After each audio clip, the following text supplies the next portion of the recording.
Hello, everyone. Sorry to interrupt you in between, but don't forget to subscribe to Epic Canon for more manga recaps. And if you're waiting for the next part, you can join as a Patreon member and request the next part. Thank you for listening. The Scarecrow was right. If it was Bruce, he would never kill someone easily. But Carla is different. When she heard that the Scarecrow's name was also Jonathan, she secretly held a grudge in her heart, until at the moment found a chance and stomped him to death. Don't get my boots dirty, even though they belong to Bruce. Carla looked down at some blood that was inevitably stained on her feet, curled her lips and complained. But she didn't think about it. Did they want to dirty her boots on purpose? After solving the Scarecrow, Carla turned around and jumped up in the direction she came from, then jumped into the air again and glides away. Although the Bat Battle suit originally has the function of gliding, it does not have the function of taking off actively. In other words, you can think of it as a parachute, which allows people to float down, but it cannot be reversed into the air. So Bruce can jump from a high place and glide far without being injured, but in fact Batman does not have real flight ability. However, Carla was different. She used her own flight ability to leap into the sky, and after identifying the direction, she rushed to the direction Bruce had pointed out earlier. Finally, Carla came to the roof of a nearby building. Here, Bruce had rescued his sweetheart and his childhood sweetheart, Miss Rachel, and there was a little boy in Rachel's arms. "Is that your child?" Carla asked Rachel immediately after landing lightly on the edge of the roof. Rachel quickly explained, "How is it possible?" "He is a child I met by chance on the road. I can't let him act alone, right? Speaking of which, did Batman have two people?" Rachel also knew for the first time. "That's because Batman definitely has only one person, at least for now, and it's him who brought in Carla to help." "You guys stay here and don't act rashly." Bruce stopped Carla, who was still about to say something, stepped forward to block her behind and explained to Rachel with concern. Rachel also cared about them. "What about you? Are you still fighting the enemy? It's too dangerous." "Miss, that's what we're here for," Carla shrugged, and Bruce pulled her to help not to find Gordon or Rachel, and she knew what was going to happen next. "Let's go." Bruce swung his cloak and turned around, beckoning Carla to move on. Rachel shouted behind him, "Wait a minute, at least leave your names. You also know that the next battle may even be life-threatening. At least let me know who you are. If anything happens, let me remember you." This woman really can't speak. Carla turned her head and looked at Rachel with some dissatisfaction. "What is an accident? Don't curse them as if they are bound to die, okay? What a crow's mouth." But Bruce spoke. He had already jumped onto the edge of the building. At the moment, he turned around half-squatting, looked seriously into Rachel's expectant eyes and said, "It doesn't matter who I am under the surface. What I do, it's what you do that matters." Rachel was taken aback and said subconsciously, "Bruce," but Bruce has already kicked out. Carla raised her right hand and put her index finger and middle finger together on the temple to make a gesture. "Goodbye, miss." "Are you Miss Carla?" Seeing Carla jumping out after Bruce, Rachel seemed to have even guessed her identity. This made Carla dissatisfied. She quickly caught up with Bruce and asked, "You did it on purpose. You guys definitely made me expose my identity on purpose." Bruce did it on purpose because he was actually not sure that he would win this battle, let alone that he would retreat unscathed. So Rachel's words touched him. He is not the Batman later. The current background is the mystery of Heroine Shadow, which can be said to be the new origin of Batman. He is still a novice, and he will inevitably make mistakes, and there will be times when he is not confident, so when he feels that he may go to death, he wants his beloved girl to at least remember himself. At least she can remember what he is. Identity and why he died. Carla felt annoyed and threatened. "You must accept an interview with me as Batman, and I must warn you, Bruce, this Miss Rachel has a lover and she has a boyfriend." Bruce said without thinking, "That person is dead." "Damn, are you still playing widow?" Carla scolded directly. "What's wrong with Jennifer?" At least in her opinion, Jennifer is more beautiful than Rachel, and she is also determined, and she still has a deep love for Bruce after all these years. What a scumbag. Carla cursed inwardly. At this moment, the two of them turned into two shadows of bats, almost crossing half of Neh Island before they knew it. And when they passed through the sky, the people below were terrified when they saw their figures. Under the effect of the fear toxin, they seemed to see a terrifying picture. Many people were frightened and fainted just because they saw the figures of the two passing by, which made Neh Island gradually settle down. After crossing more than half of Neh Island, they finally came to a train station, which was the only single-track high-speed rail train leading to Gotham City. No one cares what this train was used for in the past. It may have replaced the subway, it may have been used to pull goods, and so on. In front of the station, Bruce landed first, followed by Carla. The two of them were wearing a bat helmet and a fairly sturdy set of armor. and a long and spacious black cloak hung on their shoulders, which would become like a bat's wing when unfolded. The two wear the same uniform battle suit, only their bodies are slightly different, and even their heights are very close. Carla is 1'9" meters, and Bruce's setting in the original comics is 188 meters. When they came to the station of this train, there was another group of people in front of them. They were Lars' subordinates, that is, the Shadow Warrior Alliance. At the moment they were about to get an instrument onto the train, seeing the sudden arrival of the two Batmans, Lars turned around, but let four of them still send the things up. That instrument should be the so-called microwave transmitter. Carla and Bruce exchanged glances. The latter nodded slightly to express his understanding. They have exchanged ideas tacitly inadvertently. Although seeing two Batmans suddenly appearing in front of him, Lars didn't care but said to Bruce, "Are you being too direct in my suggestion about drama?" Carla on the side asked Bruce, "What advice did he say?" Bruce glanced at Carla speechlessly. Did she have to let him say what he had been mocked by Lars? Bruce ignores Carla, instead announcing it's time to end. Lars obviously knew it. He knew that the Batman in front of him was Bruce, and he even burned down the Wayne Manor before. But last time he didn't kill Bruce because Bruce had saved his life, so this time he also let Bruce fend for himself. The result is that Bruce didn't die, and he came to him again to stop him. "Do you think you can stop me if you find a helper? You are too naive." "It should end, but what should end is Gotham, a city that is already corrupt and hopeless," Lars shouted frantically. Carla was not happy when she heard this. She really didn't plan to take this muddy water, but since she didn't want to come, there was absolutely no reason for her to be underestimated. "You go and kill him and leave the others to me." Carla glanced at Lars, not stealing the limelight that belonged to Bruce but looked at the others. But Carla is not someone who likes to suffer. Lars seemed to look down on her just now. At the moment Carla put his hands on his hips, tilted his head and asked, "By the way, are you just these kittens and puppies?" "Definitely not just these few people." Lars clapped his hands unexpectedly, and a dozen more people suddenly appeared from behind him. Including the people who were already by Lars' side, there are a total of 20 or so fighters in the Shadow Warrior Alliance. These samurai are all rigorously trained. It can be considered that each one is a martial artist, proficient in martial arts, ninjutsu, jujitsu, and various forms of kung fu. Bruce glanced at Carla, very powerless. "Do you have to ask him?" Although these people had been ambushing here in advance, even without Carla's inquiry, they would have emerged to attack them. But after Carla's question, there is indeed a sense of déjà vu that she is a crow's mouth. Lars glanced at Bruce and Carla and sneered, "They will bring your heads to me. At that time I will let you see the destruction of Gotham City for yourself, although you can no longer see it." After speaking, he turned around and climbed onto the train compartment confidently and calmly, ready to go. He wanted to bring the microwave transmitters on the train all the way to the Wayne Group, and then use the center below the Wayne Group to vaporize the poison that filled the sewers and water pipes in one go. The Scarecrow's poison must evaporate into mist to be effective. Normally, it will have no effect even if it is drunk as water. "You go and stop him, and the others will be left to me," Carla said without waiting for Bruce to speak, and took the heaviest task on his own initiative. "Can you?" Bruce was worried that Carla could not solve these people alone. He knew the strength of the Shadow Warrior Alliance. Carla smiled indifferently. "Isn't that why you asked me for help? Could it be that I came to see the fun?" "Don't worry, I won't court death if I don't have enough self-confidence." Bruce turned his head and took a deep look at Carla next to him. Seeing that the train over there was about to start, he knew it was not time for hesitation, so he nodded and agreed. "I understand, but you be careful too and don't get into trouble." With that said, Bruce was about to jump up and catch up with Lars. But how could those warriors let him pass? Two of them were about to draw out their long knives behind them to stop him. These people are all dressed up as samurai, and they also have a ninja style. They all have a long sword behind their backs, similar to katana or taido, shiua. But there were two flashes that were faster, flying past Bruce's side, one on the left and one on the right, and out of the corner of Bruce's eyes, he saw that they seemed to be his flying darts. Puff! The two samurai fell on their backs. Bruce took a quick look as he continued to charge forward.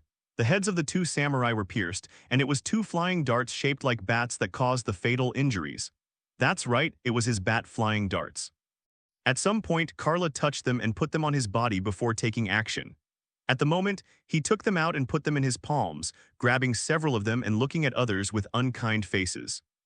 Her technique was so fast and ruthless that even the powerful warriors didn't see when she made the move. Those flying darts even pierced into the brains of the two warriors and almost came out. Carla stood there, raising her chin at the members of the Shadow Warrior Alliance. Hey, how about playing with me? If you don't kill me first, don't try to stop him. Bruce took the opportunity to jump onto the train that had already started, and those people really didn't dare to stop him. The reason is that they have a feeling of being locked in, like a frog being stared at by a snake, and dare not move. There is an instinct and crisis from instinct, as if they will immediately attract an attack of destruction if they move. The warriors looked at each other. The current situation has reached a stalemate. They know that the number of flying darts in Carla's hands is limited, but who dares to move first? After all, the person who moves first is the easiest to kill. It seems that your so-called Kejimura alliance is nothing more than that. Carla was very vicious and sneered disdainfully after seeing this scene. But that's all. I'm ashamed to say what is for justice, for the world, for the sake of justice, do justice for the heavens. Some people want to refute. They didn't say that they were doing justice for the heavens. Come on, Carla yelled frantically. Aren't you going to kill me? I'm right here, come and kill me. If you don't kill me, I'll go over and kill you. The shadow fighters couldn't stand her continuous and merciless ridicule. Whoever mustered up the courage first shouted, "Kill." Others responded one after another, and everyone seemed to draw out their long swords at the same time, and they were about to rush forward. But there is one person who is faster than them. Carla. She was taunting and yelling like a troubled girl just now, but when she was about to fight, her expression immediately turned cold, and she even put away the flying darts in her hand. Then Carla jumped up and rushed over. The long black cloak flew up behind her, making her look so handsome and shocking. Carla leaped into the midst of the Kejimura and she shot, or rather kicked. Tan leg, he said softly, and saw Carla's right leg under his feet turned into a phantom, which instantly hit one of them under the side of the waist. In martial arts, there is a saying that the south fist and the north leg are said. It is generally believed that the boxing refers to the Tezu boxing and the north leg refers to the pool leg. It is also said that the southern martial arts are stronger than boxing, while the northern martial arts are stronger than legs. In short, no matter how you say it, Tanzu has its power and reputation that cannot be underestimated. Moreover, the pool leg routine is simple and neat, symmetrical from left to right, and pays attention to a coherent momentum. In addition, Carla also had the experience of practicing Taekwondo. When at the moment was cast, it not only hit a person's side waist instantly, but also immediately turned sideways and hit the person with another kick after that. Crack, the sound of ribs snapping. Puff. The muffled sound of shattering internal organs came out from the force of the feet. Those hit by Carla were kicked out before they could react and died in midair. Carla, she spent 3 years traveling all over the world, of which it only took 1 year to visit famous teachers from various places recommended by Bruce. Like Bruce, she can be said to have mastered all the fighting skills and kung fu of all genres in the world. And Bruce didn't know that Carla was hiding a bigger secret. She was a Kryptonian, or a Kryptonian who had lived on the Earth for 28 years. She was soaked in the golden light of the sun for such a long time, and her strength was unmatched by anyone. Guess how powerful it is? This also made her fly with her legs and kill one person in an instant. The Kejimura was originally not weak, but he met Carla. Carla kicked a mandarin duck in an instant, and after kicking the man with one kick, before the kick landed, the second kick flew away again. This set of attacks is smooth and flowing, chic and neat, and simply domineering. The others were dumbfounded, and they didn't even have time to react. Carla turned around to look at the other people around and deliberately lowered her voice with a voice changer, roaring, "Tonight, have a good time hunting." At the moment, she seemed to be a hunter, and those shadow fighters who brought fear and destruction to countless people have now become her prey. The shadow warriors looked at each other. They could even see the fear flickering in the eyes of their companions and guessed that they must have the same eyes. But they are the best fighters after all. Even in the face of how terrible danger, they are still indifferent, did not choose to turn around and flee, even though Carla was already walking towards him. She was still further away a second ago, but in the next she turned into a phantom and appeared in front of one of them. Carla glanced at the person beside her out of the corner of her eye, but didn't even bother to look directly. She had already used the pool leg just now, and at the moment she used another martial art, Wing Chun. Wing Chun has the main characteristics of changeable moves, flexible use, flexible punching, short bridge and narrow horse, and good at sending out inch strength. Especially the inch strength, no one can see Carla's fist clearly, and the distance is obviously very close. It is not enough to open the posture at all. But she exerted stronger strength, and when she hit the target's chest with her palm, it instantly shattered his heart through the chest. Then Carla quickly rushed to the next person. At the moment, there was no one Carla needed to guard against and care about, and Bruce had already jumped on the train and went away with the train speeding up. Except for these shadow fighters, there are all people who have lost their sobriety due to fear of poison. She can finally do her best. This is terrible. Once Carla moves at full speed, even these powerful shadow fighters can't see clearly. And she used all the skills she had learned. I saw her rushing left and right in the crowd, and no one could stop her. She was not an enemy at all. Seeing her rushing towards a person quickly, before the others had time to react, she had already dealt with that person and rushed in front of the other person. Later, she simply used the most common punches and kicks, feeling that it was a waste of time to use too complicated kung fu against these opponents who were at most just ordinary people. He simply rushed towards the opponent at a terrifying speed and only punched one by one with his own powerful strength. In an instant, all of Lars' men fell down.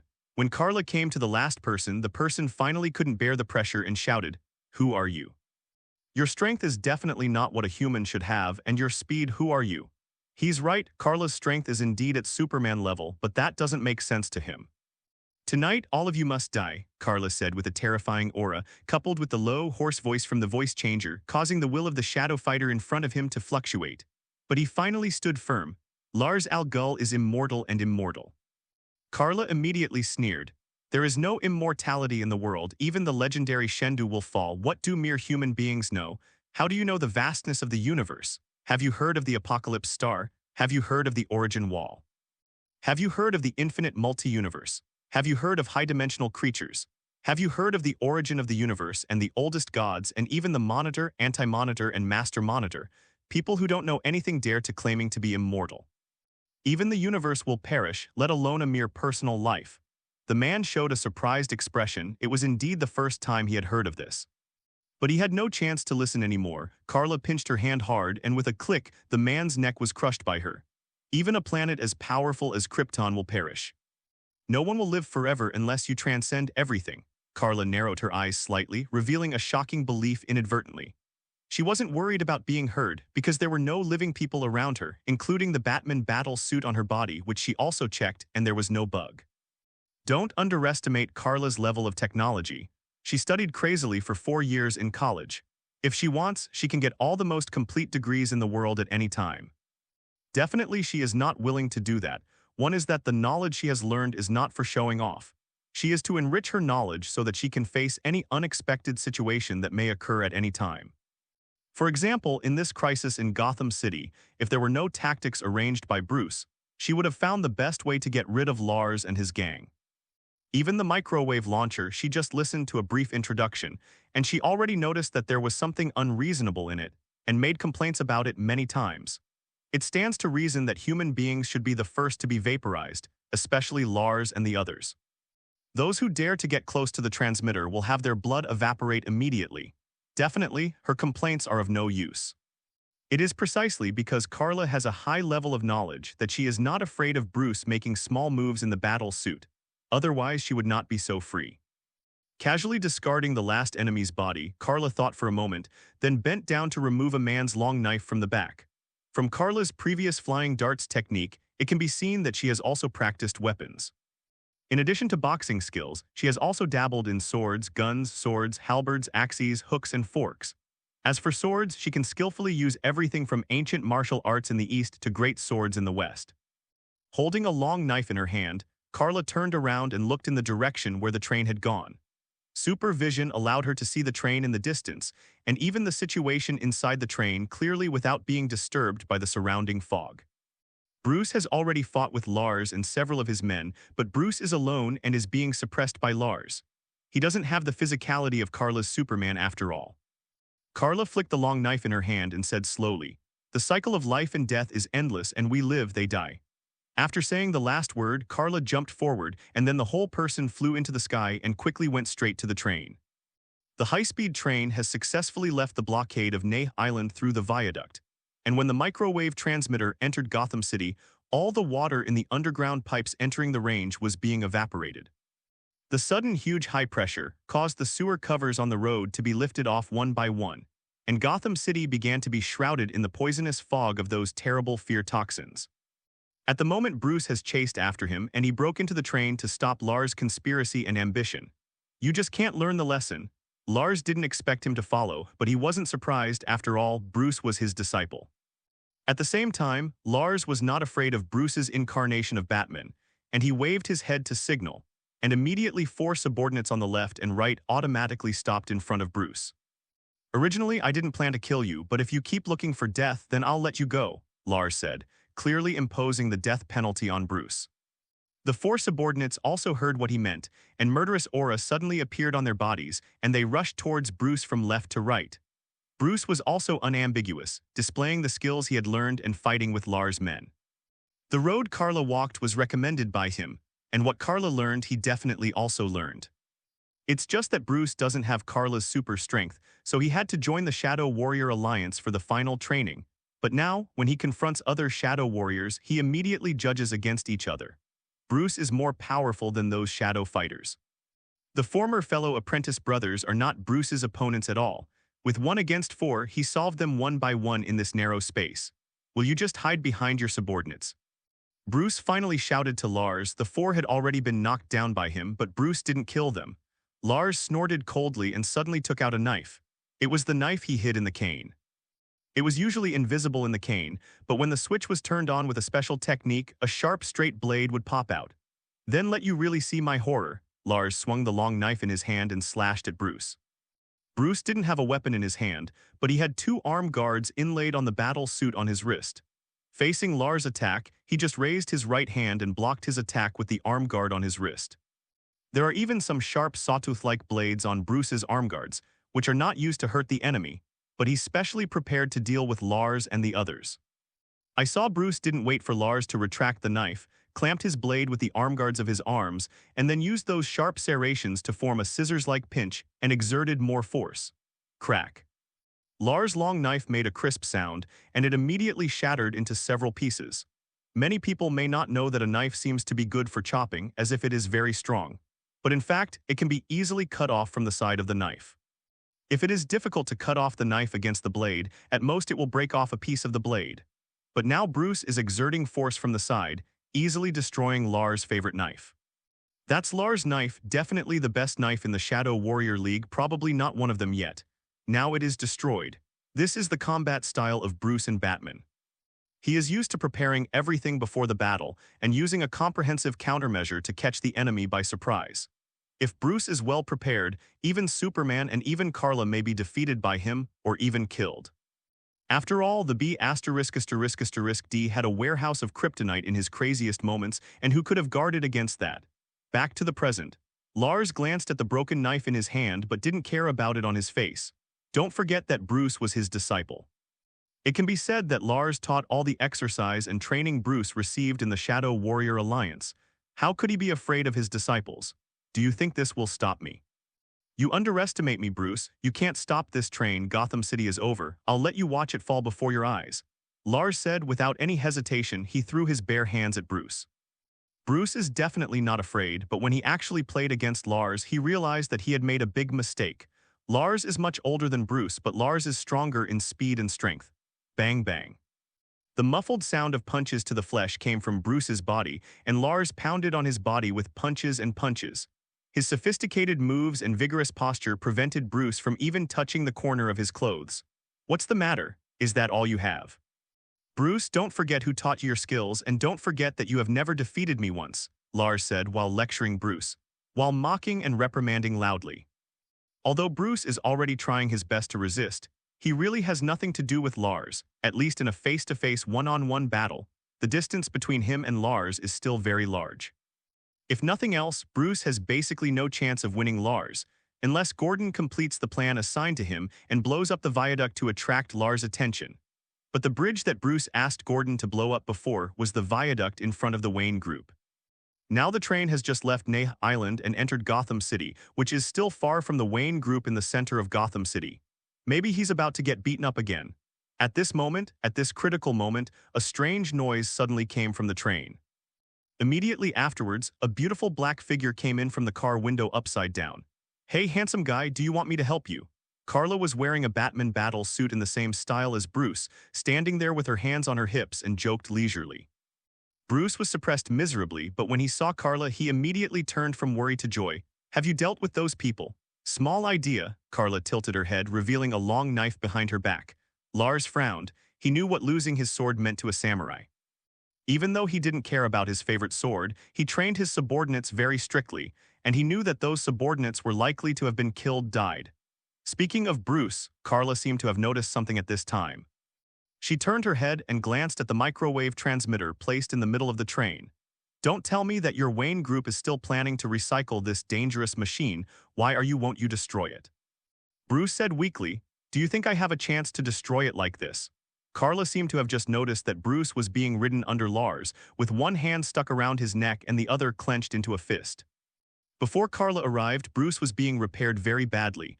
Carla raised her hand to cover her eyes. Go on, I didn't see anything. Bruce and Lars roared at the same time. What are you misunderstanding? For Carla, an elderly man pressing down on a middle-aged man is a bit hot-tied anyway. Definitely she must be thinking too much. Lars let go of Bruce with a snort because he felt that Bruce had been taught enough by him, and if he was smarter, it would be better not to get up. Turning around, Lars also reached out to straighten his suit. When he came to Gotham City, he changed into a neat suit and leather shoes, and he looked a bit like a dog, but he was also a bit of a gentleman. It's just that if you think about what he wants to do, you won't think so. You think you can stop me? Lars sneered. Even in the face of the double Batman, he was still indifferent. It's just two ordinary people wearing masks. You can neither stop me nor stop this train. Carla put down his hand that was covering his eyes, but the gap between the fingers could hardly block anything, and shrugged. He can't, but it doesn't mean I can't. It's time to show real skills. As she said that, Carla pulled out the long knife behind her and swung it left and right, and she beheaded the 4 Lars men who were defeated by Bruce. Lars' eyes twitched. Unlike Bruce, Carla's shot is a fierce killing move, and Bruce just beat them before. The reason why Lars still has such confidence is precisely because he knows that those 4 subordinates can stand up at any time to help him defeat the 2 of them. But now, he was alone with Carla and Bruce. Bruce, on the ground, glances at Carla. Carla also glanced at Bruce. Why, I can't bear it anymore. But you have to know, if you don't kill your master, millions or even tens of millions of people in Gotham City will die. Do you want to put the lives of 40 million people at risk by yourself? Bruce sighed. I haven't said anything yet. Even Bruce knows what's important. That's right. By the way, do you mind if I clean up the door for you? Carla turned her attention to Lars again, but what she said was the opposite. The so-called cleanup should refer to the top-down, or the betrayer who seriously endangered the behavior of the family. But no matter how you look at it, Bruce should be the one who was cleaned up. So Bruce rolled his eyes and fell down, not wanting to get up. Lars glanced at Bruce and snorted again. What, do you think she can beat me? Carla is a girl after all, and this Batman battle suit was specially remodeled for her. The graceful figure is a woman at first glance. What's more, the voice changer only makes Carla's voice a bit darker, but it doesn't change the female voice into a male voice, and you can still hear that she is a girl. Lars felt insulted. How dare a mere woman underestimate him? Lars was about to say something, but at that moment Carla made a move in an instant, and a silver-white blade quickly slashed in front of him from a distance. After all, Lars is Lars. As the leader and even the founder of the Shadow Warrior Alliance, almost everyone is his disciple, and he is also the strongest. Surprised, Lars took a step back subconsciously and leaned against the wall of the train with a cold back. But at least he dodged Carla's deadly sudden onslaught. What surprised Lars was Carla's decisiveness and ruthlessness. She didn't fight head-on but chose a sneak attack indifferently. Lars was about to accuse something in shock and anger. However, when Carla missed a single shot, she had already rushed over a long distance. Seeing that she fiercely and decisively raised her right leg, she came straight towards him with a knee bump. Lars didn't have time to finish his sentence, so he quickly turned and hid aside against the train wall. Boom. There was a loud bang behind him, and Lars, with a quick glance out of the corner of his eye, saw Carla's knee bump, sending the train straight into shape-shifting. The material of the train was so strong that even Lars was stunned by Carla's terrifying strength. Bruce shielded his eyes with his hands, recalling the time when he was kicked by Carla when he was a student. Lars was careless. He underestimated Carla because of Carla's gender, but in fact she is stronger and faster than Bruce. And the most important thing is that her moves are more crisp, decisive, ruthless, direct, and even more deadly. Carla stopped talking after the shot but had a cold face. From the lower half of her face under the mask, it could be vaguely seen that there was a killing intent in her expression. Don't hide from me, are you a rat, or are you related to a rat? Carla shouted angrily. raised his hand and grabbed into the steel wall of the train, and then waved his hand to chase Lal even faster. The two chased each other and hid from the middle of the train all the way to the console inside. At this point, Lars still had nowhere to hide. He looked in shock at Carla, who stood in front of the car door with a sneer and a little bit of complacency on his lips. Lars never expected that this oracle man was stronger than his disciple Bruce. "Who are you?" Lars couldn't help asking. He wanted to know who he was defeated by. Carla was not as he wished and complained, "Why does everyone want to ask other people's identities? If I could tell you who I am, I still wear a F***G mask. Fool." The old lady wears a mask because she doesn't want people to know who she is, so how could she tell you? As for you, Carla narrowed her eyes slightly, life is a part of reincarnation, and this part of you is over. With the low and somewhat hoarse voice plus the lines full of secondary meaning, let alone it is quite bluffing. Lars would never sit still. He opened his hands in a special posture, ready to meet Carla's final attack. After Carla glanced sideways, Bruce finally got up, but instead of paying attention to Carla's battle, he was paying attention to the microwave transmitter that was still functioning continuously. "This be ****D, even if you trust my sister's strength, treat me as a qualified audience." Carla complained in her heart, "Bruce is simply an unqualified group performer. Take your lunchbox and leave." Lars on the opposite side noticed Carla's distraction. He was already extremely neat and jumped onto the control console, about to jump out of the high-speed train. This might be his only chance of escape. But at the moment when he was about to jump out, Carla somehow came to his side and grabbed his ankle. "Hey, did I let you go?"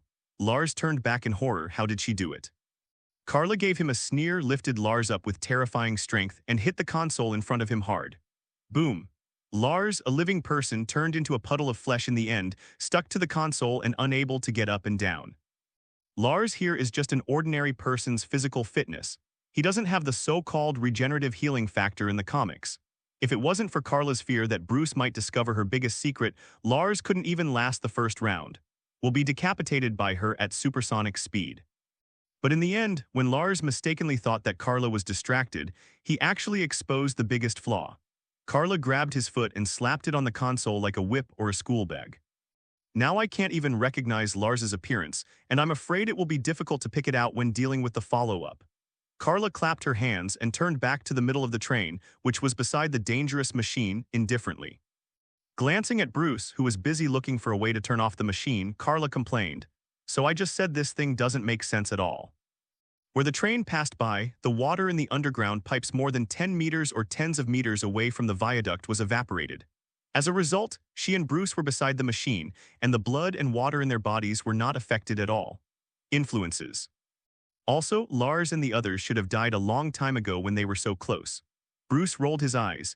"If you have time to complain, why don't you want to help me? Those guys obviously didn't intend to turn it off, so they destroyed the switch controller." Carla shrugged, picked up the knife she was carrying, and walked over. Bruce was taken aback and quickly stopped her. "What are you doing? Don't act rashly. I don't want to be killed because of you." No matter how you say this thing is a high-tech machine, if you mess with it, it will only detonate it. Bruce is really just a normal guy in a mask, and Lars is right that he would still die if he got caught in the blast. Carla glanced at Bruce. "Who do you think I am? After you slipped away from the university without saying goodbye, what did you think my sister was doing? I read all the books in the Metropolitan University Library. Do you really think Superman is a fool? I always feel that this guy is very rude." Carla looked at the microwave transmitter in front of her again, opened her perspective eyes silently, easily saw through the machine in front of her, and found its main hub. All machines must have a hub, that is, a starting device just like a computer case. If the power supply inside is burned out or the running hardware is damaged, the computer will definitely not be able to start. At the moment Carla found its main hub, without any hesitation at the moment, holding the long knife in his hand at a speed that Bruce didn't even realize, shot like a thunderbolt. Puff. As if stabbing tofu, the long knife in Carla's hand instantly pierced through the outer steel plate of the microwave launcher, accurately destroying the most important hub. Buzz. The microwave transmitter made a sound and then slowly stopped. Bruce breathed a sigh of relief and sat down on a nearby chair. Carla withdrew the knife and saw that something was stained on it, including the blood of the beheaded 4 people and something in the machine. Subconsciously, he picked up the cloak behind him and wiped it. "I won't wash it for you, and you only have this battle suit," Bruce threatened from the side. Carla froze, glared at Bruce, and dropped the knife in her hand. That's right, she still had some knives that she couldn't put it down just now, but now she has decisively discarded them, so let's leave the head office. The corners of Bruce's eyes twitched. Is it so casual? Fortunately, he stopped. It's not that Bruce is stingy. Do you think this cloak is for being handsome? Why is Bruce's battle suit worth more than a few $1,000,000? Even this cloak is part of the gliding function, not an insignificant thing. How could that knife be worth tens of thousands of dollars? But the price of this cloak may really exceed tens of thousands or even hundreds of thousands of dollars. Carla also turned around and walked to the side chair and sat down. It's finally over. Carla opened her hands, leaned against the back of the chair, and stretched her waist fiercely. She has been very busy tonight, and even she is a little tired, but still quite enjoyable. Suddenly, Bruce on the side turned his head to look at Carla and glanced sideways at the console compartment in front of him and could vaguely see some bloodstains. He had already guessed something and couldn't help asking, "Can't you choose another method?" Carla knew what he was talking about. "Are you asking me why I had to kill him?" Bruce didn't agree, but that's what he meant. Carla sighed. At the moment, she didn't mess around anymore or avoid Bruce's questioning. She was obviously no longer a child, although she was still a little excited when she put on a mask and became the so-called Oracle Man. But at this moment, Carla took off Batman's helmet and looked at Bruce with his true face. She knew that there were no video recorders on the train, so she was not afraid of being known. "Bruce, he just wanted to murder tens of millions of lives. I know we have stopped him, but what if we don't stop him? Tens of millions of people will die and Gotham City will be destroyed. Even if this time don't kill him, he will come back next time. You told me that they have done something. How many people died in Gotham City during the Great Depression? They should pay for it." Carla faced Bruce's doubts with sincere eyes. Bruce also reached out and took off his mask. The two of them knew each other, at least Bruce thought so. "But we are not judges, not even the police. We do not have the power to lynch, and even we are originally illegal." Bruce has his own ideas. "Then you should have been in the house from the start. You shouldn't have put on the clothes. You shouldn't have stopped this. If you feel criminals are the ones to support and superheroes are illegal, I think you should hide and watch Lars destroy Gotham City. Once then turn around and mess up the whole world. It doesn't matter if you kill billions of people. We are breaking the law anyway, aren't we?" Carla scoffed at Bruce's idea. "How come superheroes have become illegal and the behavior of criminals has become normal?" Bruce frowned deeply. "Carla, your thoughts are dangerous. I never said that the behavior of criminals should be supported, let alone normal. I mean, we can fight criminals, but if we use violence to counter violence, then what is the difference between us and them?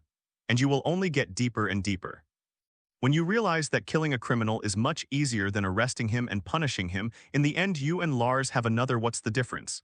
Is Lars really evil? Maybe what he did was right, but his starting point, at least he thought he was just. Lars is right, Gotham City is rotten and a bit hopeless, so Lars wants to get rid of it in one fell swoop. But Lars got one thing wrong, that is, he was too desperate and crazy, and he even wanted to kill and erase innocent people. And now Bruce is worried that Carla will become the same person as Lars sooner or later. Carla was startled and couldn't help but think of a name in her mind, Unrighteous Superman. Is she going to become the unjust Superman? The so-called Injustice Superman refers to the work of injustice, gods among us, including games and adapted comics. All the culprits originated from Joker's evil conspiracy.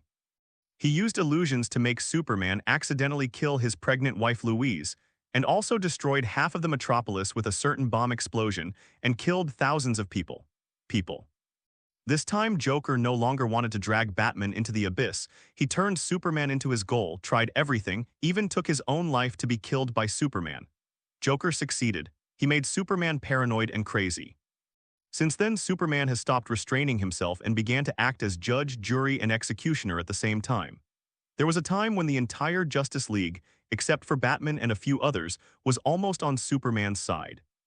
Wonder Woman, Green Lantern, The Flash, Cyborg, Shazam, even Superman's enemy Lex Luthor, and even the fifth-dimensional troublemakers, and even Batman's good helper Robin joined here. Even Aquaman joined from the initial resistance to the later compromise.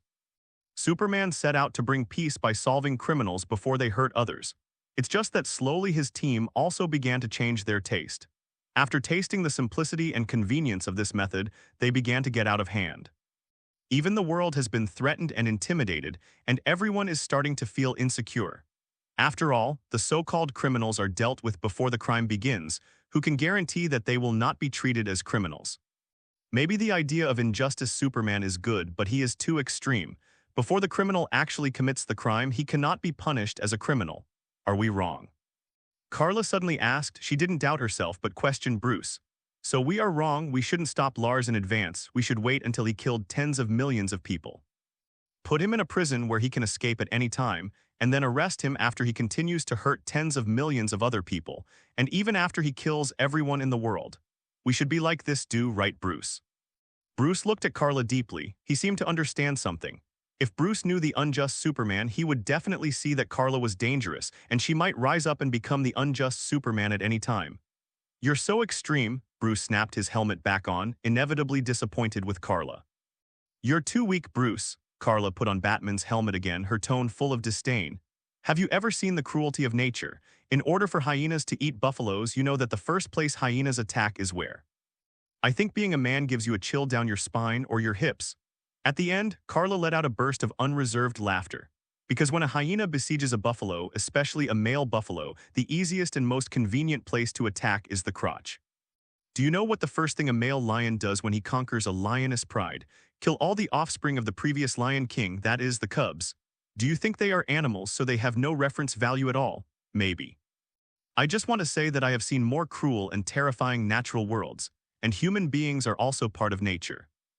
Even though we don't have to do those things to survive, I just want to tell you that killing will never end, and human beings have not forgotten the most primitive sins. You have to remember, what we want to protect is those good people who won't hurt others, not to be the umbrella of those damned people with blood on their hands. If you can't even afford this, superhero, you really don't deserve it. You're an icon of justice, Bruce, and after all you've been through, you're still willing to believe that justice exists. But I'm the one who would rather kill a man to save tens of millions. Don't worry, I won't turn into Ralwell, because I don't hurt innocent people. And even if Gotham City is beyond redemption, I won't let go of the fact that there are good people and innocent people in it.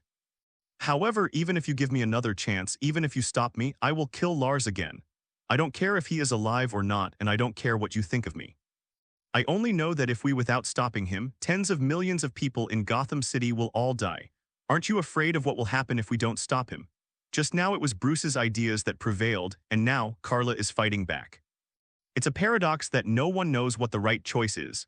It's like when you know a person is going to kill some people 5 years from now, even on purpose. But 5 years ago he was still an innocent person, can you do it? Rather, what qualifications do you have to take action against someone 5 years ago because of what happened 5 years later? He didn't make a mistake 5 years ago. And what Bruce is most worried about now is that Carla will taste the sweetness because of this time, and that she will continue to do this in the future, killing the prisoner before committing a crime, which will only make her the prisoner he hit.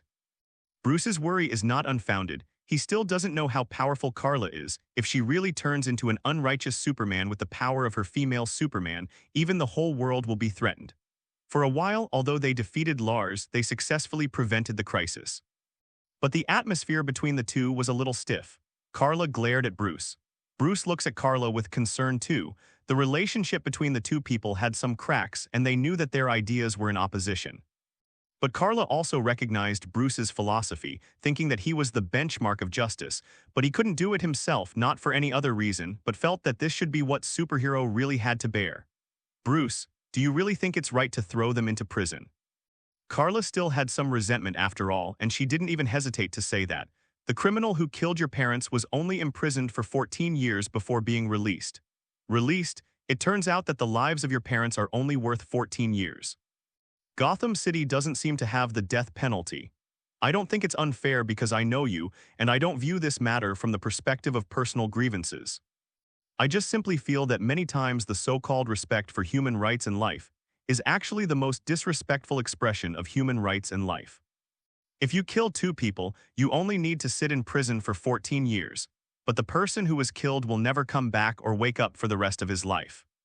In my opinion, the sin of depriving others of their lives is the most unforgivable crime. Everyone has only one life, and no one has the right to deprive them of it, including me depriving the prisoner of his life. But the damned person can't die, someone is covering up they, including this damn law. How many people have been ruined by the boss of the gangster you arrested? How many people died under his deprivation? But in a few years, he will be able to come out and enjoy himself, and then you will watch many people being killed by him dead. Since no one can stand up and solve it, let me do it. I don't care about the blood on my hands. There was no hesitation in Carla's eyes anymore, and she completely strengthened her belief. Bruce looked at Carla like this, and could only sigh silently in his heart. It seemed completely unreasonable. If it was the old Bruce, maybe he would agree with Carla's idea, including that he himself once wanted to kill the prisoner who killed his parents when he was released. But he is no longer who he was then. Carla, Bruce called Carla's name. Carla shook her head. Stop talking about Bruce, I've made up my mind. No, Carla, Bruce said. He would no longer argue with her about the belief, but about something else. Speaking of which, we seem to have forgotten to call Gordon to let him know that he didn't have to blow up the viaduct again. By the way, did you stop the console? Carla spread her hands. You can tell by the speed of the train, definitely not. With Carla's all-out efforts or not all-out help, Bruce finally succeeded in preventing Lars' ambitious plan to destroy Gotham City. But in the case of Carla killing Lars, Bruce realized that her methods might have gone too far. Because of this, the two quarreled fiercely like two children and two great philosophers. In the end, no one can convince anyone. But when they were arguing because they were too involved in the relationship, they ignored a very serious matter. That is, they did not stop the train, which caused the train to still rush to the Wayne Group at a high speed. They even forgot that when they first arrived at Neh Island, they assigned Gordon a key task, which was to let Gordon drive the Batmobile to blow up a section of the viaduct if they couldn't stop Lars. At least it can stop Lars for a while, and maybe with luck, he can blow up Lars or destroy this dangerous machine. But they forgot to contact Gordon. You actually forgot such an important thing. Carla looked at Bruce in disbelief. Are you sure you are the Batman who is known as the brain of the Justice League? Isn't it really some little kid from that locked door wisdom? Bruce was not to be outdone. Isn't it because you forgot to turn off the train? Didn't you go to the console just now? Carla got even more annoyed and shouted, Bruce, do you think I have a train driver's license in those degrees? I only took a car driver's license at most, okay? Okay, now is not the time to fight. I'll call Gordon right now. Also, stop calling me by my name. You started it first. Come on, B********** D hurt each other. Who is afraid of whom? Bruce can't do anything about her, whether it's in terms of two people's beliefs or just a general quarrel. Helpless Bruce was about to take out his phone, but at this moment there was an explosion not far ahead. Bruce and Carla looked at each other. It was too late. Boom, the pier support of a section of viaduct was blown up, and a large section of viaduct and railroad tracks collapsed entirely. Jingle bell.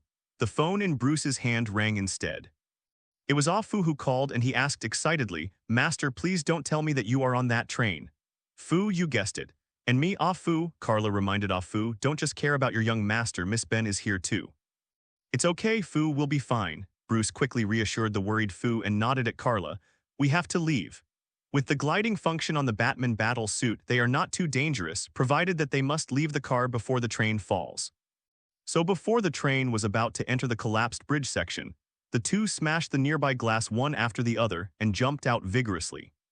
When the two came to the midair outside the train, the two opened the cloaks behind them to form a shape similar to bat wings, as if turning into a real bat, soaring towards the direction of the Bat Cave. Their battle is over, and the next thing they need to do is to deal with the poisonous gas emitted, and then let the Gotham City Police Department complete the aftermath work, and this incident will be completely over. So Batman can already disappear. Let's just say that this Batman battle suit is very valuable and has comprehensive functions. The two glided across half of Gotham City with just one hand and returned to Wayne Manor safely and smoothly.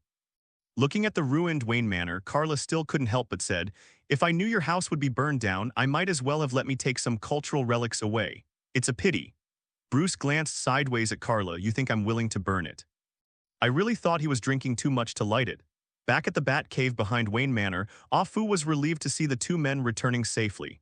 Poor Ah Fu, having such an uneasy young master is simply heartbreaking. It's finally over. Carla took off the helmet again, reached behind her and pulled her beautiful long golden hair out of her clothes, and shook her head to relax again. Her hair hasn't been maintained since she was a child, but the soft and smooth hair makes Jennifer, who has been taking care of it, feel jealous. Moreover, Carla's hair color is naturally golden. Even in the Bat Cave in Hunan, as she shakes her long hair away, it emits a beautiful halo like the first sun blooming. Even Ah Fu was moved and invited Carla. Miss Carla, this incident has received your great help, so the young master plans to invite you to stay for a few days. Bruce was also removing the heavy equipment on his body and looked at Ah Fu in disbelief when he heard this. When did he say that? Isn't he just standing here? Did he not speak? Carla looked at Ah Fu amusedly and saw what he meant. She and Bruce are in the same class and now they have this common experience. Maybe Ah Fu knows that she also has the same experience of traveling the world as Bruce. So is this matching them up? Forget it, let's talk about it after you rebuild the manor. I can't live here, can I? Carla shook her head and declined Ah Fu's kindness. Although this bat cave is also very attractive, if it is used for living, there is no need for it. And she ran out overnight and her family would be worried if she didn't come home. The main thing is, Ah Fu, you chose the wrong target. Carla removed the Batman battle suit on her body, changed back to her original casual clothes and suggested to Ah Fu, first of all, if you start with your young master, you should pay attention to that Miss Rachel, that is his sweetheart. If you start with someone who likes your young master, a friend of mine has a deep affection for him. He has never had a boyfriend until now and he is very innocent. Just don't match me up. Is this housekeeper still going to be a matchmaker? Forget it, she and Bruce are impossible. The other party is not her type. It wasn't that long ago that they had been fighting over their differences in beliefs, which she approved of and despised for Bruce's.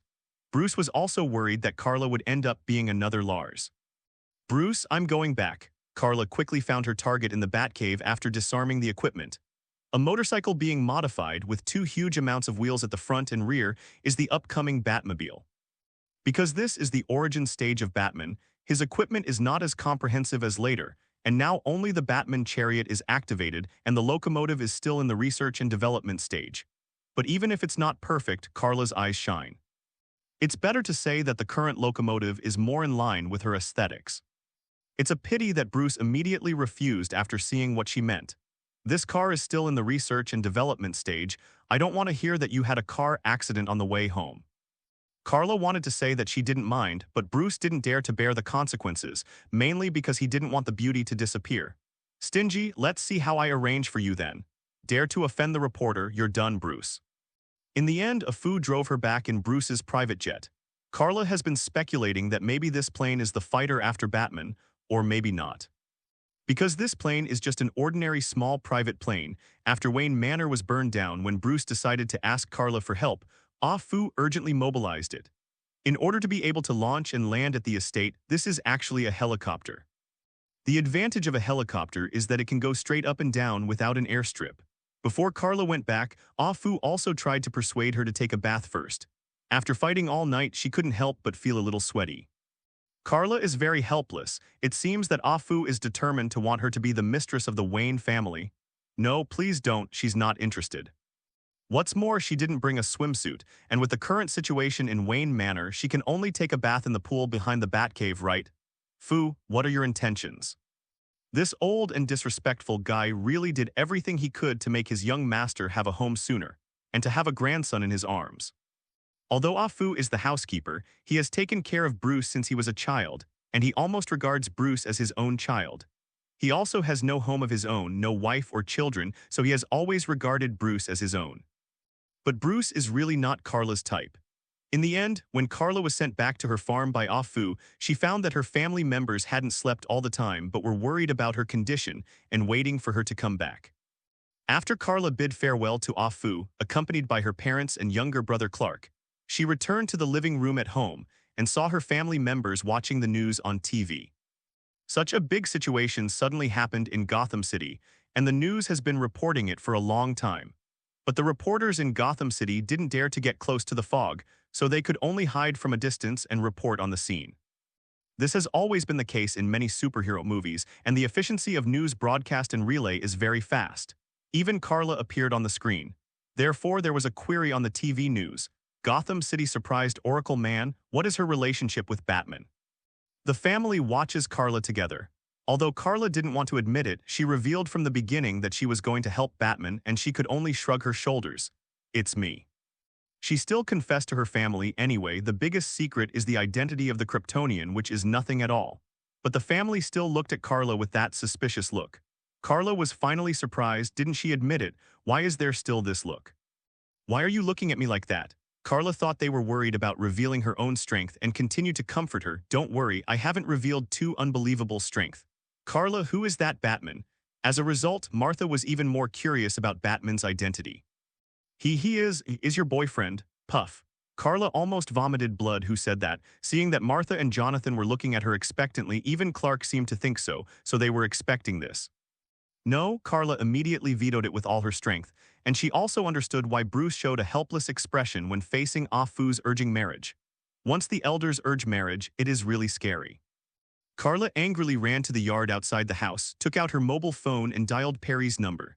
Don't look at Carla had hung up on Perry a dozen times not long ago, but Perry answered her call right away. What? I'm tired of staying at home. Do you want to come back to work tomorrow? Perry teased, yawned, and asked, have you seen the news? There seems to be big news in Gotham City. As a media person, it turned out that Perry hadn't slept yet, but followed the incident that happened in Gotham City overnight. Carla gritted her teeth and said, definitely no, I haven't rested enough. You can't take back the promise. Having said that, I have news about Bruce Wayne in my hand. You can report it like this tomorrow. Just say that the billionaire is drunk. I burned my own manor and the ancient castle was destroyed. You can let others write other content, but you must put my name on it, otherwise he will not admit it. Carla is P***** G off Bruce, the jokes and complaints before, and now it is obviously going to become real. Later, when Bruce saw the relevant news, he couldn't help crying and laughing, but he didn't mind. It was much better than Carla telling the news about the Shadow Warrior Alliance. Gotham City returned to peace from the second day, and with the full support of the Wayne Group, the city's water sources were purified again. Moreover, those poisons are originally harmless to the human body, and only after they are turned into poisonous gas will they have an effect. So after the poisonous gas was slowly decomposed by oxygen and various gases, Gotham City gradually returned to calm. This incident obviously caused a lot of losses, but compared with the result of the destruction of Gotham City, the losses have been reduced to a minimum. In addition, the Wayne Group also helped to compensate, and even undertook the heavy responsibility of rebuilding afterwards.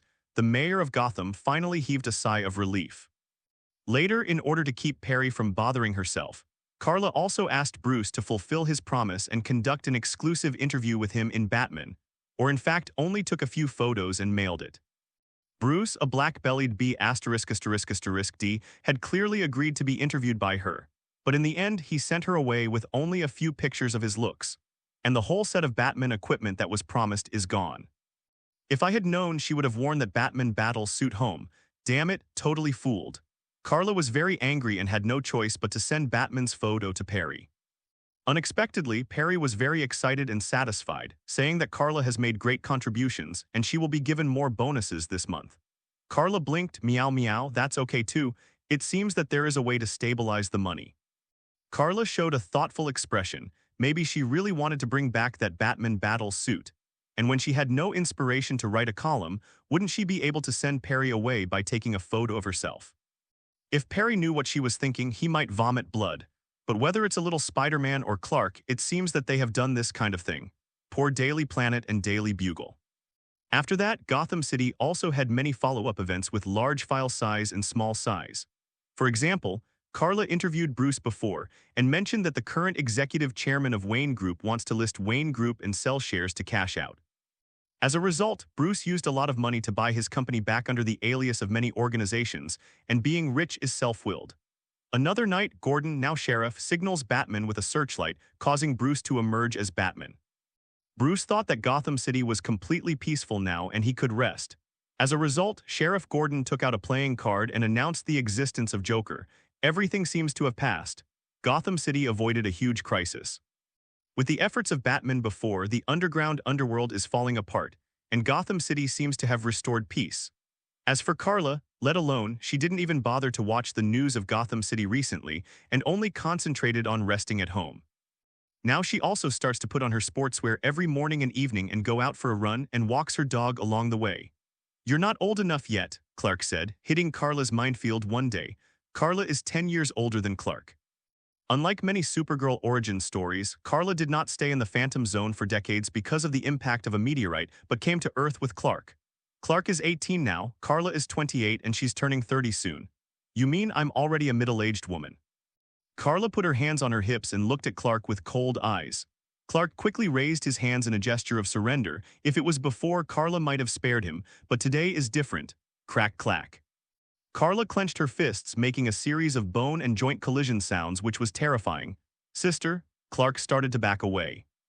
A slight sneer appeared at the corner of Carla's mouth. It seems that I am too kind to you, Clark. I should let you know that knowing your sister's status is not to be offended. Carla definitely wasn't P***D off by Clark. She warned Clark, I've noticed you've been slacking off lately, and I haven't had time to teach you what I've learned. I think it's just today. Clark asked with a wry smile, can I refuse? The answer is definitely not possible. Carla took this opportunity to find an excuse to start special training for Clark while staying at home. She was teaching Clark the fighting styles she had learned, and as for the means, it was all about fixing Clark so he could experience it for himself and remember that feeling. In order not to cause too much momentum, Carla also agreed that the two of them could not use super strength, not to mention that this was done so that Clark could master some combat skills. Wouldn't it be completely meaningless if he used super strength to dodge?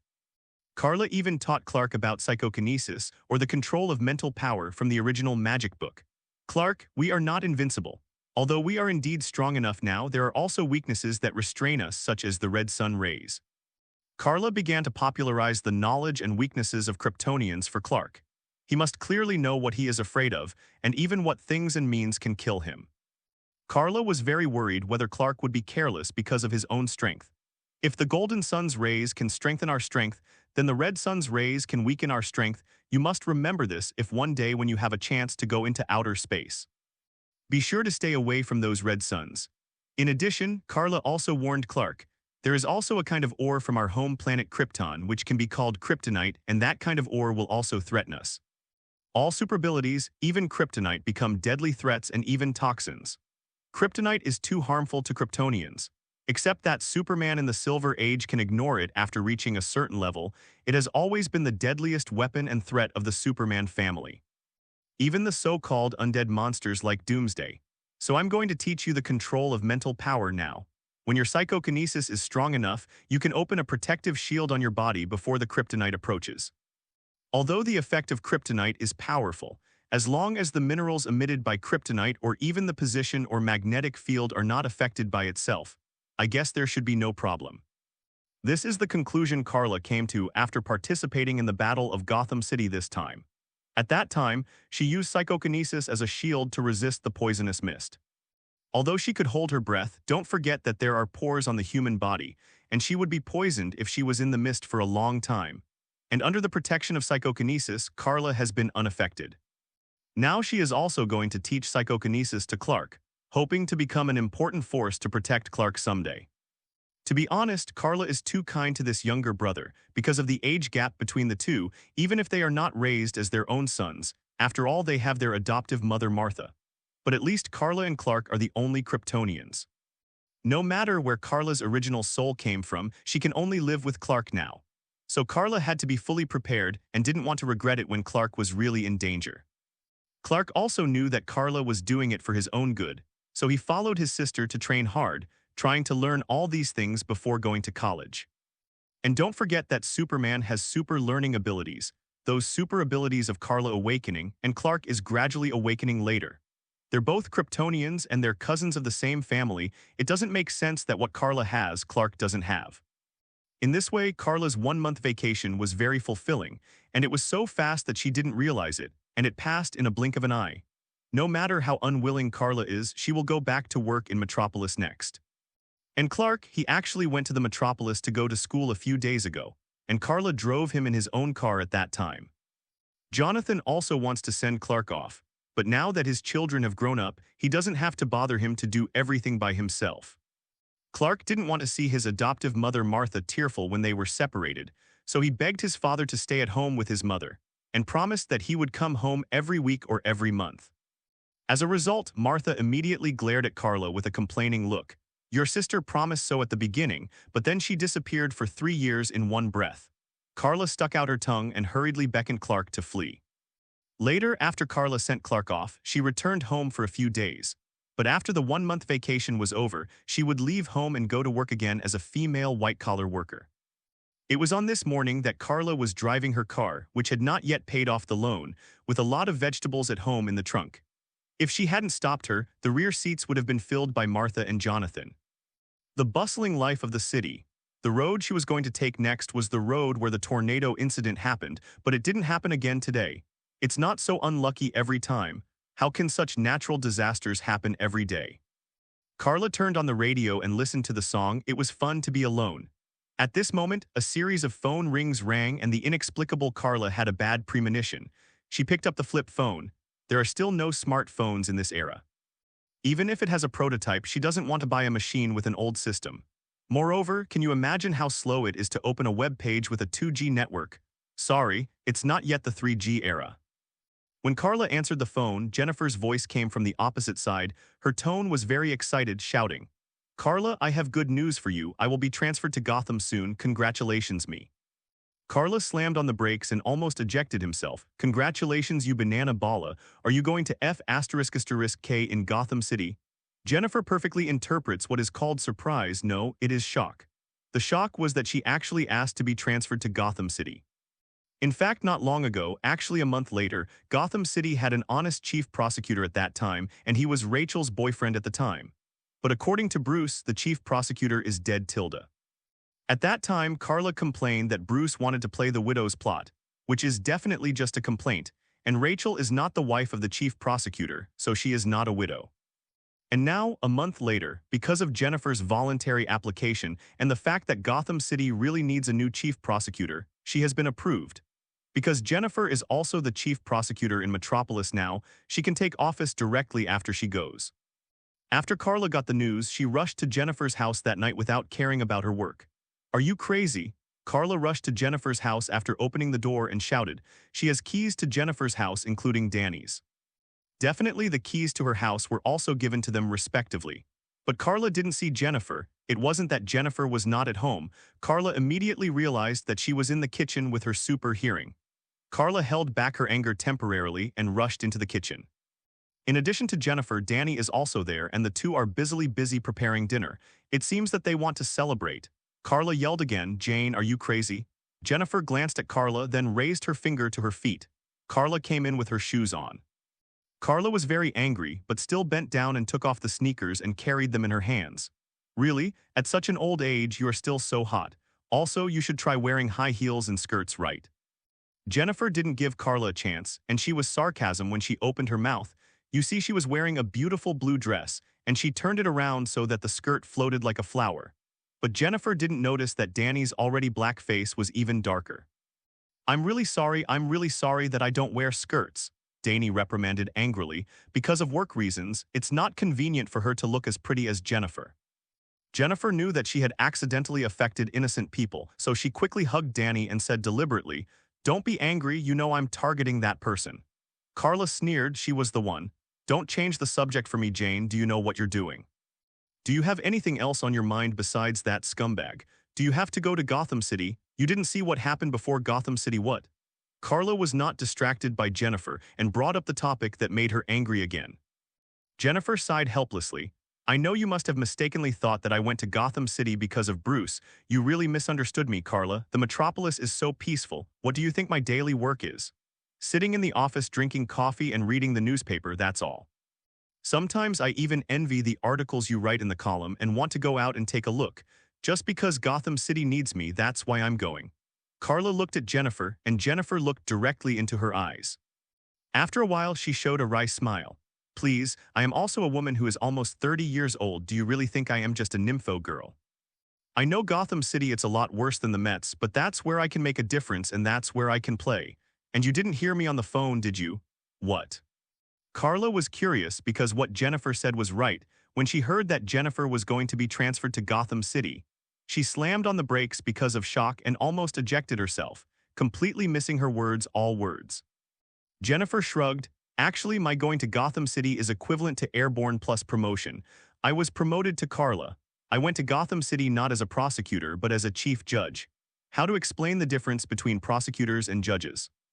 To sum it up in one sentence, when a prosecutor wants to report or denounce a prisoner, he needs to submit all the materials to the judge and get approval.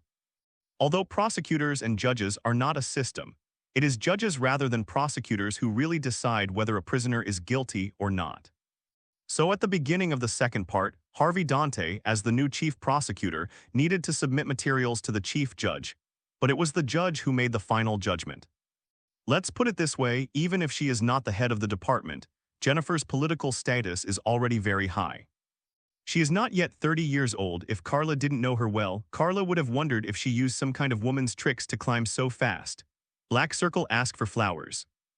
But it's not true. The reason is that when they were students, Jennifer and Danny had good academic performance because of Carla, which can be seen from the fact that they can successfully enter the university together.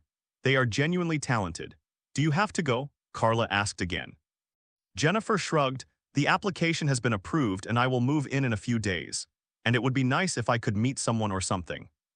I knew you were still going for Bruce, Carla said angrily, and she was still a nymphomaniac after all. How could she be so obsessed with it?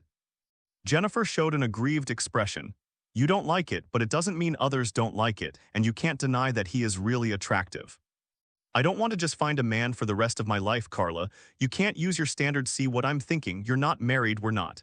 And you know who my parents introduced me to. It's all the idiots around the house, the ones you used to beat up for nothing. Who do you think I will choose? Carla sighed. There was no way to say anything else, and Bruce was indeed rich and handsome, even if he had no money. His temperament and every move and gesture could make people fascinated, definitely not including her. The main reason is that Jennifer has been obsessed with Bruce for 10 years, so Carla doesn't know how to persuade him. She was obsessed from the age of 18 to the age of 28. Carla didn't even know what happened to her at most. She spent 1 year with Bruce in school, only 1 year. 1 year was exchanged for 10 years of persistence and obsession. It seemed that she had to see the coffin not to cry. Carla sneered in her heart, and you will know when you go to Gotham City. Bruce has a sweetheart in his heart. It is Bruce's childhood sweetheart, Rachel. At that time, Jennifer will feel distressed and give up. Thinking of this, Carla simply stopped trying to persuade Jennifer, and only waited for her to come back crying to find out that she and Danny were wrong. But Carla never imagined that Gotham City welcomed a new chief prosecutor at the same time, that Harvey Dent. And then Rachel, she just fell into this guy's arms. Carla almost didn't swear when she found out. You really don't want your childhood sweetheart. You really can't beat the Skyfall series, so instead Jennifer saw the hope gate. To celebrate Jennifer's promotion, Carla and Danny had a small celebratory dinner at her house. The hometowns of the three daughters are all in that small town, and they don't have many friends here. If I have to say, Danny has a boyfriend now, but she is very wise not to bring it. This is a party for the three of them, not to mention what does it mean that she brings her boyfriend here alone. The main reason is that it's inconvenient. The three of them have made a fuss in the end, and it's already out of shape. On the next day, Carla had to act as a driver to take Danny home first, and then had to drag Jennifer, who was suffering from a hangover and headache, to get the letter of appointment back. In the end, she finally got her wish, and she was going to take office in Gotham City in 3 days. Gotham City is very close to Metropolis, and the 3 days are not rushed, which is enough for Jennifer to get ready. What's more, Gotham City just went through a catastrophe not long ago, and 890 needs her to rush to justice as soon as possible. It is said that after the former boss Carmine Falcone was imprisoned, his subordinates gradually became chaotic, and he might be able to seize the opportunity to catch many people. Carmine Falcone wants to control the entire Gotham City, definitely not relying on his own strength alone. In fact, he has a family to help manage the business, and even rule the entire underground of Gotham City. Now, after he was caught in the Arkham Asylum, at least 15 gangs emerged under him, and it can be said that they fell apart in 1 day. Carla was still worried about Jennifer and drove her there on the 3rd day. On the way, Perry called, and this time he couldn't bear to growl and question Carla. Why haven't you come to work yet? This is already the 4th day that Carla has returned to the Metropolis. Originally, she went to work on the 2nd day of her return, but in fact, she has been helping Jennifer with everything these days. Perry finally seized the opportunity, and even Jennifer, who was sitting in the co-pilot, could clearly hear his roar and couldn't help but glance at Carla, worried about her situation. Carla didn't care at all, driving with one hand, holding the phone to her ear with the other, and didn't care whether the movement on the other side was big or small. She had long been used to it. In response to Perry's rant, Carla explained, Jennifer has transferred to Gotham City and I am helping her move. Moving? Perry almost died of anger. You really don't take your work seriously, do you? If it is an ordinary employee, he would like to be fired on the spot. But the opposite is Carla, not just his little junior sister. The main reason is that Carla's column has always been very popular, and it can be regarded as the face of the planet daily. What's more, Carla has also signed a contract. She can't leave the Daily Planet casually, and the Daily Planet can't fire her casually. Otherwise, she will have to pay a liquidated damages.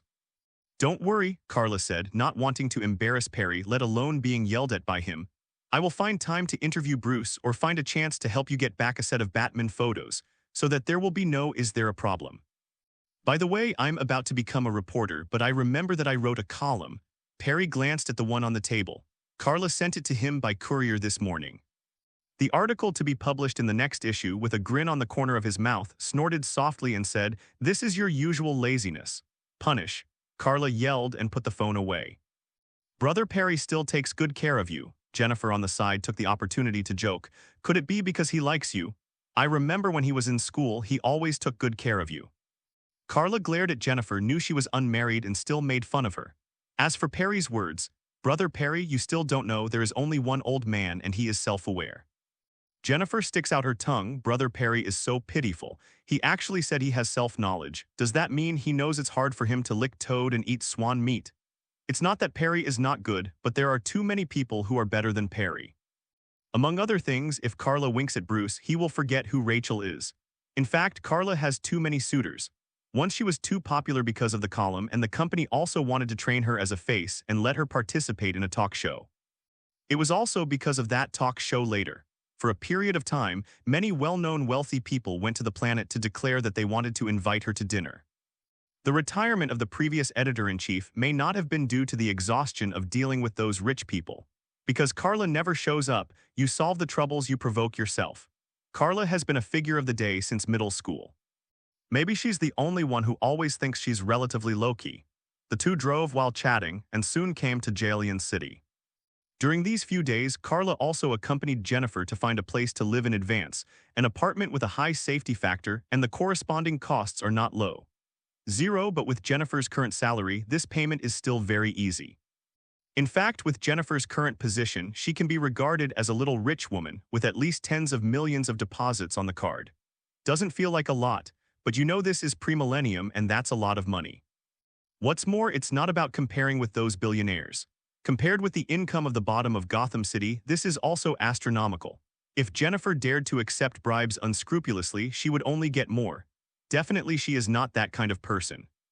When she was a prosecutor, she was known for being unselfish. Even when Carla called Bruce and asked him to host a treat to welcome Jennifer, even Bruce praised Jennifer on the phone. Even Bruce had heard about the deeds of the new justice. But what didn't make Jennifer happy at all was that although Bruce had heard of her reputation, he only forgot that Jennifer was once his classmate. That's embarrassing. But at night, Bruce still drove to meet the two beauties. Carla didn't pay too much attention to her own image. She was dressed in casual clothes, shirts, pants, and flat sneakers. She didn't look like a person who was about to turn 30, but was a bit youthful and playful. Only those glasses hindered her overall style a bit. Carla also tied her long hair into a single 0.7 ponytail, which is already one of her regular hairstyles in her daily life. Otherwise, she would put her hair in a straw hat to avoid getting dirty when she went to work in the farmland. On the contrary, Jennifer has been well-dressed, wearing a blue dress, beautiful high-heeled shoes, simple light makeup, and specially combed hair, no expensive jewelry, just wearing a pearl necklace and a delicate lady's watch. When compared with Carla, even Carla is a little bit inferior. After all, people depend on their clothes, let alone girls, and a well-dressed person can be compared with a sloppy one. Even Bruce's eyes lit up when he saw Jennifer after he came. Even if he didn't feel shocked, he still thought Jennifer was very beautiful. Jennifer secretly rejoiced. It seemed that her work was not in vain. Before coming to Gotham City, Carla called Bruce. Jennifer is her friend, and she knows that Jennifer has not forgotten Bruce for so many years, and she is simply an infatuation. That being the case, she can only try to match up as much as possible, and she doesn't care whether she can help Jennifer in the end. So after they packed up, Bruce drove a supercar to meet them. Don't doubt how much money Bruce has, any more than you need to doubt that Iron Man can buy a building in an instant in order to tear it down. According to Carla's evaluation, Bruce really looks like a dog after some grooming.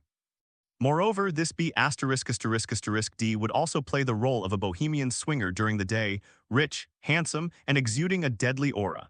No wonder it can attract so many famous women. Only on behalf of Gotham City, I personally welcome the arrival of the Chief Justice. Bruce greeted Jennifer with grace and humor, but Jennifer was a little unhappy.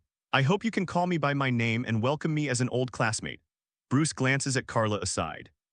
Old classmate, you haven't forgotten 20, have you? Jennifer's shoulders drooped a little. She dressed up with great interest just now, but she didn't expect that people might have forgotten her character. Isn't this too shocking? Carla glared at Bruce. Back then, I only had two friends. One was Jennifer and the other was Danny. Even though you and I were the only classmates, you shouldn't forget your classmates, right? Bruce slapped his forehead with his hands. I'm really sorry. You also know that the Wayne group has a lot of work every day, so forgive me. I will use a well-prepared dinner to make up for my mistakes. Carla actually wants to expose his lies. She has a lot of jobs. She is a reporter. And Bruce has already handed over the position of CEO of the company to Lucius Fox. In fact, Bruce is honestly playing the swinger now, so he doesn't have any so-called work to be busy with. But in order to keep Jennifer from being sad, Carla just continued to stare at him without revealing it. Then Carla and Jennifer got into Bruce's car together, and it was the rear driving. Carla's car wasn't too bad, but compared with Bruce's super sports car, he immediately felt extremely sad. The B***D, who had promised to give her the Batmobile, but Carla later realized that she couldn't drive that thing to work. What's more, after Oracle Man debuted, she had to be careful not to reveal that she was Oracle Man. It seems that there is no chance to get the agreed reward. This made Carla intentionally begin to speak ill of Bruce. Bruce, I heard that you burned down the manor that your family had passed down for generations after getting drunk. How about it? Are you rebuilding? Bruce glanced at Carla from the rear car mirror, very helpless. Who reported it? Isn't it your signature? Jennifer also knew that Carla's name was on the report and knew that she was deliberately making fun of Bruce, so she couldn't help covering her mouth and letting out a soft snigger. Carla glanced at Jennifer. Sisters, who doesn't know who, when did you become such a lady? Jennifer rolled her eyes. The male god is here to save face. Because of Carla's gags, the whole journey can be regarded as laughter. And Carla learned that in just 1 month, the Wayne Manor seems to have been rebuilt, and Bruce also invited them to be guests at night. Carla was dumbfounded and could only swear, evil capitalist. That's right, Bruce is so rich, such a huge manor was burnt to ruins, but it was about to be rebuilt in less than a month. It seems that being rich is self-willed. Bruce refrains from mentioning those veins of gold that Carla found somewhere. In the world, nothing can be compared with gold to preserve value, even if diamonds are artificially hyped. In fact, the original diamonds are not expensive, just the value of ordinary gems. Only gold, since ancient times, has been used and stored as a currency guarantee since its value was discovered. Including now, if there is no gold as a store of value, can't those banknotes be printed at will? The US dollar is also called the US dollar because the original US dollar can be directly linked to gold. Gold is very important, more precious than oil and natural gas. Let's put it this way, even if the veins Carla discovered were sold to others for mining, she could sell at least 10 of them for more than 1 billion. In fact, she is the rich woman. The Wayne Group is rich, but it also has a lot of expenses, including many other shareholders in the company, not all of which belong to Bruce alone. It's just that Carla doesn't want to be so troublesome. She doesn't want to cause trouble because of these gold mines, and she doesn't really care about money. It's like you want to buy God with money, a person who can tear the earth apart at any time. Does she care about money? Bruce drove Carla and Jennifer all the way to the front of a magnificent hotel. God knows how many stars this hotel is. Anyway, there is a large courtyard outside with flower beds, fountains, and so on. Naturally, there are well-dressed welcome doormen at the entrance. Compared with the surroundings, Carla seems not so popular. Even the doorman stopped Carla tactfully. Dear miss, your clothes don't conform to the rules, so please. Carla is wearing an ordinary shirt, a pair of jeans, and a pair of sneakers, which is really different from those well-dressed ladies and celebrities who wear small dresses and high heels. Carla raised her hand to scratch the back of her head and shook her beautiful long golden hair, which made the doorman stare blankly, as if a galaxy appeared in front of her eyes, which was brilliant and extraordinary. Give it to you. Carla turned to Bruce and asked, since you brought us here, you definitely have to solve it. Jennifer complained to Carla in a low voice. I told you to wear my 850 dress, and there must be a dress requirement when you come to this kind of place. Carla snorted, may I ask who is the customer? I've only heard that customers pick restaurants, but I've never heard of restaurants picking customers. Hypocritical, poor, and fastidious. Bruce's eyes lit up as if Carla had spoken to his heart, and he, a swinger, liked to be so informal. I once heard that he brought 2 supermodels with him, but those 2 girls were not easygoing lamps, so they ran to swim in the pool in the lobby of their house halfway through their meal. Later, Bruce also joined in, not a fuel-efficient product. At this time, because of the situation at the door, the manager rushed over and heard Carla's words. He couldn't help frowning and reminded, "Miss, this is a high-end hotel, and the guests who come here are all celebrities and politicians. You are responsible, and you are also responsible to other guests." This sentence can be said to be neither humble nor overbearing. Even Carla nodded. If it was just blindly making things difficult for the guests, then she definitely had more words to refute. But the manager was very smart to ask her what other guests asked her, and she had nothing to say. "You are a guest, and others are also guests." But when Bruce opened his mouth, it was completely different. He said to the manager, "Sorry, I'm Bruce Wayne, the owner of this hotel as well as yours." The manager looked straight at Bruce, then bent over and said, "Please, Carla has only one sentence, MMP, why don't you just watch people order dishes?" Under the leadership of the hotel owner Bruce, Carla still came in. "You should really learn from Miss Jennifer. If you are willing to dress up a bit, there will be countless people willing to invite you to dinner just by standing in front of the door." Bruce also teased Carla deliberately. Jennifer glanced at Carla secretly. "Carla is angry, girl, people call you Miss Jennifer. Can't you recognize such an unfamiliar title? Are you still happy?" And for Bruce's statement, "Carla is not cold at all. Do you really think I care about coming here to eat, or do you think I don't have any money?" Carla snorted, "I'd rather share my prey with the pack than sit with you beasts in clothes." At least the most direct hostility can be felt without intrigue. Bruce shrugged, scolded. A group of 3 walked into the lobby of the hotel. As the boss, Bruce didn't need to reserve a seat in advance. Unlike other people, the earliest one might need to reserve a seat a week in advance, otherwise they would not be entertained. Like Harvey Dent. During this time, they passed a table where Harvey Dent was sitting next to him and Rachel was opposite him. Harvey Dent was complaining to Rachel about how outrageous the hotel was. He waited for 3 weeks. It is said that this was the last attention he got from revealing his identity as a government official. We also had to find someone, for example, someone to manage the sanitation. It can be seen, but just think about who their boss is. Rachel. Bruce also noticed the situation at this table and made a surprised sound when he saw Rachel. Carla slapped her forehead. "That's a little promising." Jennifer sneaks a shoulder bump to Carla, meaning, "Who is that?" "That's your rival in love," Carla muttered unambiguously. "She is Bruce's childhood sweetheart, so you know your rival in love is not me, she is. But don't be discouraged, I see her. I'm dating this gentleman in front of M.E. letter 3005. Bruce glanced back at Carla, who heard it, and then at Jennifer, who bowed her head shyly. "Stupid Carla, don't let him hear you." Carla's words were only heard by Jennifer and Bruce, not even Rachel and Harvey Dent, who were in front of them. Rachel looked a little embarrassed when she saw Bruce, but she forced a smile and said hello. "Bruce, this is Harvey. Harvey, this is Bruce." Bruce politely reached out to Harvey and the two said hello to each other. But that's all, they are not familiar with each other after all. Rachel glanced at the 2 women behind Bruce again and asked with a smile, "Why don't you introduce your friend?" Bruce turned sideways and introduced successively. "This is Miss Carla, who is now working for the Planet Daily. She is a sharp-tongued reporter and has a well-known column.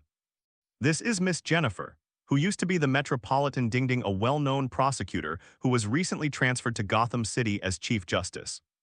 Harvey's eyes lit up. He took the initiative to shake hands with Jennifer and said, "I've heard of your unselfishness before and I've been yearning for it for a long time." Jennifer responded politely with a reserved smile. "I've also heard about Mr. Harvey. Before coming to Gotham, I heard that you will be the new chief prosecutor. It seems that we can cooperate well. Gotham City is sorted out." That's right, Jennifer and Carla already knew that the newly appointed chief prosecutor was Harvey Dante, and Jennifer was promoted to chief justice. Bruce glanced at Jennifer and Harvey, thought for a while, and suddenly said emotionally, "I think we might as well join a table." He suddenly had the idea of wanting to test it out. No one else knew, but Carla and Rachel knew that he was the Batman. "Today I just met the newly appointed chief justice and chief prosecutor. He wanted to hear their views on the current Gotham City and their future ideas." But Rachel obviously misunderstood and muttered, "It's not convenient, is it? The hotel probably won't agree." However, although she is Bruce's childhood sweetheart, she still underestimates Bruce. Carla shrugged, "This is his. Even the entire hotel belongs to Bruce, so he can come here as he pleases." In the end, under the arrangement of the manager, the waiter arranged 3 chairs beside the small table for 2. This kind of square table used to be barely enough for 4 people, but now it sat a full 5 people. Carla complained, "Can you really let it go?" Bruce obviously didn't want to drink, so he gave Carla a wink, meaning that he could go to his manor to entertain her again at night, and don't talk now. Carla was about to order, but at this moment she had to close the menu and said with a sigh, "A bottle of wine, I don't know the brand anyway, you can just take the most expensive one." The waiter looked at Carla stupidly, wondering what kind of wine to drink if he didn't know the brand. People who come here are very particular. Even drinking a glass of wine requires several steps. Needless to say, sobering up, even shaking the glass a few times and smelling it, how much to drink in one sip, how much to pour in a glass is very troublesome. Anyway, Carla doesn't care anymore. She drinks the same whether you give her red wine, white wine, or beer. Bruce obviously had something to say, looked at Harvey with a smile and asked suddenly, "The new chief prosecutor hasn't been welcomed yet, speaking of which, you should have heard of the masked vigilante Batman. I wonder what you think of such a dangerous person who is not under the control of the law. I say myself." Carla on the opposite side turned away with an unbearable smile on the corner of her mouth. But Harvey's answer surprised Carla. "Gotham City should be proud of those who act bravely, Mr. Bruce. Although he is indeed a dangerous person, it cannot be denied that what he did was just." Carla saw Bruce's eyes light up and even she herself became interested in Harvey. "Are you saying Batman is a hero, and Oracle Man she didn't Zhao forget her responsibility? But in my opinion, you trusted and elected officials are the real heroes, not a person above the law." Carla also became interested in Harvey, wondering what he would do reply. Even Bruce said, "Who allowed him to be so arrogant?" They secretly looked at each other and smiled because they were the Batman and Oracle Man that at the moment talked about. Rachel looked at Carla thoughtfully. It turned out that this time it was not Harvey who answered their questions, but Jennifer who spoke. She picked up the red wine that the waiter had brought and poured a third into the glass. Looking at the bright red wine in the glass, Jennifer said in a cold tone, "Everyone, those who stand by and watch the bullies wreak havoc on this city and watch this city finally degenerate and decay. Batman and Oracle Man, they are the expected dawn in this darkness." It is stated in advance that Jennifer does not know Carla's super ability, let alone that she is the previous Oracle Man. Carla still respects her adoptive father very much. Since Jonathan won't let her reveal her identity, she won't let others find out that she is a Kryptonian. So Jennifer's thoughts are not because of Carla but her own most authentic thoughts. Even Carla was a little surprised. Jennifer looked at Carla amusedly. She didn't really think that she was just a nympho. Did she really think that she came to Gotham City because of Bruce? "As a metropolitan, I once thought that Gotham City was hopeless. It was full of darkness, corruption, and depravity. It was like an abyss that would never see the light of day. I always thought that it would destroy itself." Jennifer shrugged, although she was surrounded by Gotham people, but she didn't care about expressing her truest thoughts. Like the Queens versus Brooklyn meme, Gotham City and Metropolis are so close, it is not an exaggeration to say that they are brother cities. But the people in the two cities are not so friendly. It is better to say that the people in the Metropolis are more different. It is not that they look down on the people of Gotham City, but that the environment of Gotham City is criticized. The former Carmine Falcone even blatantly entertained the dignitaries of various departments and almost bought the head of the government. This is 350 Gotham City in the eyes of outsiders, and the city is hopeless. Jennifer took a sip of the red wine that was as red as blood and continued, "It is because of the appearance of Batman and Oracle that I saw the light. Do you think they are bastards who are beyond the law? No, it is because of people's inaction, because the law sometimes has no way to deal with real assholes. And the city needs them. They are real superheroes in my opinion. If Gotham City was in darkness before, then Batman and Oracle were the city's dawn, and they made me see that there is still justice in this city. I'm not accusing ordinary people of inaction, but it is. Because everyone is just watching, the existence of superhero is more needed." Finally, Jennifer took out her necklace from the neckline, and Carla realized that her necklace was not an ordinary decoration, and there were two little bat logos hanging on it. One is pure black and the other is silver white. Black stands for Bruce's Batman and white stands for Carla's Oracle. Because of them, I have the confidence to come to this city.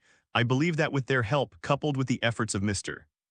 Harvey Keeb and me, and the common awareness of the people in the city, justice will eventually defeat all evil. While speaking, Jennifer brought the two little bat logos to her face and kissed them lightly.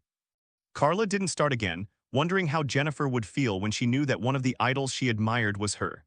Even Bruce stared deeply at Jennifer, as if he had known her for the first time or felt her existence intuitively and profoundly for the first time. In fact, even Carla didn't expect Jennifer to say these words. After all, they had a fault for a period of time, and Jura didn't know much about Jennifer's growth. Jennifer is almost 30 years old, and she is a mature prosecutor, so she is no longer a little girl who is well-informed. Harvey on the opposite side also nodded approvingly. I think so too, either to live forever or to live long enough to watch myself being forced into a villain. I don't dare to be a villain, Jennifer smiled playfully, raised the cup in her hand and greeted, to the heroes, to Batman and Oracle Man, cheers.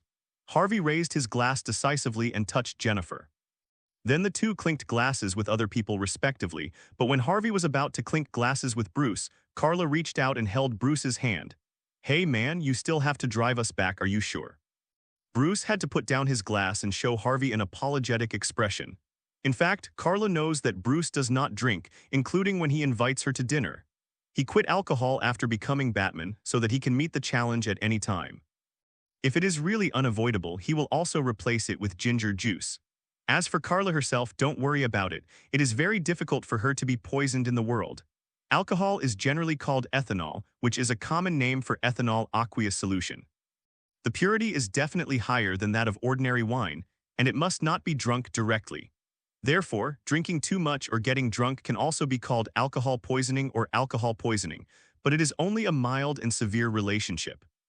For Carla, she is immune to almost all toxic substances in the world except kryptonite, and alcohol is definitely no exception. But she won't pretend to be dead, just find the most poisonous snake to bite herself. In fact, I have encountered them before. When I traveled all over the world, I inevitably encountered rattlesnakes or cobras. However, due to her defensive power, she didn't get bitten through the skin, but was roasted and eaten by her. As for the smell of snake meat chicken. To pay respect to the two superheroes, Carla and the four of them had a toast without Bruce. I have to say that it is really wise for Carla to choose expensive ones and not the right ones. Even Carla, who doesn't know how to taste wine, nodded. That's right. She also called the waiter and asked if she could pack a box and take it home. Bruce's face turned dark. Sister, this bottle costs about $100,000 or US dollars. Are you really welcome? There are better wines in my manor. If you still want to drink, you can come back with Miss Jennifer and stay with me for one night, Bruce invited along the way. Jennifer's eyes lit up. Carla narrowed her eyes slightly. The B***** D did it on purpose. She glanced at Rachel beside her and smiled. Do you still want to hurt each other? Come on, B***** D, whoever is afraid of whom. Miss Rachel, Carla turned her head, looked at Rachel beside her and asked, you and Mr. Harvey must not be together by chance, right? Are you dating? Rachel paused, bit her lip, not knowing how to answer. Harvey didn't have any worries anymore. He took Rachel's little hand directly on the table and replied actively, yes, we are dating. Rachel is the most beautiful girl I have ever met, and she is also the kindest girl in my heart. Deeply infatuated with her, I love you. The last sentence was Harvey turning to Rachel. Carla smiled and clapped her hands for them and winked at Bruce, who was not in a good mood. Bruce couldn't help but raised his hand to pick up the glass and drank it down. Carla didn't stop him this time but stood up and poked Jennifer on the shoulder. Bruce looked at Rachel and couldn't vent the sadness in his heart, so he could only forcefully smile and say, congratulations, Rachel, and then we won't bother you. Without eating, Bruce ran away in disgrace. Carla hurriedly called Bruce to stop. Don't forget to pay the bill. The bottle of red wine she asked for might cost Harvey several months' wages. Facing Rachel, who switched to Harvey's arms, Bruce had a hard time accepting it. So he didn't even bother to eat, so he ran away as if to escape. Carla and Jennifer, who were involved, could only leave temporarily. Bruce, who was driving the Supergun, was obviously absent-minded, and Carla had to drive him out of the driving seat halfway and sit in the driving seat by herself. Dare to drive after drinking. You are not afraid of death, and we don't want to bury you with you, Carla cursed while starting the expensive super sports car. As a result, Jennifer complained, didn't you drink it yourself? Carla glanced at Jennifer and Bruce, who was deliberately driven to the back row by her, from the rearview mirror, snorted softly and started to look outside before they got married. Bruce did suffer some blows. It turned out that after solving Lars and saving Gotham City, Rachel went to find Bruce because he knew his identity. At that time, Rachel also kissed Bruce because of what Bruce superhero did Tilda. Just when Bruce thought he could be with her, Rachel turned him down, saying that maybe they would reconnect when he was no longer Batman. But Bruce never expected that before he was no longer Batman, Rachel would have a new boyfriend. Rachel is not the kind of person who only dates her boss. After all, if she is, she should be with Bruce. It's because she likes upright people and people with a heart of justice. Including Rachel's ex-boyfriend and the current Harvey, they are all people full of justice and integrity. However, only Bruce was left out of the list by her. But Bruce is Bruce after all. He quickly recovered from this shock and called the housekeeper a foo on the way. In fact, the only servant in Bruce's family is Ah Fu, and he doesn't even have a servant on weekdays. After all, he has many secrets that he doesn't want to be known. Poor Alfred is both a father and a mother, and has to be responsible for making Bruce's quilt every morning. Now Bruce still called Ah Fu to prepare dinner. After all, they didn't eat anything. Still, Carla couldn't stand it anymore and said to Ah Fu on the phone without looking back, "Just prepare the ingredients and I will take care of it. Bruce, Ah Fu is already so old you better not torment him." It's best to quickly ask for a child to take care of the old man. Ah Fu's voice suddenly rose. "Miss Carla, are you already planning to accept the young master? That's really great." The car obviously shook and Carla shouted angrily, "It's not me, but I will bring a more suitable candidate."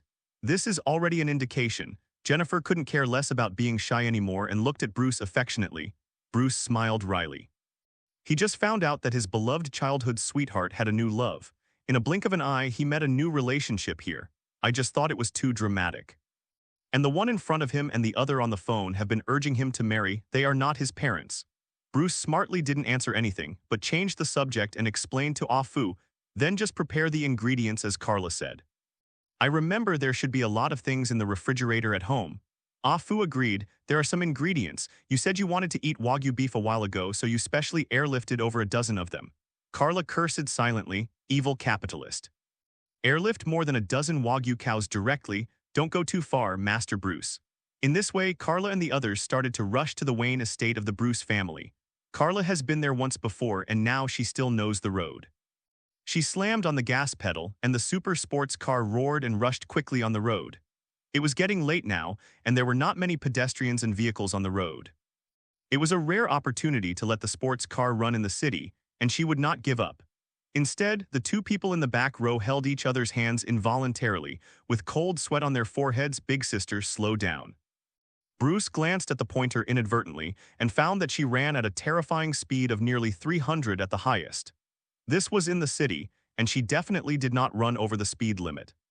It can also be seen from this that the performance of this car is definitely worth a lot. In this era, it can easily run 300, and it is definitely a super sports car among super sports cars. This is also in line with Bruce's identity. When she came to Wayne Manor again, Carla found that Bruce hadn't lied. The ruined manor had been rebuilt. What's rare is that she was surprised to find that not a single brick or tile had changed here, as if the old manor had just been restored. The castle has been updated inside and out, replacing the old ones with new tiles. 0 for flowers. This is the third time Carla has come to Wayne Manor. The first time she saw the oldest castle, the second time was the ruins, and this time she saw the new Wayne's house. Before entering the door, Carla stood there and said to Bruce, "Congratulations." Brucettin paused before replying, "Thank you, welcome." Squeak. The door opened. Ah Fu appeared in front of several people and asked, "Are you going to stand outside and chat all the time?" Ah Fu's complaints are still just right. Even Bruce had nothing to do with him and turned to greet Carla and Jennifer. "Welcome to Wayne Manor, two beautiful ladies." Don't be a vampire's castle. Jennifer also began to get familiar with getting along with Bruce, restored her old style and joked. Carla and the others are always laughing and fighting with each other on weekdays. It is really difficult for Jennifer to let her play a qualified celebrity lady all the time. In fact, Jennifer is a little more interesting. Walking into the gate of Wayne Manor, Carla looked around and found that even the interior decoration was trying to reproduce the previous picture as much as possible, as if the castle had been reborn. The only regrettable thing is that all the valuable cultural relics, works of art, etc., used as decorations have all become new ones. After all, those that were destroyed in the past cannot really be restored. "It's better to let me take it and sell it," Carla complained a little, and the others pretended not to hear it. "Okay," Carla clapped her hands again and greeted Bruce. "I'm going to prepare dinner, tell Jennifer to walk around." Carla also winked at Jennifer. This is her chance. Jennifer understood. Bruce was amused. Don't pretend he doesn't exist, he was watching. Ah Fu stretched out his hand and led Carla to the kitchen behind the castle and asked Carla along the way, "Is this lady the one you mentioned on the phone?" Carla nodded. "How is it? It's still suitable to be the mistress of the Wayne family, right?" Afu looked at Carla complainingly. Miss Carla is more suitable. Don't think about it like that. Borrowing those super ingredients stored by Bruce's family, Carla prepared a sumptuous dinner by herself. And she is not afraid of waste at all, so she even used Wagyu beef to make beef brisket and persimmon soup. Even Bruce shook his head. Afu also said that if she was the mistress of the Wayne family might go bankrupt. After a belated dinner, Carla and Jennifer were left behind, and the Wayne family's castle had enough room for guests. At night, Carla was awakened by some unknown voices. She had to block out those voices, got up in the silk nightgown prepared by Ilford and went to the hall outside. Afu was well prepared, with a variety of water and beverages on the outside table and even a bottle of red wine. Carla glanced at it and finally chose to take the glass of water to the floor-to-ceiling windows. When passing by, 450 brought a sofa and put it down. She sat there and watched the beautiful night scenery outside, feeling happy for her friend. At the same time, Carla is also worried about Jennifer. Gotham City is far from ushering in its own dawn, and even before the dawn, it is the darkest time. Jennifer didn't understand that late at night was not scary, only this time was the scariest. Just then, there was a slight sound of footsteps behind him. Carla took a sip from the cup and complained without looking back, "I think it's time for you to check your body." Bruce was a little embarrassed and muttered, "I didn't expect her to be." It's hard to say what happened later. "My Jennifer is very innocent and a rare good girl. The only person who makes her fall in love is you, and you are definitely her first love." Carla turned around and said without warning, "Don't disappoint she." Bruce lowered his head and picked up a glass, hesitated for a while, picked up the bottle of red wine and poured himself a glass. This is the second time he has been held against his will. "I don't know," Bruce said awkwardly after drinking the drink in his glass. Carla sneered, "You definitely don't know. Back then you were completely immersed in hatred and sadness, and you turned a blind eye to everything around you. Later, various things happened, especially that Miss Rachel was the one in your heart love." Facing Carla's eyes, Bruce felt more and more uncomfortable, so he had to change the subject and said, "Actually, Gordon recently brought a piece of news, a mysterious." "It's better not to tell me," Carla interrupted Bruce impatiently, reached out and pressed the arm of the chair to stand up, drank the clear water in the glass while walking, and put it on the table in front of Bruce. Looking closely at Bruce, Carla reminded, "Don't forget that you and I have gone in two opposite directions, and I will not help you anymore, Bruce. You can only rely on yourself. Otherwise, you will never want to see me kill those damned guys again in front of your face." Bruce fell silent. They had had a dispute before over the settlement of Lars. Although the two people's beliefs are to fight criminals, their choices and views on the ending are completely different. Carla pays more attention to using violence to control violence. For those who will endanger the lives of others, she advocates cutting the grass and eradicating the roots to prevent future troubles. But Bruce thinks that their original existence and actions are not legal, let alone have the power and qualification to judge others. They are not judges. Rather, Jennifer, who was lying on Bruce's bed at the moment, is the judge of Gotham City today, and she is the judge. Jennifer, she finally got her wish. It's just that Carla doesn't know whether she can get what she wants in the end.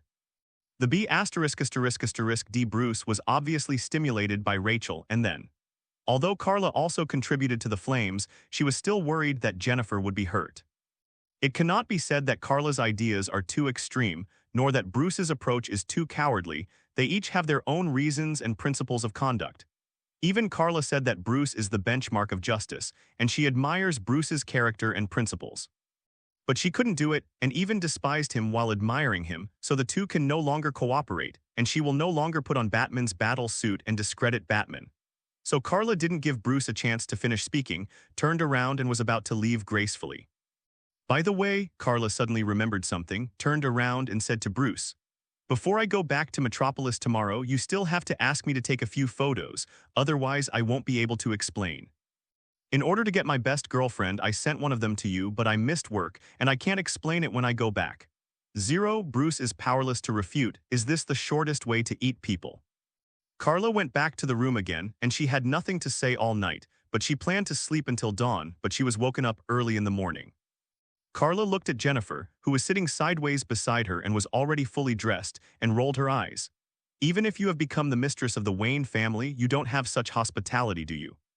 Jennifer blushed and knew that what happened last night should have been discovered.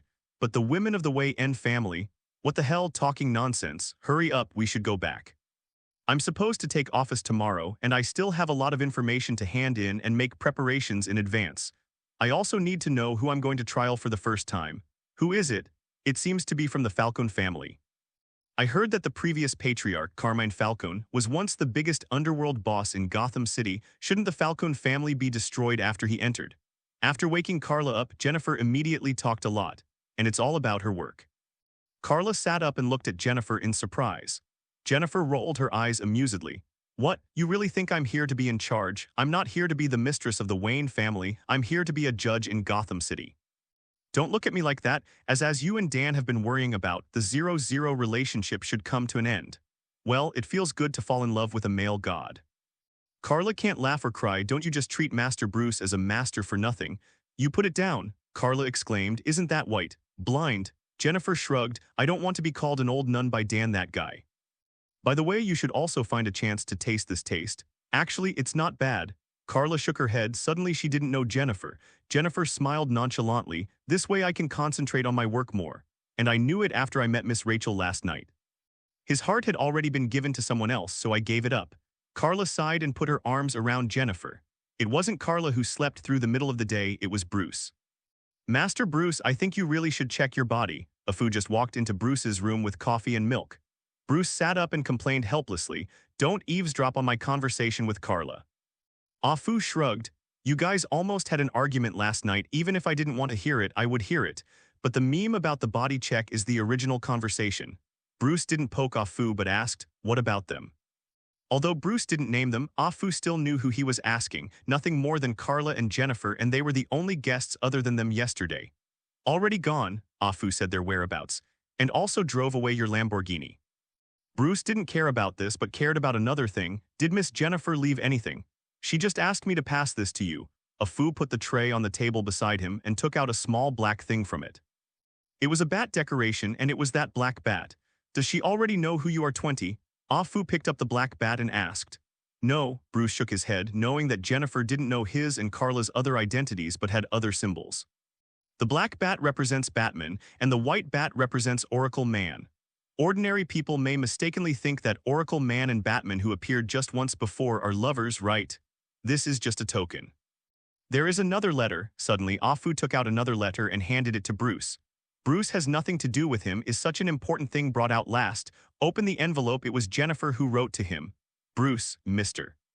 Wayne, you are gentle and not as bohemian as the outside world says. After many years, I see that you are no longer as decadent and sad as you were in your school days. I am really happy for you. You don't have to play anyone, just be yourself. It seems that Jennifer has recognized that Bruce is not the *****, brother as rumored by the outside world, but a mature and gentle, excellent man.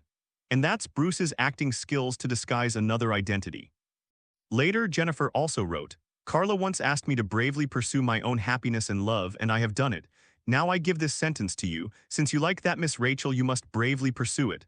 Well, I've got what I want, and I hope you can too. Also, what happened last night, not bad, but that's about it. What does this mean? Bruce raised his head and asked Afu because the belief was not blocked, so he guessed that Afu had definitely read it. Afu thought for a while. That is to say that Miss Jennifer voted you for nothing, Master, and then kicked you. To put it bluntly, she dumped you. Bruce's complexion is very dark, so needless to say it so bluntly. I mean, doesn't she like me? She has been secretly in love with me for many years. How could this happen? Bruce began to doubt life. Jennifer has loved him for so many years and has never even favored other men. As a result, when the two of them finally had a chance to come together, they turned around and left in a smart and neat manner, leaving only a black bat logo behind. Why is this happening? Bruce is still a little ignorant of emotion. Afu sighed. Master, Miss Jennifer already knew that you belonged. That's why she left without saying goodbye. I think you should know what happened better than me. Rachel, he finally knew what was going on the other side at Jennifer's house. Carla was still a little annoyed and poked Jennifer's forehead with her finger, angrily reprimanded. Forget about anything else. It was like that last night and you still let it go. Are you crazy? Jennifer glanced at her amusedly and angrily. It is because I have tasted it that I can let it go, otherwise I will never forget it. You don't understand. Carla gritted her teeth. Who is she helping to avenge the injustice? Okay, you have time to go around me and beat my head. Why don't you help me sort out the information? Jennifer worked hard on her own for so many years, and she really let go of Bruce. turned around and concentrated on his work. She changed from yesterday's dress to home clothes with her hair casually tied, and she was sitting cross-legged among a pile of documents. It was full of information about her work, and most of them were about the prisoners she was going to trial for the first time since she came to Gotham City. Jennifer also found the business card Harvey gave last night and communicated with Harvey. Harvey is now the chief prosecutor of Gotham City, including the first court session, when he served as the prosecutor to indict the criminals. In other words, they will have their first collaboration next. In addition, they talked very happily during dinner yesterday, and they even spoke bluntly during the phone call, discussing the best way to sentence the criminal to life imprisonment. Because there is no death penalty, life imprisonment is already the most serious punishment. Carla looked at Jennifer helplessly. Are you too righteous? If the private conversation between her and Harvey gets out, including Jennifer and Harvey, it will be too much to go around. At that time, let alone demotion, it will be good if they can take the blame and resign smoothly. If they are serious, also serve time. But this is Gotham City, so it should be fine, probably. In the end, Carla had to help Jennifer do a lot of homework. For example, the evidence about the Falcone family and even the Falcone family's royal lawyer has some stains, and it will be a good one at the critical moment. Handle. But in the final analysis, the witness is the most important thing. You might as well find a way to prepare for the witness. Once the witness backtracks in court, it will be very troublesome. Carla is also a high-achieving student, and she knows something about this. Jennifer carefully took notes to record some of Carla's suggestions, and when she finished sorting it out, she talked with Harvey again on the phone to discuss the matters that need attention. Afterwards, 120 Carla heard after returning to the metropolis that the trial was quite exciting, and the person who was the accusation witness really retracted his confession on the spot in court. However, both Jennifer and Harvey had already made preparations, and their plan was thwarted. In the end, the current head of the Falcone family still made a trial. It's a pity that there is really no way to sentence him to life, only 10 years. Okay, it's time for me to go back. Carla couldn't stay in Gotham City to accompany Jennifer all the time. She herself had a job in the metropolis, including Clark, who had already started college life, and she hadn't paid a visit yet. Jennifer didn't care and just threw a bunch of keys in the past. One is the key to her house now, and the three sisters are used to giving the keys to the other two. In addition, there is another one that is Jennifer's own car key. Carla is a little puzzled. In fact, Jennifer has her own car in the metropolis, but she asked Carla to help her move because it was being overhauled recently. I heard Jennifer say, "Leave your car to me, you send Bruce Wayne's car back and drive my car after returning to the metropolis and change it back when you come over next time." Carla looked at her seriously. "Really, let go? If I keep Bruce's car, there will be a chance to meet again, right?" Jennifer shrugged. "As you can see, I'm very busy now. The implication is that there is no time to fall in love or a secret love." Jennifer seems to have turned on the sage mode suddenly. Carla has been surprised. Isn't the sage mode only for men? Anyway, she suddenly seemed to be enlightened, or maybe it was indeed as Jennifer complained and complained that Carla had always underestimated her. Who is not a mature intellectual big sister? Carla finally bid farewell to Jennifer, and she really should go back here. "If you don't go back, I'm afraid Perry will go crazy." After all, she only submitted one issue of articles, and Carla's readers are planning to ask her to add updates, but you said you want to stop updates? This joke is not funny. And before going back, Carla had to send back the Lamborghini supercar that he drove in the morning to Bruce. When Bruce came to pick them up yesterday, he had been in his car all the time. When he left in the morning, he had to drive one of Bruce's cars. It was very troublesome to go back and forth. Carla really wanted to turn into a female Superman and fly back. Unfortunately, now is not the time. When Carla returned to Wayne Manor, Bruce finally woke up. "You just woke up." What Carla saw was Bruce in his pajamas wandering around in the living room at home, which was almost the same as the time she interviewed Bruce before. Bruce shrugged. This was his home. "Well, how is Jennifer?" Bruce asked, pretending to be calm. Carla glanced at Bruce, only amused in her heart. Jennifer had been secretly in love with him for 10 years before, but now he finally pays attention to Jennifer, but Jennifer is no longer in the same place.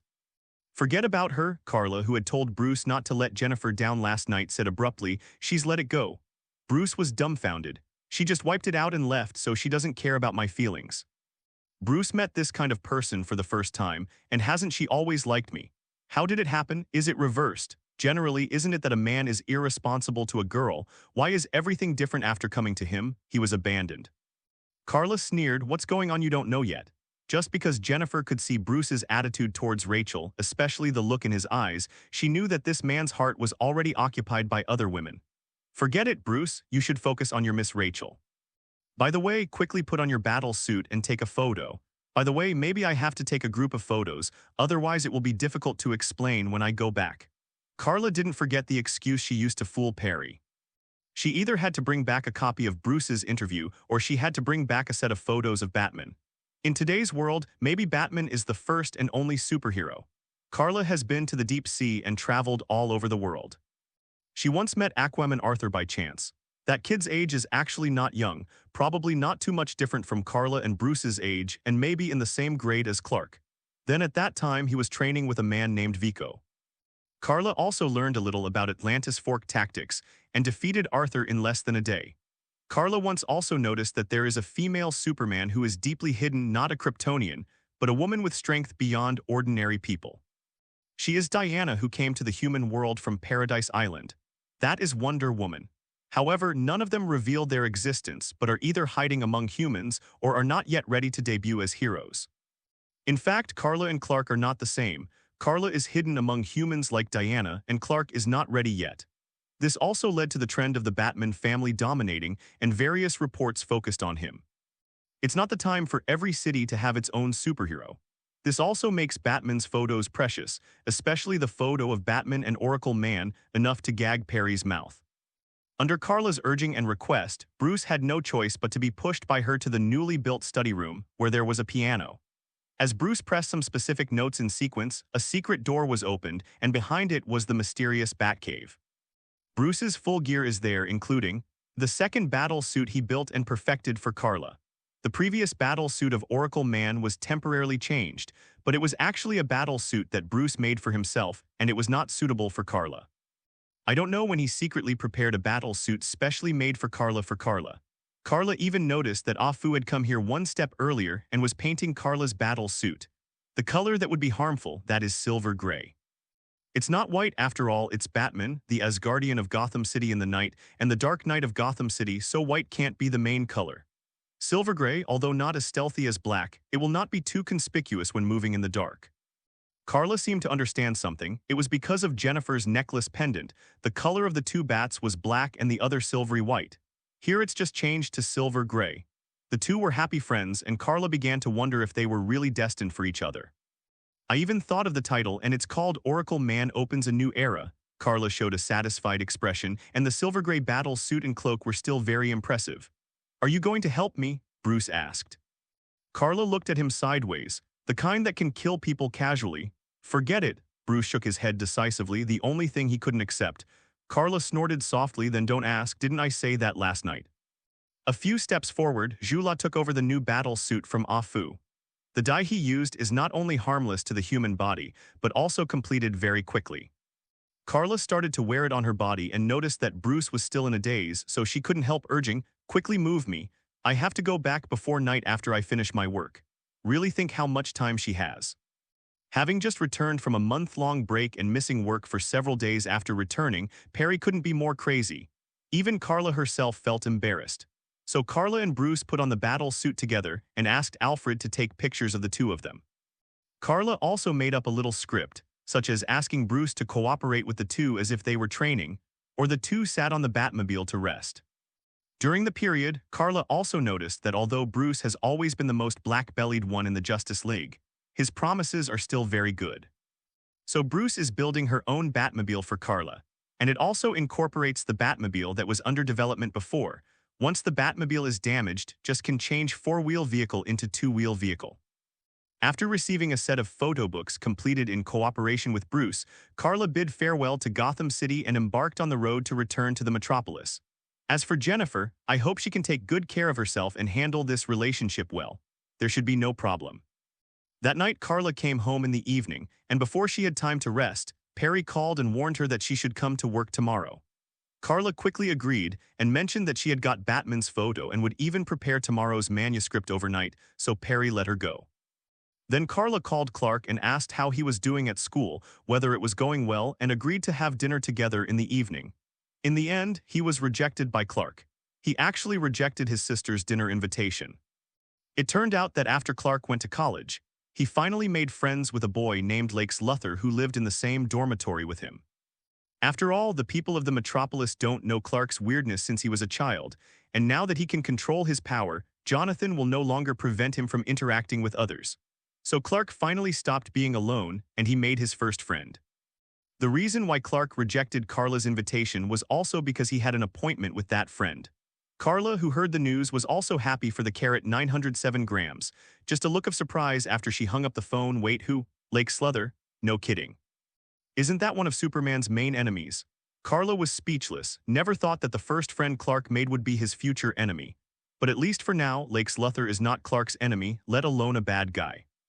On the contrary, according to Clark, Lex Luthor is still a very good person with great ideals. At least Carla is not yet the unjust Superman. She hasn't reached the point where she would kill someone just because of a name, and the other party is Clark's first friend. Therefore, she did not act in a hurry but suppressed the matter and was even interested to see what kind of sparks would be produced between Clark and Lex Luthor. By the way, what about Louise? On the second day after returning, Carla first went to fetch Jennifer's car, and then she will drive Jennifer's car for a while, because her car is now being used as a means of transportation for Jenny in Gotham City.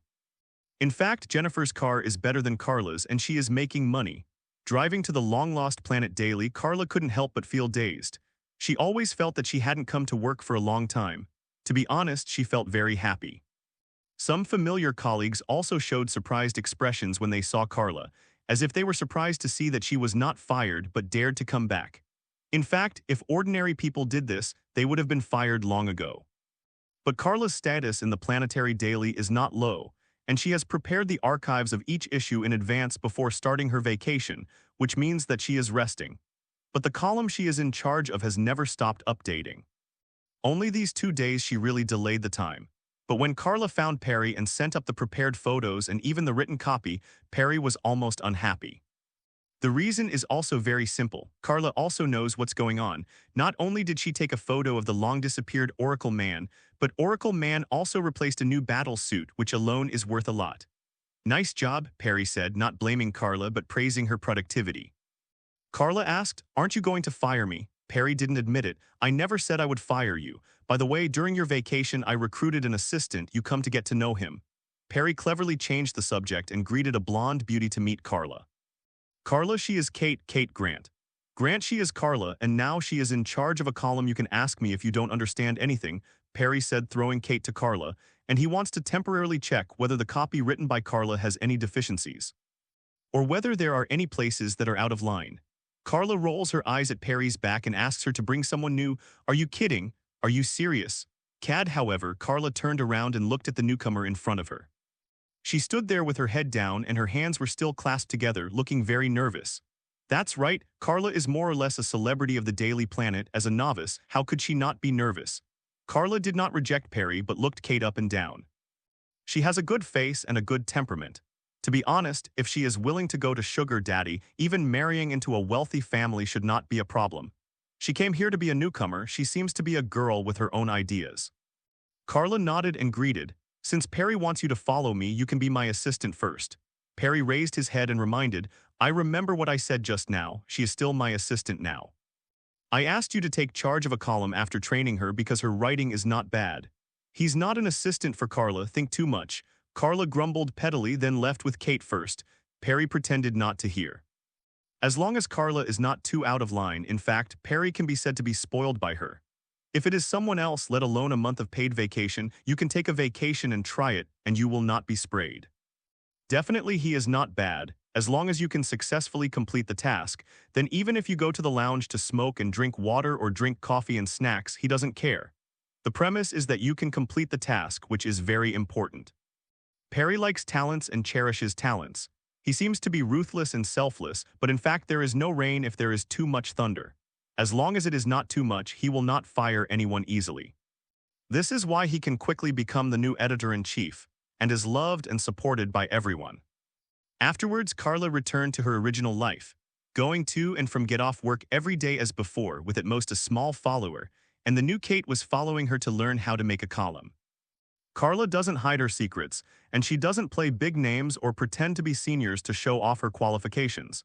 She will patiently talk about what she can teach Kate and give advice. Even Carla paid for the many times when I was looking for a place to have a drink at lunch or after get off work. The relationship between the two quickly became good. There was only one embarrassing quarrel, because Kate was curious that Carla was so powerful at such a young age and praised her a lot of compliments. As a result, the former classmate who passed by poked Carla's pain and told Kate, who just graduated, that this girl who looked like she was only 18 or 19 years old was actually 28 years old. Carla is angry. I want you to talk too much. But what I have to say is that Carla has always looked very young, as if age and time have been frozen in a certain moment on her body. Only Carla knows that this is because of the relationship between Superman's physical fitness and cells. Then until one day, a news caught Carla's attention. It was reported that a group of gangsters wearing masks similar to Joker robbed a bank. Joker. Carla's life is back on track. She continues to go to and from get off work every day. And when she is free on weekends, she sleeps in at home or drives Jennifer's car back to her hometown. She never went to Gotham again anyway. Jennifer's car is better than hers, it doesn't matter. Jennifer didn't call Carla all the time because her side was also very busy. After the biggest gang boss fell in Gotham City, at least 15 gangs were split in one fell swoop. Now Harvey is trying his best to fight against those gangsters, and Gordon is also helping. Other than that, Jennifer has only called Carla once, and it is said that Bruce now seems to be stalking her. It seems that Bruce is not satisfied with being dumped after being voted for nothing, or finally noticed Jennifer's okay.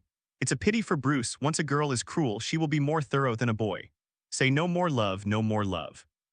Jennifer didn't talk to Bruce but was busy with her work. And with the efforts of Jennifer and Harvey, the Falcone family was completely destroyed, and the new patriarch was also arrested. In addition, more than 90% of the most important money of the Falcone family was confiscated, and only some of the people who fled overseas in time took part of it. This battle can be said to be a complete victory. Carla told Jennifer to be careful not to be retaliated against.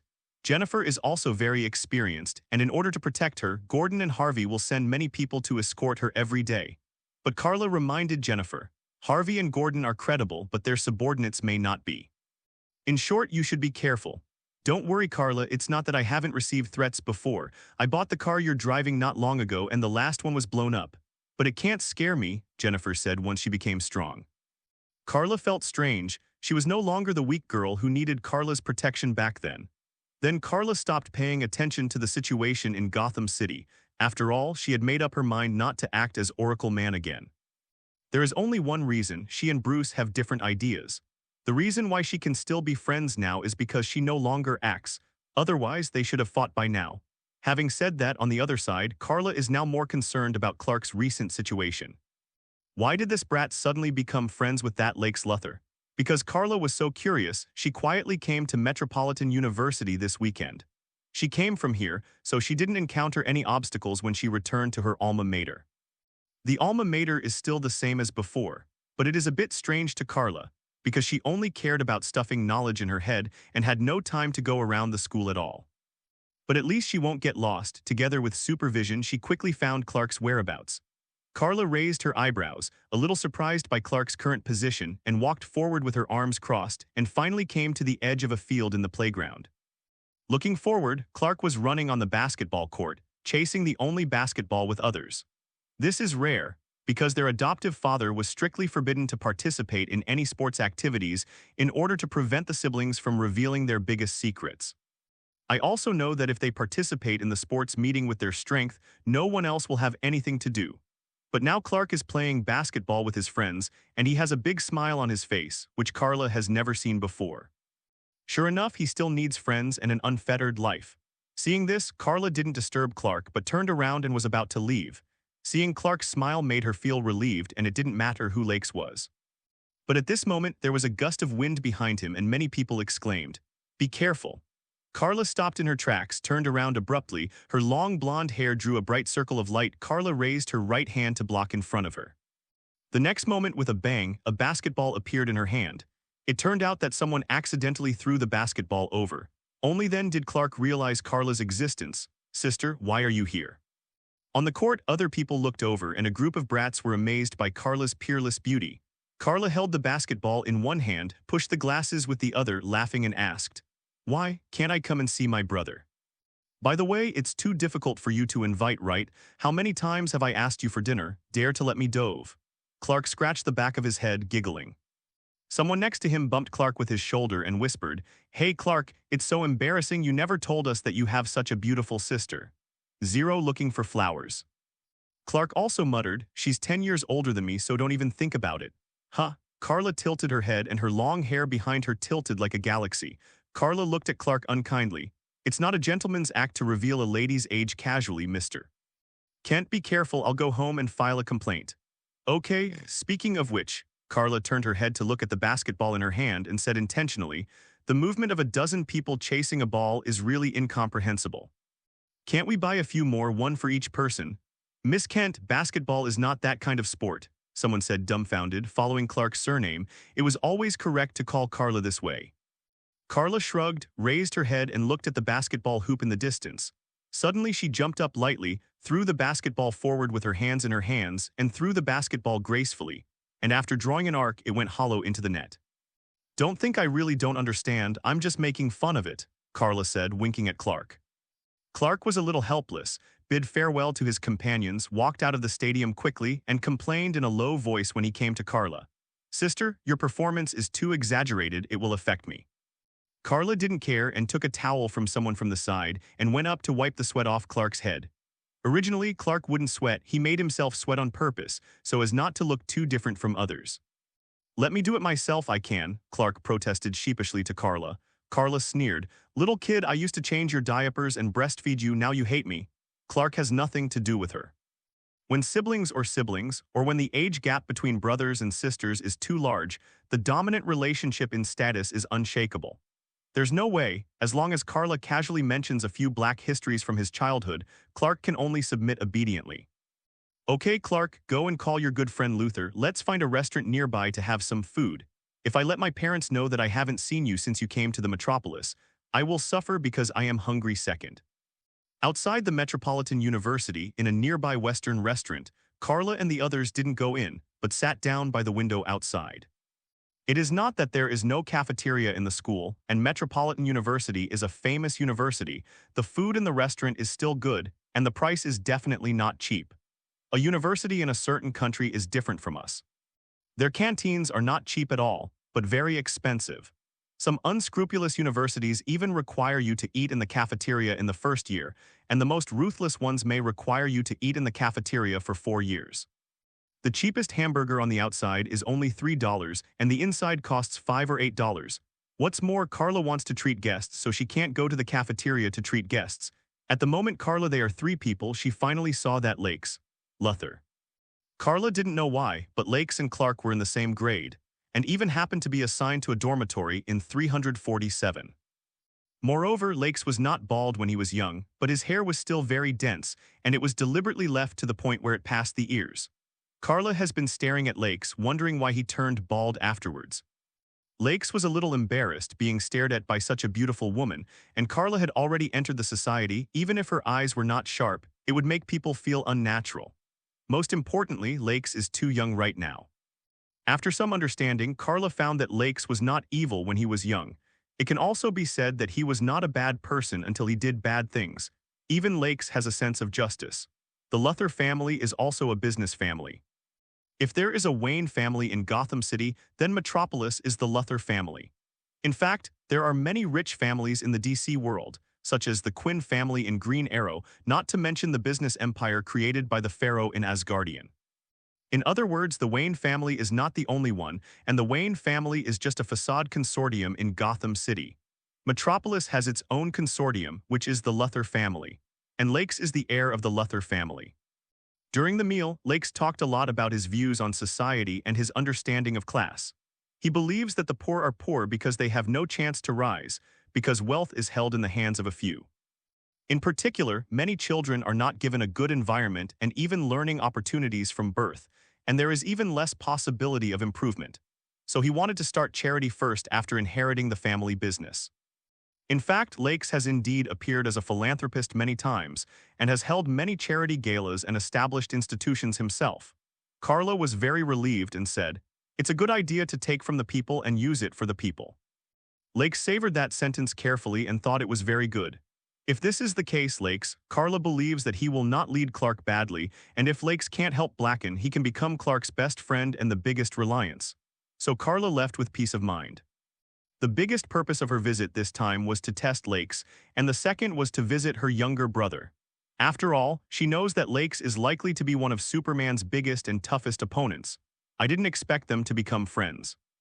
Could it be because of Carla's relationship? She insisted that Clark must finish college. Maybe it really has a lot to do with her. Reassuring, Carla bid farewell to Clark and Lakes and was about to drive home. Today is the weekend and it is a rare day off. She can still hurry home in the afternoon, have dinner with her adoptive parents, sleep at home, and drive back tomorrow morning. She is not too much trouble. Having said that, their siblings really deserve to be siblings. Carla had promised that she would go home during the school holidays, but she later reneged on her promise. Now Clark also didn't plan to go back during the vacation, but stayed at school to get along with his friends. I don't know how Martha and Jonathan will feel. The leisurely and peaceful days in life passed unknowingly for a month. Until one day, Carla was woken up by a phone call in the middle of the night. Disturbed by the harsh ringtone, Carla answered the phone, and it was Bruce.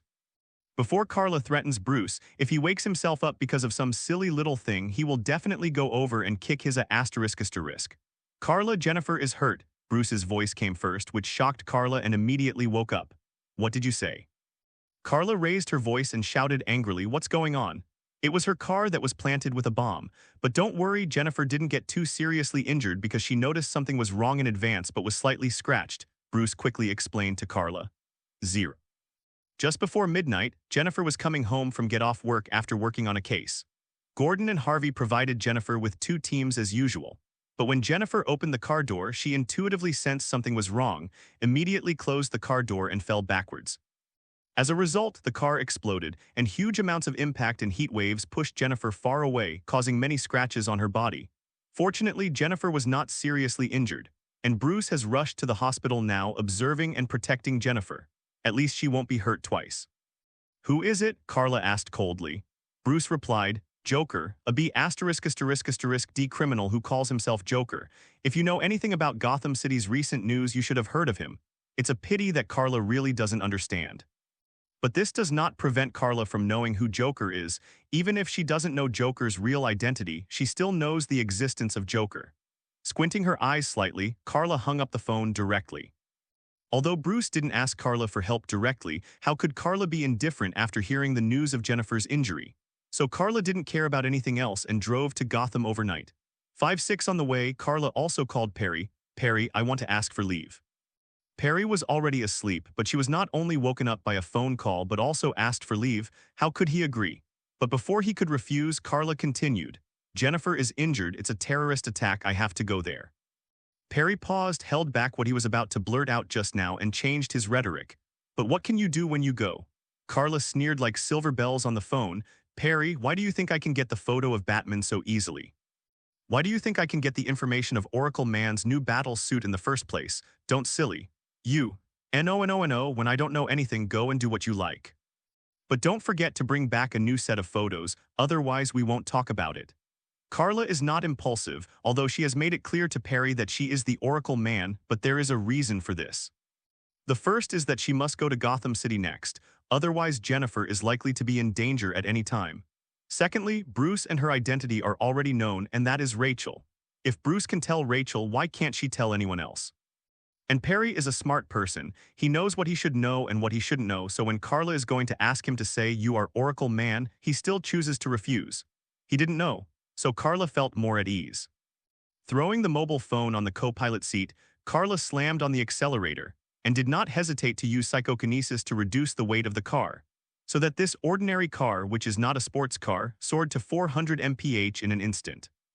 This is already a terrifying speed that is difficult for super sports cars to reach. Even the theoretical maximum speed of the F1 racing track is only 375. Ordinary people can't control the car now. It's not just floating, it's almost flying. That's why Carla didn't go beyond common sense, otherwise she could make the car actually fly. Just like this all the way, Carla came to Gotham City again. Obviously, what she should be protecting is Metropolis, but now she is basically fighting for justice in Gotham City, and the 2 times are not because of herself. Injuries and attacks. According to the address given by Bruce, Carla came to the hospital where Jennifer is now. Quickly rushed to the corresponding floor, and in the corridor outside, Carla met Bruce. "Where's Jennifer?" Carla rushed over and asked, "How is she?" Bruce stepped aside so that Carla could see through the transparent glass window and found that Jennifer had woken up and was sitting on the bedside, holding a thick file in her hand and looking at it. "I want her to rest, but she—" Bruce shrugged and then said to Carla, "You go and accompany her first and I'll buy you some drinks." With that said, he left first. Carla breathed a sigh of relief. Pushing open the door, Carla walked into the ward. Jennifer looked up at Carla, then lowered her head again, focusing on the document in front of her. Carla walked over in a hurry, took away the document in her hand, and said angrily, "You don't want to die? Didn't I tell you to be careful? Also, you are a patient now. What are you looking at?" Carla was very angry because Bruce described the scene. Her car has been completely reduced to ruins, which shows how powerful the bomb is. If it weren't for Jennifer's fall backwards after closing the car door in time, her life would probably be in danger, because there are also huge amounts of threats from the debris from the window explosion. It can be said that Jennifer is very dangerous. Jennifer looked at Carla amusedly and noticed that Carla was a bit disheveled. Even her usually beautiful blonde hair was messed up, and she forgot to wear her glasses, revealing a more perfect and peerless beauty, and the clothes on her body were put on randomly. The upper body is a white shirt worn at work, the lower body is a pair of jeans, and the feet simply come out wearing a pair of slippers. It can be seen how hurried she came out, and she couldn't help but feel warm in her heart. Opening her hands, Jennifer pouted and said coquettishly, "I'm not dead." Carla went up to hug Jennifer angrily and weakly, gritted her teeth and cursed, "You're going to die. What's going on here?" Jennifer didn't hide from Carla and expressed her own speculation. "It is estimated that we have obtained enough evidence with the help of that Batman and then wiped out those gang leaders, so we have attracted revenge." Jennifer said it easily, but Carla's eyelids twitched. "Want to wipe out all the brains of the gangsters in Gotham City in one go? Hey, your appetite is too big, right? Definitely that Harvey's idea." Carla rubbed her forehead with a headache. "Jennifer is not a prosecutor now. To be honest, she is not qualified to arrest others, just like prosecutors are not qualified to judge prisoners. They are different divisions of labor and duties. It is the prosecutor and the police who have the evidence to arrest people, but Jennifer is mainly involved in the trial. After all, she is the Chief Justice. In other words, it was definitely Harvey who urged Jennifer to do that. They wanted to sentence the bosses of all the gangsters in Gotham City in one go, which would definitely provoke crazy revenge. But seeing Jennifer's indifference, Carla was angry. "Are you serious? How can you explain to your parents when such a big thing happened?" Jennifer sat up and took Carla's hand. "So don't tell them, they will be terrified, do you know?" Carla rolled her eyes and said that she was almost scared to death. She was just two best friends. If something happened to them, she would never let it go. "Okay, let me see where the injury is," said Carla, and started to lift Jennifer's quilt and her hospital gown to check her injury. Jennifer pressed her clothes tightly, looked at Carla with an incredulous expression, and shook her head to signal Carla to look behind her. Carla turned her head and noticed that Bruce had gone and returned, standing outside the door with a few bottles of drinks in his arms, looking straight through the window. "You come in instead." Carla is speechless. When did he have this hobby? Speaking of which, what's going on here? Carla's gossip soul suddenly ignited, and she looked at Jennifer strangely, always feeling that Bruce's attitude seemed to be that way. "Will you care too much about Jennifer? When did they get along so well?" Jennifer shrugged, put the quilt back on her body nonchalantly, and muttered, "It's nothing, it's just that I'm pregnant." Puff. Carla's foot sprained and almost didn't sit on the ground. "Big sister, you got 607 moves in one shot. Are you developed?" Carla reached out to touch Jennifer's belly. Jennifer reached out and slapped her away and said angrily, "I'm going to kill her." Carla almost vomited blood. "Why, isn't that the male god you have had a crush on for 10 years? She could hardly understand Jennifer. Jennifer looked at Carla with resentment and sighed. "It's not that you don't know that he has someone in his heart, so I have let it go. I only have one thought now, to restore peace to this city and bring justice here. Let Gotham City usher in the dawn earlier, then I may return to Metropolis. I used to think that I came here for the justice in my heart. In fact, you are right, Carla. My purpose is not pure. I came for him, but now I have seen clearly that we are destined to be unsuitable for each other. Maybe I will start a new relationship. Why don't you give me Clark?" Carla complained unceremoniously. "Even if it's a best friend, I can't let my beloved brother take over. He's still an old woman." Jennifer said, "Don't forget we are the same age, you old woman. Then hurt each other. Or I could have a relationship with that Batman, and I find I'm obsessed with that mysterious hero now," Jennifer added. Carla looked at Jennifer, who seemed to be looking forward to Batman, and sighed in her heart, "Silly girl, that's still Bruce. Are you trapped in the Bruce circle and can't get out?" Bruce was very gentlemanly and didn't bother Carla and Jennifer until Carla walked to the door and opened the door, asking him, "When are you going to peek? Why don't you come in?" He walked in with a little unnaturalness. "I bought some drinks, don't worry, they are all function drinks." Bruce put several drinks he bought on the cabinet next to the hospital bed. Jennifer nodded and thanked her. Many people think that pregnant women should not drink function drinks, but in fact it is best not to drink coffee, because caffeine may be bad for babies. After all, caffeine can stimulate the nerves and brain. But most of the function drinks contain beneficial ingredients for the body. As long as they are not anti-fatigue, they can still be drunk. It's not that you can't eat or drink anything. In addition to Jennifer's work reasons, she usually drinks some function drinks to make herself more focused on her work. Carla looked at the two. It seemed that Bruce already knew that Jennifer was pregnant, but Bruce was obviously at a loss and overwhelmed. He didn't know how to deal with Jennifer and this relationship, but Jennifer was very natural, smiled, and said to Bruce, "You have helped me a lot, and now Carla is here. You can go back, Mr. Wayne." What a strange and normal name. Bruce turned to look at Carla. Carla shrugged. "Okay, she'll leave it to me." Bruce obviously didn't want to leave, but Jennifer had already said so, and he could only say, "Call me if you have anything to do. Then go away." Jennifer shook her head and said hello to Carla. "You can sit down by yourself. I still have some materials to read. I will trouble you to stay here with me tonight, but I will be discharged from the hospital tomorrow. Those bastards think so. Can you scare me?" "I'm sorry, but no one should try to run away." Carla watched her take back the file and read it again. While feeling helpless in her heart, she also admired and comforted the strength of this best friend. If an ordinary person encounters this situation, let alone a girl, even a big man will be frightened. "I was attacked by a bomb just now. How dare I continue to return to work like a normal person?" This is the current Jennifer, already full of charm, but unfortunately Bruce is blind and only sees his childhood sweetheart. Don't work too hard. Carla didn't stop Jennifer anymore, knowing that she couldn't stop it even if she wanted to, but just told her not to work too hard. "Don't forget that you are not alone now." Jennifer froze and looked at Carla resentfully. "Do you have to say it?" Carla shrugged. "It's better to give birth at worst. I will help you raise it." "Aren't you really a L*******N? I don't want to marry you," Jennifer joked. Carla was angry. At least the godmother can't escape. Godmother and godfather generally refer to the guardians of Christian newcomers when they are baptized. In the early days, most of them were pious and famous believers in the church. Moreover, godparents and godmothers can also become surrogate parents, which means that if the parents of the child are no longer there, they can act as guardians to replace the identity and responsibilities of the parents. So nowadays, people who are not church believers generally have godfathers and godmothers, and they are all served by the closest people. With the relationship between Carla and the three of them, there is no need to think and know that they will become godmothers to each other's children. And Carla claims to be a bachelor, so Danny and Jennifer can only give half of the children to her. In fact, it's like the godparents or foster parents we recognize here. But Jennifer shook her head, apparently not intending to accept Carla's suggestion. But Jennifer didn't want to talk about it anymore and continued to focus on the document in front of her, looking at the information silently. Don't doubt the reason why Jennifer seems to have endless documents and files.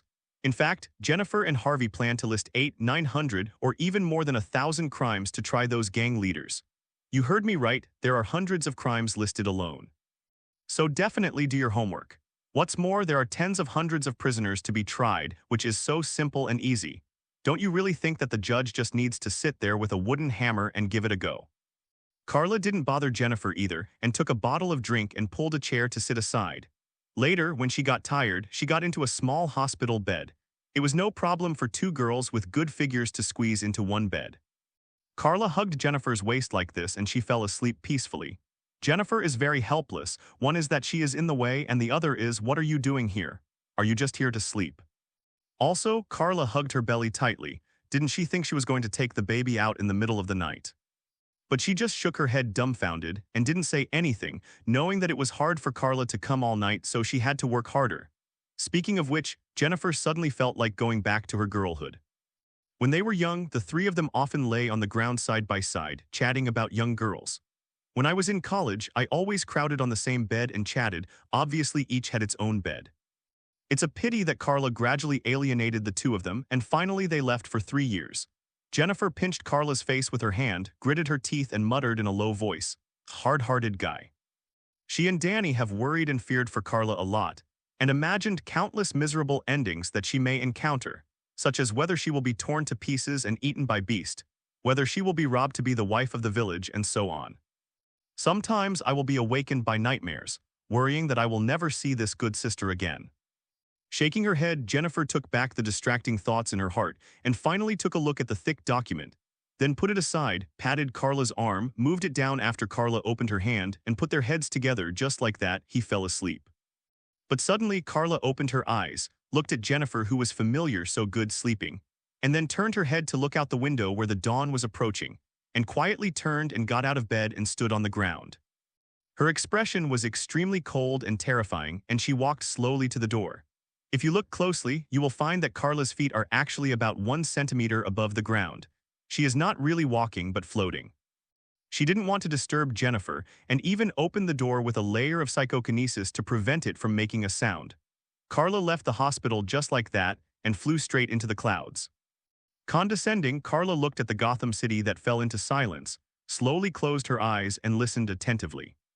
She didn't hesitate to turn on the super hearing, regardless of the noise of the whole city pouring into her ears for a moment, and analyzed it, trying to find out the movement of a target. After a while, Carla suddenly opened her eyes again, turned on supervision and looked somewhere. "Joker, I found you." Because of Jennifer's injury and being attacked, Carla has actually been suppressing the almost unbearable anger and killing intent. She is just covering it up, but she just doesn't want Jennifer to notice. But when Bruce was gone and Jennifer fell asleep, she had nothing to worry about. Carla flew over Gotham City, looking for Joker with supervision and super hearing. She doesn't actually know who Joker is, nor has she encountered Joker. But this does not prevent Carla from hearing Joker's voice on TV. Joker has been on TV arrogantly. Before attacking Jennifer, he also attacked others and handed over the video to the news agency. Carla identified and found Joker's location through the voice on the TV. But Carla has not completely lost her mind. So Carla took the time to fly to the Batcave before going to Joker, quietly drilled from the other side of the Batcave under a waterfall and took away her own equipment. She changed into a silver gray Oracle Man battle suit, crossed half of Gotham City, and finally flew to Joker's place. She came to Joker's headquarters, which is an abandoned and dilapidated playground where the original Joker's headquarters is. In one of the dark facilities, Carla stepped inside. This bit of darkness has no effect on her. 967 is as clear as daylight. She could clearly see dozens of people holding dangerous weapons hidden in the room, and they were aiming at her. Carla can also see that there is a guy in a purple suit with thick Joker makeup on his face. He is Joker. The oil paint was white to flaccid, the dark eye sockets, and there were still 2 horrible scars around the bright red lips. This is Joker. Joker is generally a clown in a circus, and its existence is only to make people laugh or bring happiness to people. But at some point, another side of Joker began to exist. For example, Joker Killer. When Joker became the protagonist of a horror movie, people discovered that Joker can be so frightening.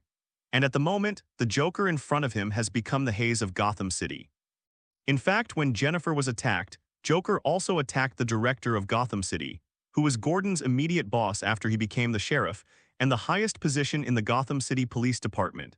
His madness and unscrupulousness can be said to scare everyone. Now, however, Carla is coming to catch him for no other reason than Joker hurting people he shouldn't hurt. Oh, let's see who this is. Oracle Man, she found us, ha ha ha ha. Joker also noticed Carla's arrival and laughed wildly. "Let's welcome her," Joker yelled, as if he had given some order, and the entire facility suddenly fell into a hail of bullets.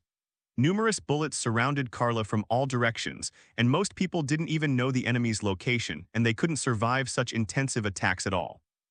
But Carla was not an ordinary person. She just stood there without moving and let all the bullets vent on her body, but the bullets that couldn't even damage the battle suit were all turned into powder. After a while, the facility returned to silence and darkness. Carla patted her body, shaking off all traces, and said with a hoarse voice from a voice changer, "Are you finished? Then it's my turn." After speaking, Carla acted quickly. She was different from Bruce. Carla acted with the power of Superman, and she turned into a silver gray light and shadow, rushing to one of the enemies in an instant. With a slight lift of the hand, Carla grabbed the man and then pressed the other hand on the other's shoulder, and the other hand grabbed the other's neck and continued to lift. The whole head was pulled off by Carla. It must be dead. Then Carla turned around and charged at the other man, the cloak behind him fluttering like wings. Carla punched him this time, piercing the second man's heart. Immediately after the third person, Carla chose to slap the target from above this time, smashing the target's head with a split palm. Then came the fourth man, the fifth, and the sixth pie. In the dark environment, only screams could be heard continuously in the facility, and the screams were fleeting, making other people who had not been attacked break out in cold sweat. They offended people who could not afford to offend. Even Joker lost the whereabouts of Carla, turned his head and searched around quickly, but often only saw a blur of silver-gray shadows drawing beautiful and deadly tracks in midair, and then one of his men would appear was spiked. In the end, Joker didn't look for it at all and waved his hands to dig around his ears, as if he was very annoyed by the screams of his opponents. Joker is a genius, a lunatic, and 10 monsters. Joker not only despises the lives of others, but even the lives of his subordinates as well as his own life. Countless times he even wanted to die just to drag others, especially Batman, into the water. He is not afraid of death, let alone killing others. Facing such a terrible person, Carla has only one choice. After killing the last of Joker's men, Carla turned into a light and shadow, holding a long silver-gray line behind her and came straight to Joker. She clenched her fist tightly with her right hand, not giving Joker a chance at all, and she didn't want to capture him alive. That was not Carla's choice at all. She has only one goal, which is to not give Joker a chance to speak and kill him instantly. Only in this way can the Joker and the chaos he has caused be completely resolved. But just when Carla was about to punch Joker and was about to pierce his heart, but Joker spoke in time, "I can blow up Jennifer because of that." Carla was startled and had to stop in front of Joker. How did he know about himself? And Jennifer, what's going on? Why do you think the judge could find the bomb? Why didn't the bomb just kill her? Even the baby in her stomach was not affected. Can you guess why? Joker suddenly seemed to have grasped the situation, yes, and his question just caught Carla's heart. She also wanted to know why. Could it be that? Did you lure me here on purpose? Carla gritted her teeth but couldn't drop her raised right fist. Joker let out a burst of laughter. Ha ha ha, you really know, you really guessed, you really can understand my thoughts. That's right, my goal is not only Batman, but also you, Oracle Man. Carla Kent. How do you know who I am? Bruce Wayne told me. Did Bruce tell Joker Oracle was Carla? How is this possible? Such a childish estrangement. Carla sneered she would not be fooled. Boom. Carla grabbed Joker by the collar, not at all afraid of his horrible makeup, and lifted Joker to her face. Joker is set to be the same height as Batman, while Bruce is 188 meters tall and Carla is 19 meters tall, which allows her to condescendingly put pressure on Joker. Say, how did you know my identity and the threat to blow up Jennifer? How did you do it? What did you do? Carla raised the volume, looking even more horrified under the voice changer. But Joker was not threatened by her at all. Instead, he smiled. If you want to threaten others, I suggest you add a little torture method. Like taking out your heart. Carla moved her gaze down, aiming at Joker's heart. If Joker hadn't spoken in time just now, she would have pierced through there.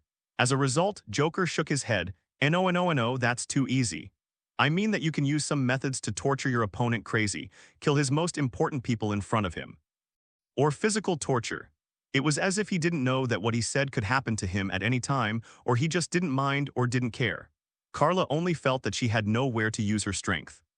This kind of crazy, nervous, and terrifying opponent was the most difficult to deal with, so she planned to kill Joker directly from the very beginning. But Carla is still a little careless or conceited, and she still gives Joker a chance to speak. And inevitably, Carla fell into Joker's rhythm. She couldn't ignore Jennifer's safety, let alone the danger that her identity might be exposed at any time. You'd better not keep G me off. I'm afraid of myself if I get angry. Carla began to gasp, not a sign that she was about to lose control, but another deterrent. She will not let herself be completely led by the Joker. When necessary, she may resort to extraordinary measures, such as killing the Joker instantly and then fly to Jennifer's hospital with all her strength, only saving Jennifer regardless of other people's lives. Maybe Joker also knew that he couldn't go too far. So he spread his hands and began to explain Carla's doubts. Actually, I guessed it, I attacked Wayne's Manor before Bruce Wayne attacked last night. Now it's the next day dawn, throwing a charity gala, or rather a fundraiser for Harvey Dent. It turns out that Joker not only attacked Jennifer and the director, he also attacked Harvey Dante. After all, Harvey Dent is now like the Light Knight of Gotham City, guarding Gotham City with Batman the Dark Knight as a double knight. In fact, Oracle Man is also known as the female knight, but she only appeared once and never appeared again. So everyone agrees with the statement of the two knights. As a result, while attacking Harvey, Joker encountered Batman and was ruined. After all, it was at Bruce's house, and he was sure to be there in time. At that time, Joker wasn't sure who Batman was, but it was a coincidence that Joker took Rachel as a hostage at that time, and in the process of threatening Rachel's life, he guessed by observing Bruce's actions and desperate attitude. He is Batman. Now that you know that Bruce Wayne is Batman, it's not difficult to guess the identity of Oracle Man. First of all, although your relationship with Bruce is not close, it is not unfamiliar. It can be said that Bruce can trust because there are not many women Hill. And I also know that you have traveled all over the world like Bruce. You are such an amazing woman. In this way, only you can be the Oracle Man. Even only you can easily interview Bruce Wayne and even get photos of Batman and Oracle Man. All the signs make me focus on you. What's more, even if my reasoning is unsuccessful, it doesn't matter even if it fails. But judging from your reaction just now, it's obvious that I bet right, Carla Kent. It has to be said that Joker has meticulous thinking and superb reasoning, and even the criminal psychology and anti-reconnaissance that give Batman a headache. And he has always been recognized as one of Batman's strongest opponents. Joker's strength is not his own strength, but his madness, nervousness, fear of death, and purposeless chaos and evil, coupled with his superb mind, is simply invincible. Don't feel like I'm threatening you. I have set up tons of explosives in Justice Jennifer's hospital. And I can let it go up to the sky at any time. Joker mentioned the threat to Jennifer again. You definitely don't want to would you die if you saw your best friend without even seeing your own child. 0 for flowers. Joker has repeatedly threatened Carla, but Carla has nothing to do with him because Joker has accurately pinpointed her Achilles heel. Tell me, what do you want to do? Carla had no choice but to loosen Joker's collar. She didn't dare to risk Jennifer and she didn't want to reveal her identity. In the end, she still had to follow Joker's rhythm or enter out of his rhythm. Joker showed a smug expression. And at the same time said his plan. I just want to play a game with you. I will not reveal the identity of you and Bruce, but I will let you disclose it willingly if you can bear if I survive the test. I will keep this secret in my heart forever and will not tell anyone. You think I can trust you? Carla sneered, but Joker asked back, can't you kill me at any time? Carla is silent. She can't let Joker go because he knows his identity. Joker apparently also guessed that Carla would kill him, but he didn't care at all. Sometimes when facing a guy like Joker, there is really nothing he can do. When a person is not afraid of death but also has a terrifying mind and IQ, it will be an extremely terrifying opponent. Carla clearly knew that Joker's real plan was not what he said, but she was still helpless. Aren't you afraid that I will kill you regardless? Even if you planted a bomb, I guess you need to press the button. Carla finally threatened Joker. Joker opened his hands and reminded Carla, if the controller was on me, I would have taken it out in the first place. As long as I die, the hospital will explode. In fact, Carla has secretly scanned it with perspective, and there is indeed no controller on Joker. What should we do now? Do we really want to accompany him to play around with a lunatic? But she seemed to have no choice. It seems that I have to go back to discuss with Bruce. You'd better not do stupid things, Carla pointed at Joker, warning him not to do stupid things that would get him out of control, such as hurting Jennifer or revealing her identity facing the threat of Joker. Carla had to temporarily choose to compromise. The reason is that Jennifer is under a fatal threat and she must go back to make sure. So Carla gave up killing Joker on the spot but turned around and left quickly. Joker looked at the back of Carla leaving. The smile on the corner of his mouth became more and more open, and finally he let out a big laugh. He didn't know what he was laughing at. Carla paused but finally restrained herself, gritted her teeth, clenched her fists, and walked away quickly. If Joker dares to lie to her, if there is no bomb in the hospital where Jennifer is, she will definitely come back as soon as possible. However, before dawn, Carla quickly flew over the hospital under the cover of the last night and turned on supervision to search the entire hospital. Unexpectedly, she actually found the bomb. Joker is not as deceitful as 673, but Carla did not expect that he was really so mad. Carla hastily disposed of the bombs. She has never learned how to dismantle bombs, but Carla also has her own method, using super freezing gas to freeze all the bombs into ice cubes, and then put them in a bag to be taken away, so that professionals can dismantle them. Then Carla hurried back to Jennifer's room. Jennifer, wake up, it's time to leave, Carla called Jennifer. Jennifer was taken aback because Carla was still wearing Oracle Man's battle suit, and when she opened her eyes, she saw one of her idols, the superhero, appearing in front of her eyes. Isn't that too surprising and unexpected?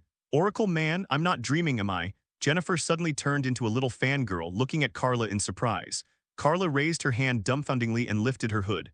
Okay, it's me, Carla. Jennifer opened her mouth wide and looked at Carla dumbfounded, feeling disillusioned all at once. Why is it you? Jennifer shouted angrily. Wait, why is it you? Carla, the Oracle Man I have always admired and longed for is you. Give me back my previous praise and admiration. This is actually the reaction of anyone who encounters this kind of thing. The superhero I admire turned out to be my usual friend, including myself, who said many shameful things. Jennifer is in this state now. She sat there covering her face. One was that she suddenly couldn't believe that Carla was Oracle Man, and the other was that she remembered the shameful things she said in front of Carla before. It was simply a dark history that could not be recalled. The superhero she admired so much turned out to be her good sister. You have to make it up to me, Carla. Jennifer raised her head and looked at Carla resentfully. You have to hug me well. Is that all? That definitely is fine. But Carla opened a bag she brought back, revealing more than a dozen bombs that should be C4 or the like. But now they are all frozen into ice cubes by her. Now is not the time to say that, Jennifer. That lunatic obviously hasn't given up on attacking you. You have to go with me. Damn, I didn't notice that there were so many bombs in the hospital. Carla cursed. She herself is not afraid of explosives. With Carla's current physical strength, she can withstand even a nuclear bomb.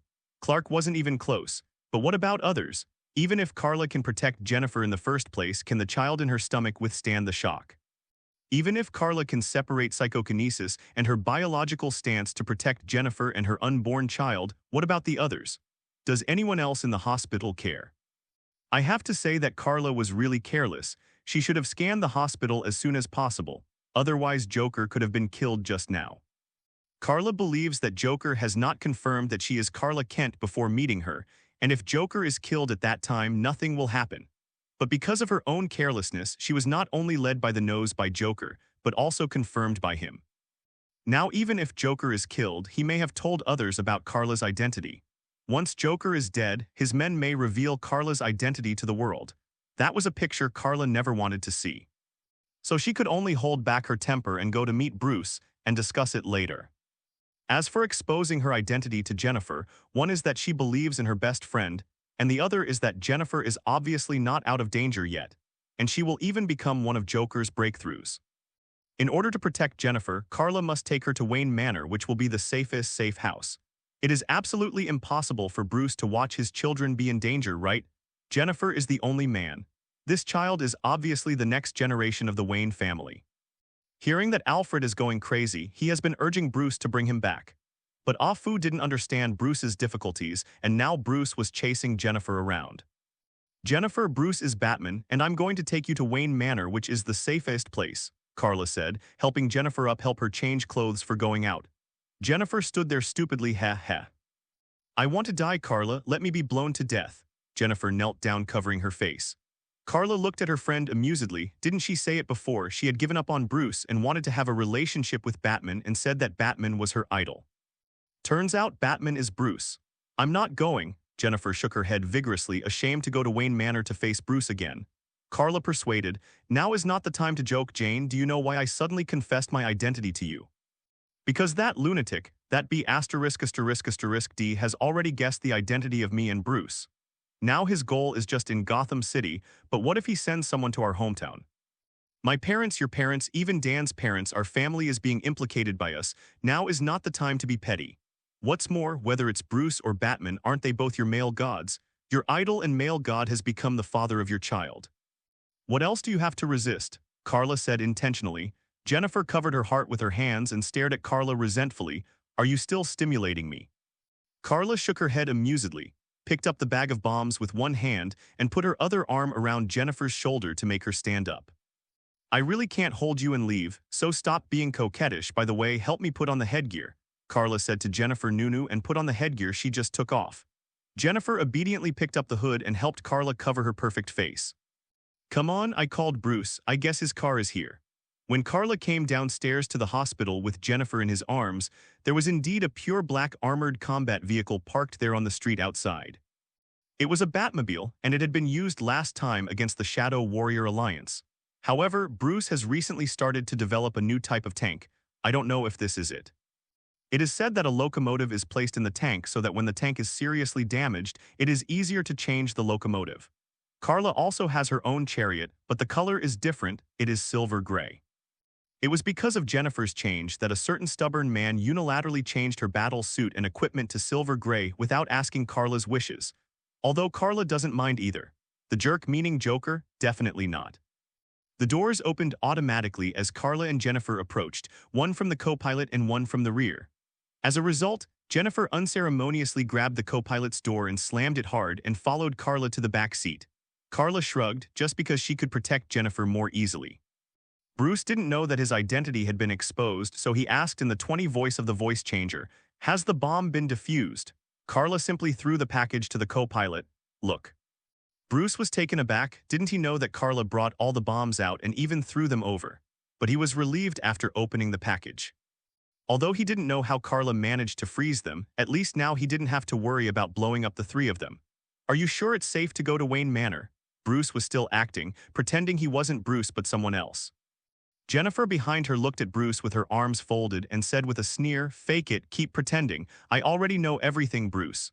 Bruce turns to look at Carla. Carla simply took off the hood and said without waiting for Bruce to ask, "Even Rachel knows, and that Joker, that lunatic, also guessed the identity of you and me because of your previous relationship. Damn, what did you do before? What did you do? Invite your Miss Rachel to dance." In fact, Carla also has a lot of grievances. One is to complain about the injustice of her best friend, and the other is really complaining that Bruce has exposed her identity. Bruce had nothing to say, his momentum weakened, and he muttered, "He threatened Rachel's life and almost threw her off the building, so I may have exposed some flaws. But how did he guess you? Bruce, he is not an idiot. Although he is a lunatic, his IQ may be higher than that of you and me. He guessed it based on some cobweb clues. Although you acted cynically after guessing that you are Batman, and I'm sure that Rachel can't be the Oracle man, so you can trust there are women with enough strength. You can imagine that I'm the only one. He even investigated the fact that I have traveled all over the world, although it's nothing secret." Carla recounts Joker's reasoning. And Carla is very sure of Joker's IQ, even a little jealous. Carla is not afraid of other things. She is not afraid of being threatened. At least the Earth does not have Krypton now, and there is no way for the sun to directly transition to the Red Giant stage. She is invincible. But what about her family and friends? Except for Clark, they are all ordinary people, and she can't bear any blow. Bruce started to start the chariot, and without talking nonsense, he drove straight to Wayne Manor. During the boarding process, the atmosphere in the car was always a little awkward. Jennifer didn't speak, Carla didn't speak, and Bruce wanted to speak several times but couldn't find a topic. For the first time, he felt that after removing his acting skills and mask, he turned out to be such a clumsy tongue. When the chariot returned to Wayne Manor, the sun was finally about to rise in the sky. Carla asked what to do with the bombs, but Bruce said, "Afu can handle it." Only then did she realize that the housekeeper had never been simple. No wonder he had been dubbed the housekeeper. Because those frozen bombs still need some time to thaw, Afu was not in a hurry to deal with them, but enthusiastically circled around Jennifer and asked with concern, "May I ask Miss Jennifer if she was scared? Get the family doctor that the Wayne family has been cooperating with, and the fetus is not frightened, or..." "Wait, Afu, the fetus is not formed yet, it's only a month old, don't be so worried and impatient." Even Bruce couldn't stand it any longer, and started to remove the equipment in the hall, while stopping Afu from letting Jennifer too bothered. Jennifer's pretty face was slightly red, and she still couldn't adapt to being discussed about her child in front of outsiders. Alfred glanced at Bruce. In fact, since he drove the Batmobile through the main entrance, he already knew that Jennifer had obviously guessed his identity. But Afu still wants to warn Bruce. "Master, should you send the Batmobile to the Batcave first? Just park it outside so blatantly I can't help you cover. Also, Miss Jennifer, excuse me, what would you like to eat?" Why did you turn around and care about Jennifer again? Carla on the side also thought it was funny. In the past, Afu had always wanted to match her and Bruce, but now he gave up completely and saw hope in Jennifer. The Wayne family has a future.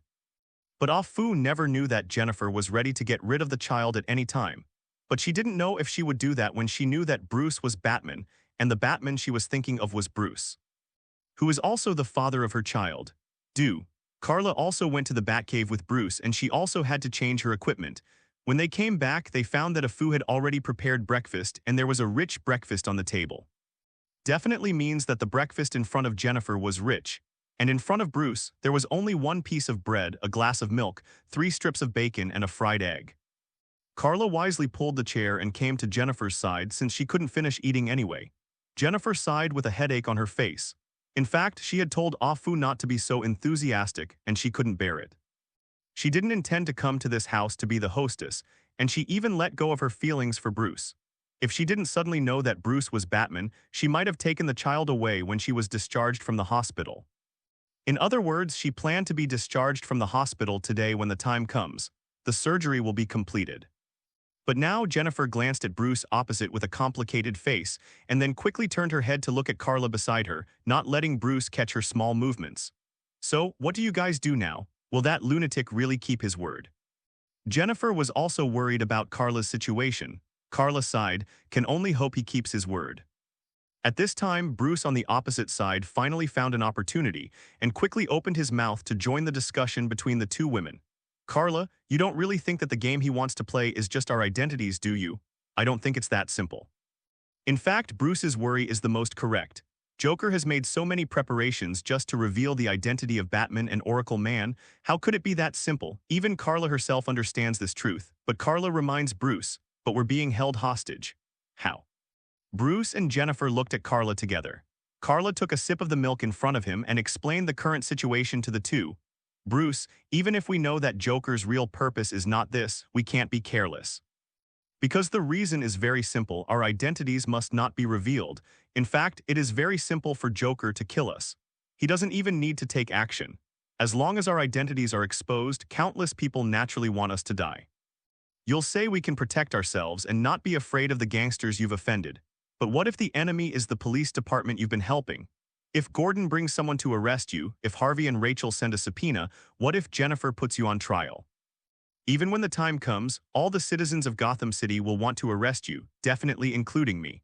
Killing and punishing one's heart, sometimes you don't have to kill, the most terrifying thing is to punish one's heart. We have always existed above the law. As you said, we are originally not bound by the law. The only thing that can constrain us is the morality we believe in. So we are all sinners, even if what you do is good, you are still a sinner. Carla's words made Bruce's and Jennifer's expressions serious. Carla described herself as being held hostage. Now we can only cooperate with that lunatic to continue playing, otherwise you think I will return empty-handed. No, I was going to kill him this morning, but Jennifer was threatened by him, I had to stop. Speaking of Bruce, do you still want to stop me from killing that lunatic this time? Definitely, I didn't expect Bruce to look straight into Carla's eyes without any hesitation and said, if we also become like him and wantonly hurt other people's lives, then what is the difference between us and him? Got it, Carla waved his hand impatiently. Stop talking about your big truths, I'm tired of hearing them. At worst, I'll kill him behind your back. Bruce wanted to say more.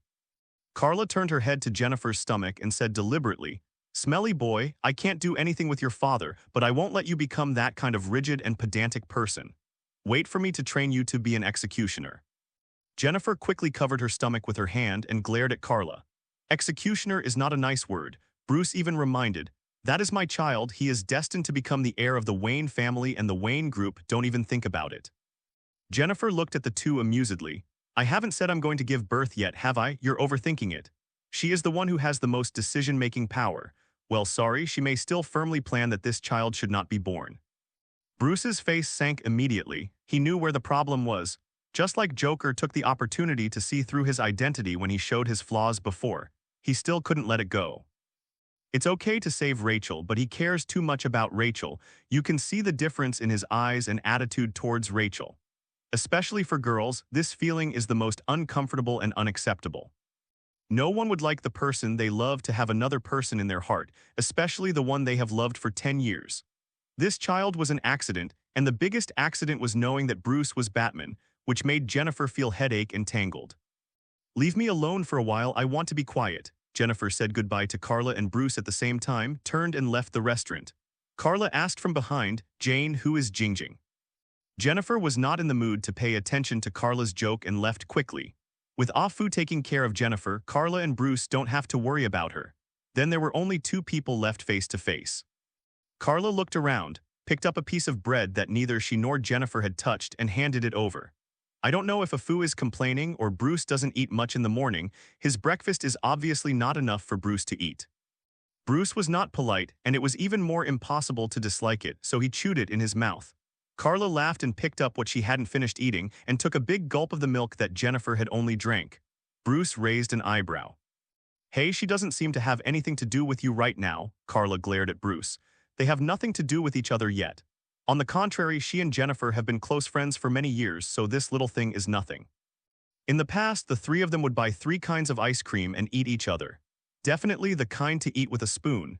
To be honest, Bruce, I want to know what is going on with your current attitude. If all you care about is that child, I hope you will stop pestering Jennifer. She finally let go. I don't want her to continue to be hurt. What's more, you don't suffer from that matter, do you? Carla put on a serious expression, regardless of the huge threat of Joker, but spoke for her friend. What's the matter with you and Rachel? Isn't Rachel Harvey's boyfriend, or did she promise you something? Carla suddenly spoke to the point, guessing the complicated relationship between Rachel and Bruce. Bruce nodded and admitted, yes, Rachel promised me that as long as I can stop being Batman one day, she will be with me. Peng Shen. Carla hammered the table, and her expression was also ugly. She was so angry that she directly picked up the food on the table in front of her and threw it to the opposite side. Still not relieved, she poured half of Jennifer's glass of milk over it. Boo Ruth did not hide but endured silently. Disgusting, Carla stood up angrily, pointing at Bruce. While you're thinking about other people's women in your heart, you're still pestering another woman. You're a scum pervert. This time Carla is not just angry because she is Jennifer's best friend. As she said, Rachel is now Harvey's girlfriend, and it is immoral for you to think about other people's girlfriends. Besides, Bruce is still pestering Jennifer. It's not fair to anyone, it's immoral, it's simply scum, and it's disgusting. Carla sneered. So, the purpose of holding a charity party for Harvey before was to raise enough funds for him, so that Harvey can govern Gotham City for you without any worries, and also so that you can get rid of this problem as soon as possible.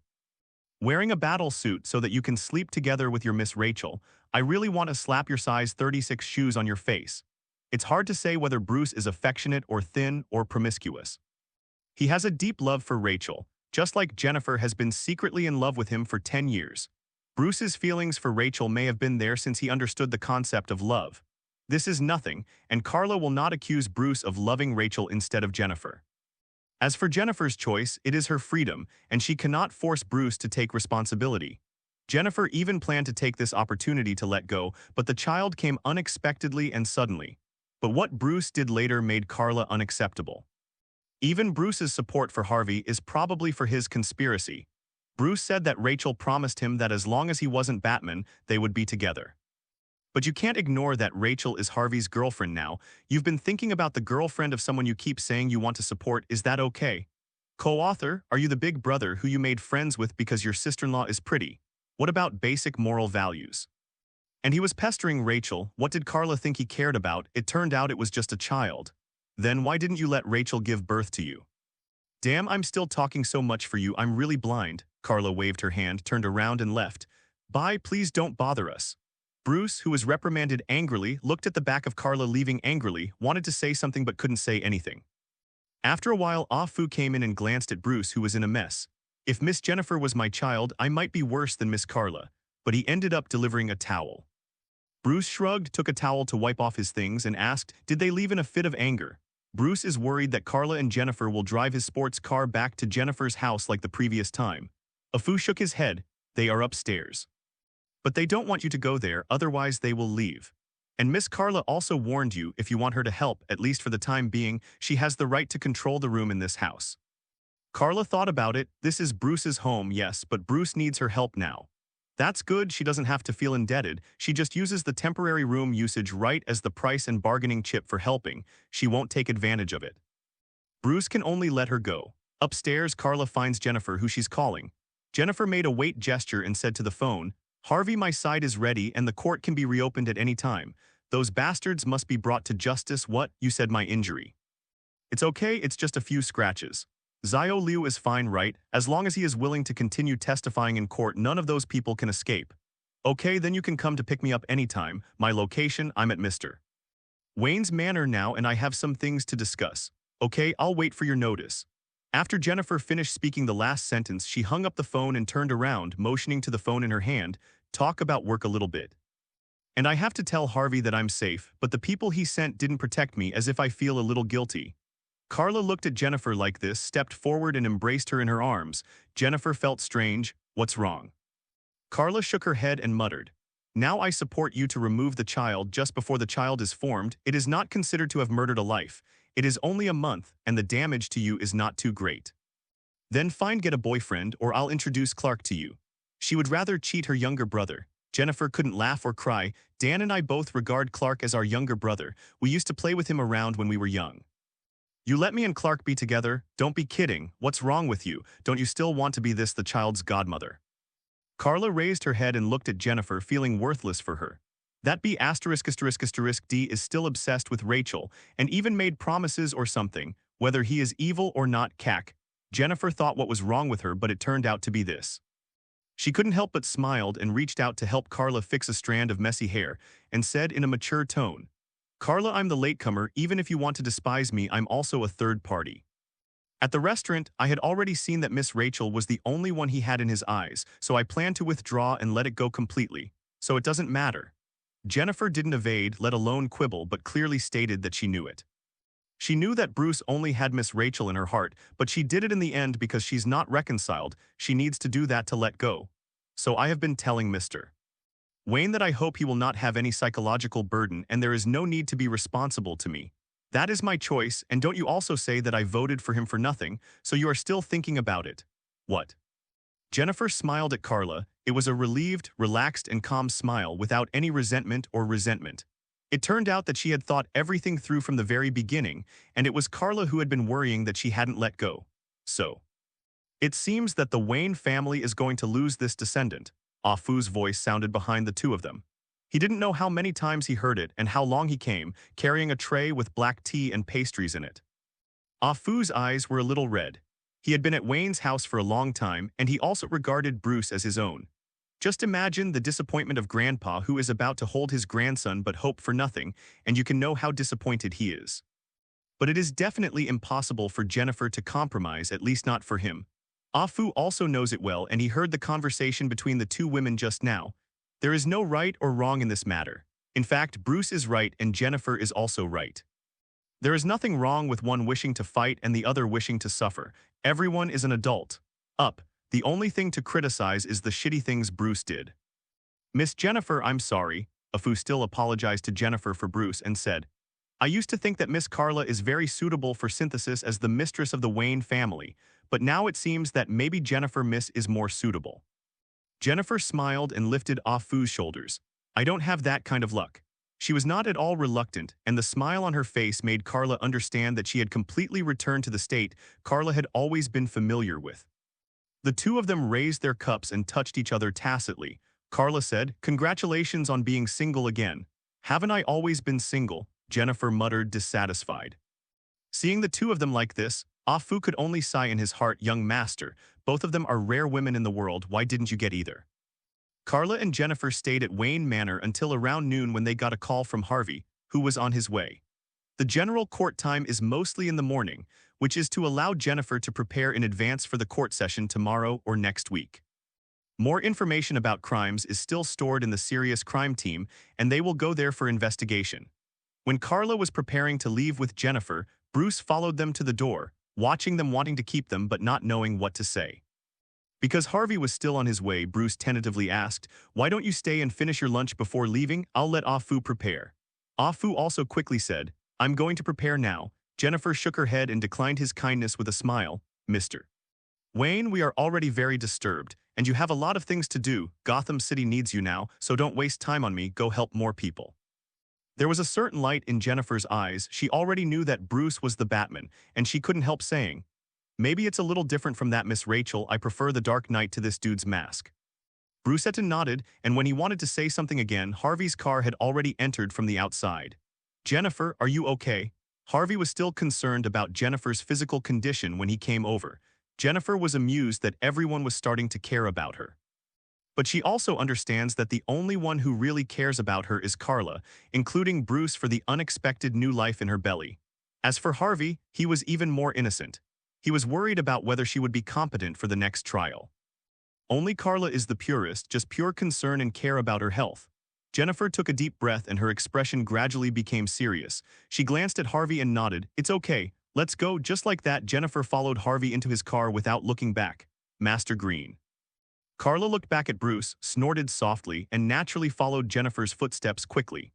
Harvey, on the other hand, inevitably had to say a few words to Bruce, but Bruce's eyes kept following Jennifer's figure, and he obviously didn't hear what Harvey said. In the car, Carla and Jennifer sat in the back seat together. "Aren't you bringing your battle suit?" Jennifer glanced at Carla and asked. Carla was a little speechless. "You don't have to be so excited to ask about this kind of thing." Jennifer stuck out her tongue and made a face. Although both of them are 30 years old, their cuteness skills have not regressed at all, and they are also damn cute. In fact, Jennifer is a little excited. She has been excited since the morning. After all, she was originally a fan of Batman and Oracle Man, and she didn't even know where to buy the merchandise. "By the way, don't you need to pay copyright fees for this peripheral?"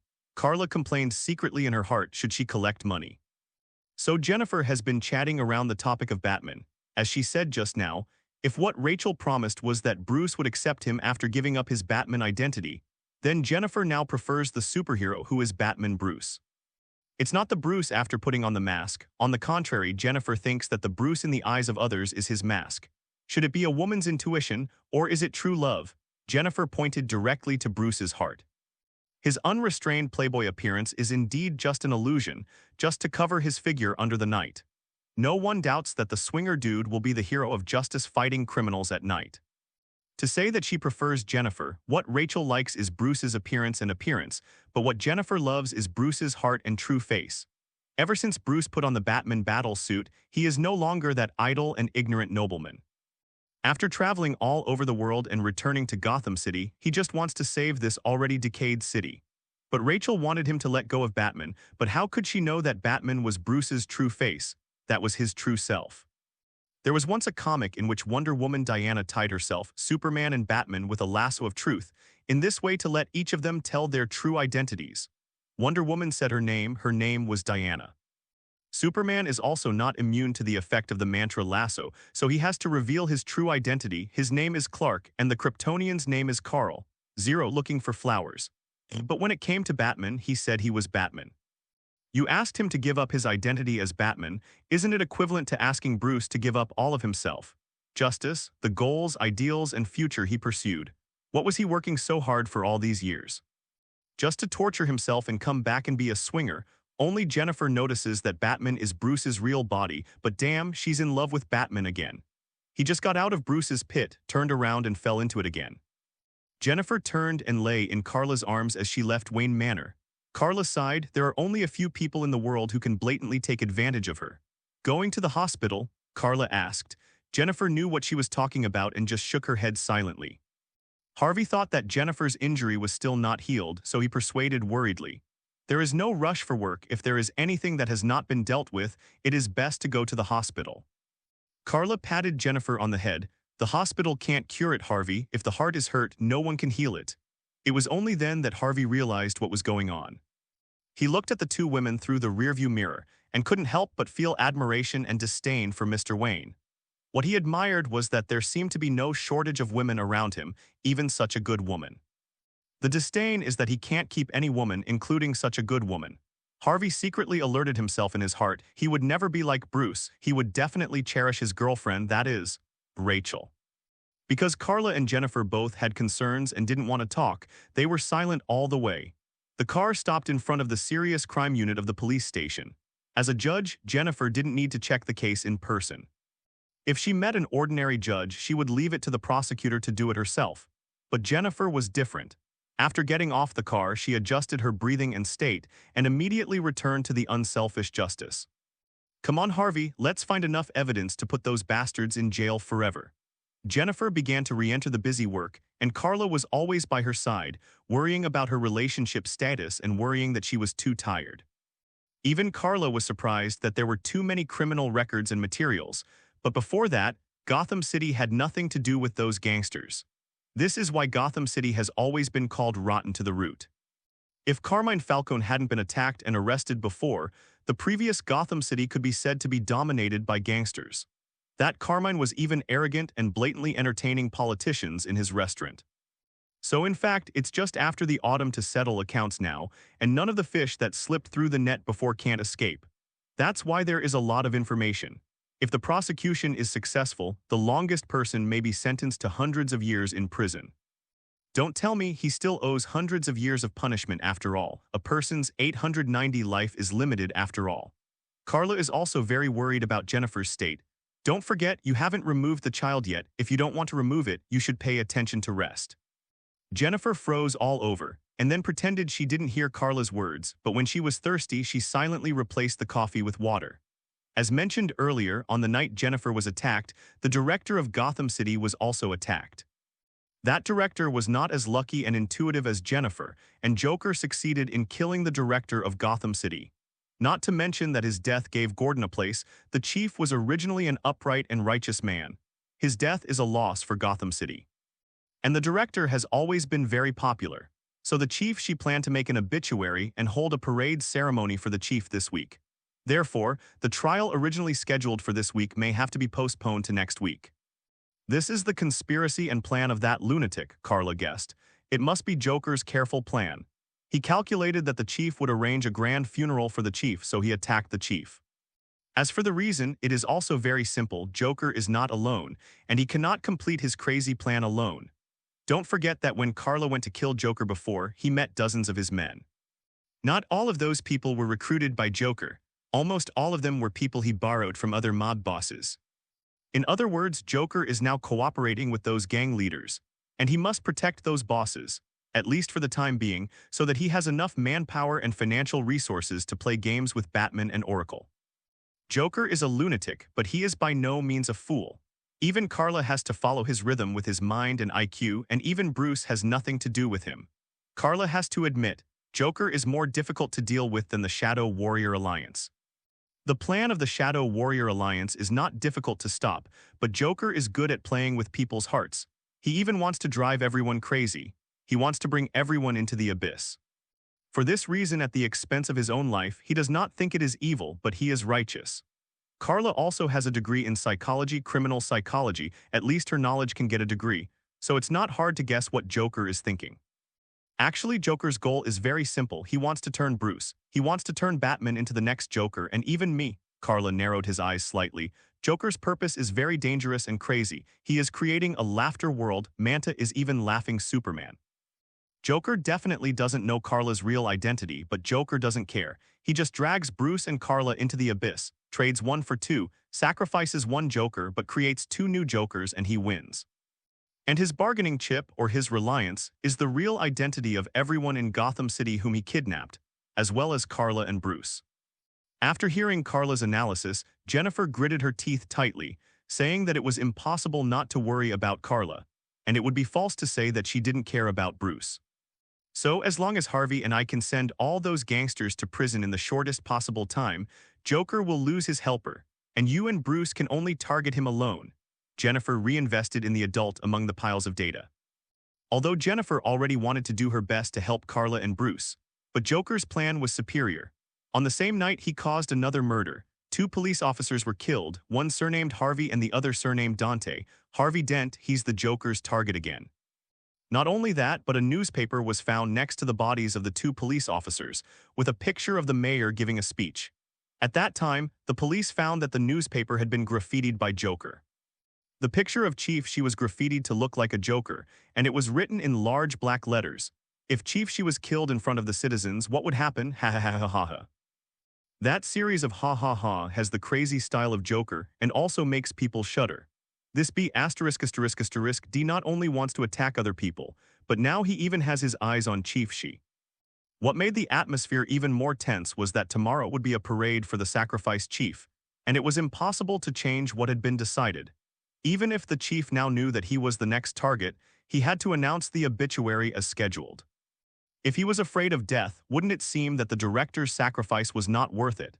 And the more it is at this time, the more necessary it is for the people to see their courage and determination to fight Joker. If you back down at this time, you will lose everything. There is no need for Joker to do anything, and Gotham City is over. Therefore, the most terrifying thing about Joker is not his madness, but his mind and IQ. He is definitely one of the smartest people in the DC world. That night, Bruce called Carla and Jennifer separately.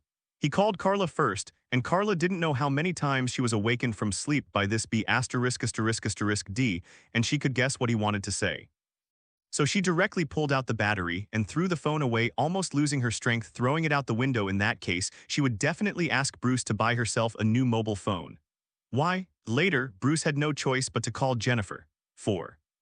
For in fact, the two of them haven't slept yet. Why are they so worried? How can they still fall asleep after receiving such news just now?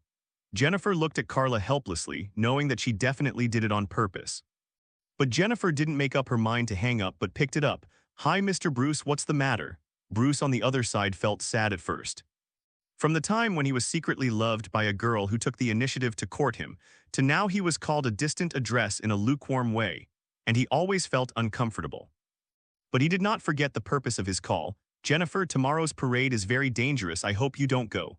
Jennifer sighed. "Mr. Bruce, if I don't go tomorrow, I can resign. That's the director." Bruce was on the verge of telling her to just quit. Joker has attacked many people, the most shocking of which is the police chief. The power of the entire Gotham City consists of several parts: the chief, the director, the chief judge Jennifer, the chief prosecutor Harvey, and some counselors. But the real power of those counselors is not great, and they are still subject to the restraint of the chief judge Jennifer. In other words, the director can be regarded as the power giant in Gotham City, and now he is dead and died in the attack of Joker. For this reason, the chief she decided to hold a parade for the sacrifice of the chief and personally issued an obituary. This is also to motivate the citizens and let the people see the determination of the government. They will never bow to the Joker and those gangsters, and they will definitely defeat the enemy.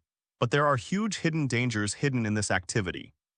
Both Bruce and Gordon know that not only Harvey has become the Joker's target again, Joker even wants to attack the mayor, and his plan must be related to this parade. Even Jennifer. Harvey had already been attacked once, and so had Jennifer, and both 20s were much luckier than the chief. Now that Harvey is being targeted again, maybe Jennifer will be attacked again. Bruce had called Jennifer overnight last night to persuade her not to participate in the parade.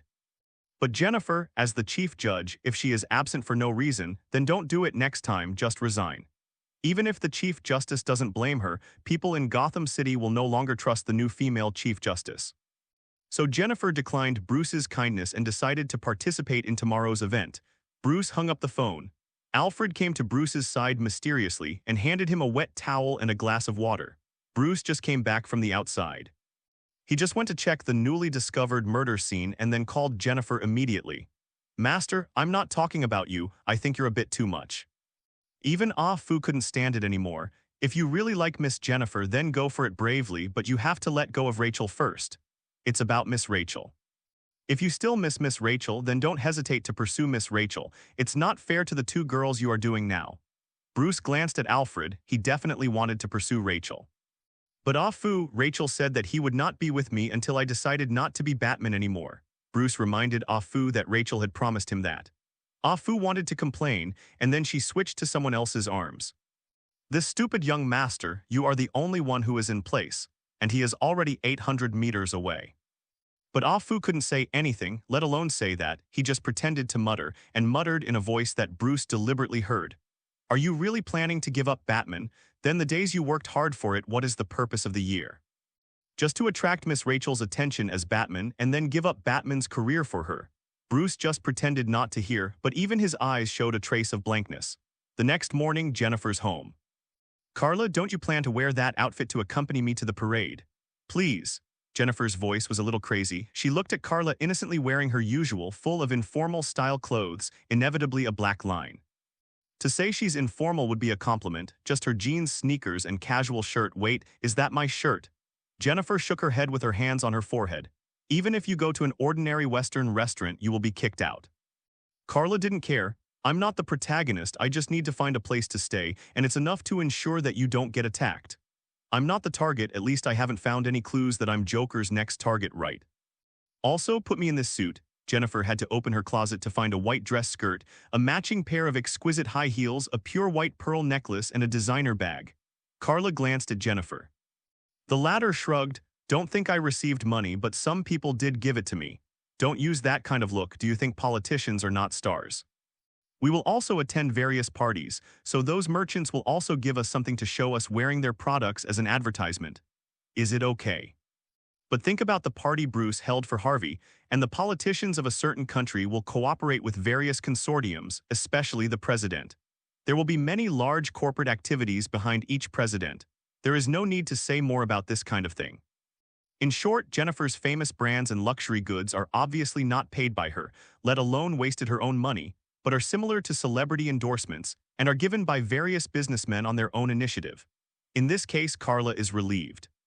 As for wearing this kind of dress, she actually doesn't resist it. The reason why she always dresses like that on weekdays is entirely because of convenience, simplicity, and comfort. How dare you sit on the grass in this dress? How dare you lie in the back of your adoptive father's pickup truck? How dare you let the family dog pounce on you? No kidding, she's not willing to spend thousands of dollars maintaining a dress. With Jennifer's help, Carla finally changed into the white dress. It was a gown with an open back, and Carla glared at Jennifer, who was holding her corset, and neither of them would back down. Damn, the most prominent part of this dress is your white and beautiful back. Okay, do you still want to wear this thing? Jennifer almost jumped up, only thinking that Carla was unreasonable. Carla also thinks she is unreasonable. Then you want me to vacuum up? Even if you are a friend, I will fight hard with you. Hurry up and give me 633. My hair is so long and my back will not be seen by others. Besides, you didn't pay attention, my back is kind of scary. It's not that Carla is boasting, she has experienced years of exercise and her back is more terrifying than that of ordinary men, but it doesn't look very conspicuous on weekdays. But now when I put on this dress, it immediately shows up. Jennifer was also stunned and reached out to touch Carla's back. The murderer was full of muscles as hard as steel. You are already a man of steel, Jennifer was dumbfounded. She didn't expect what she said. Carla is really a man of steel. Carla shrugged, took back the dress that Jennifer had snatched just now and put it on inside and covered the back with her long golden hair so that this dress turned into a very ordinary-looking and very conservative dress-up. Carla put on those high heels again. She has the same feet and figure as Jennifer and Danny, but she is a little taller, so it's no problem for them to change clothes. However, Carla looked down at the heels, which were definitely not short even if they could not be called heavenly tall, and looked helplessly at Jennifer, who was suddenly half head short again. Jennifer curled her lips. It's nothing, why are you so tall? Carla was originally 1.9 meters, but now it seems that she is already 1.95 meters. No wonder she likes to wear flat shoes on weekdays. This comes from her own self-confidence. No one came to pick up the two beautiful ladies today because they have their own cars. Although Carla's car was blown up when Jennifer was attacked, don't forget that Carla drove Jennifer's car over. You absolutely have to compensate me, Carla complained as she started the car. I haven't paid off my car loan yet. Damn, no one said they want to reimburse me. The insurance company won't come out and take care of it. Jennifer looked sideways at Carla helplessly. Her life was in danger at the time, sister. Can you stop caring about your car? Carla started the car and rushed towards the venue. The parade started at 8 o'clock in the morning, on a section of a main street from one end to the other, and there were 10 prearranged podiums at the end. Those who participated in the parade were all police officers from the police station, and some citizens also came to participate in the parade spontaneously. When Carla and Jennifer arrived at the venue, many people on the podium had already arrived. Harvey brought Rachel over to greet the two of them and took them to the podium to find a place to sit down. The person who made the obituary must be Mr. Shi Chang, and the others are just here to show their faces. Even if it's just a formality, it must be done again, otherwise the sacrifice of the director is too pitiful. Have you made any arrangements? Jennifer approached Harvey and asked with concern. Now that it is known in advance that Chief Shi will become Joker's next target, some arrangements must be made, and it is impossible to do nothing. Harvey nodded. There are snipers in the nearby upstairs and in the box. If Joker dares to show up, or if there is any accident, he can be killed immediately. When Harvey spoke, he gritted his teeth, obviously hating the Joker who suddenly jumped out to make trouble. That's right, with the cooperation of the Chief Prosecutor, Jennifer, the Chief Justice, and the Chief Sheriff and Chief Shi, they are about to bring order to Gotham City with the dawn of justice. As a result, it was delayed to convict those gangsters because of Joker's disruption. In addition, many people have died since Joker appeared, so as a man of justice, he naturally cannot remain indifferent. After Carla heard the conversation between the two, she turned her head and inspected the surroundings with supervision, and sure enough, she saw snipers in some hidden places. At the same time, she also discovered an unexpected person, Bruce, who was also acting. At this moment, on the street in the distance, all the police officers who participated in the parade had come close. Gordon also participated in the parade as the sheriff. He is the sheriff, not the director. The director is the chief boss, and the sheriff is also responsible to the director. After Gordon walked around, he looked at the surrounding windows, worried that Joker might be hidden there. Unfortunately, he found nothing. In fact, Joker is actually hiding in the crowd, even in a location that people can't guess. Even Carla didn't find Joker. The reason is that Joker is no longer that crazy look, but has wiped off the mask on his face and sprinkled it in the distance with the appearance of an ordinary person, even a little master. This keeps Carla from noticing him. When the parade was over, the head of the department also stepped onto the podium and began to publish his obituary to the head of the bureau. He is a man of integrity. When I invited him to be the director, the only request he said to me was that he should not be involved in political matters. He only wanted to do his job well, which was to protect the citizens and the city. The chief, she began to make a speech, but the few people behind him did not dare to relax, and Harvey also asked Gordon, "Is there anything missing?" Gordon said, "I looked at almost every window during the parade, but there are too many windows here." In fact, Carla also scanned all the windows and rooms around her. She will not let the mistakes she made in the hospital happen again. Carla can guarantee that there is nothing suspicious about the nearby windows. Joker has not arranged for a killer, and she has not even found Joker's figure. Carla has also turned on super hearing. She has memorized Joker's voice, and once Joker utters even half a syllable, she can immediately lock on it. But no, it can be said that there is no shadow of Joker within 100 meters. Could it be that he is afraid? He also dare not act recklessly in such an environment, or did he have some last move? Instead of doing it here at the meeting place, he planned to plant a killer move in the chief's office. Thinking about it, Carla subconsciously used supervision to observe the chief's office. At the moment, as the chief finished his obituary speech, a police officer in charge of the gun-firing honor guard shouted, "Shoot, let go. Eee." The first batch of the first rounds were fired. Carla subconsciously turned her gaze back and set her eyes on the guards of honor with a surprised expression on her face. She heard slight differences. Normally, this way of shooting off, especially in this environment, uses blank ammunition. Blank bullets refer to bullets with only shell casings, a small amount of gunpowder, and a primer. They are usually used for training and exercises, although they have certain lethality at close range, but they are not fatal. But blank bullets and solid bullets are different. Carla once had the opportunity to play with guns. Don't look at her like this. She has traveled all over the world. It is inevitable that she will encounter various things, such as entering areas where war is still taking place. Just then, the second batch of second shots fired. In a series of gunshots, Carla noticed that there was one gun, and only one of them was live ammunition.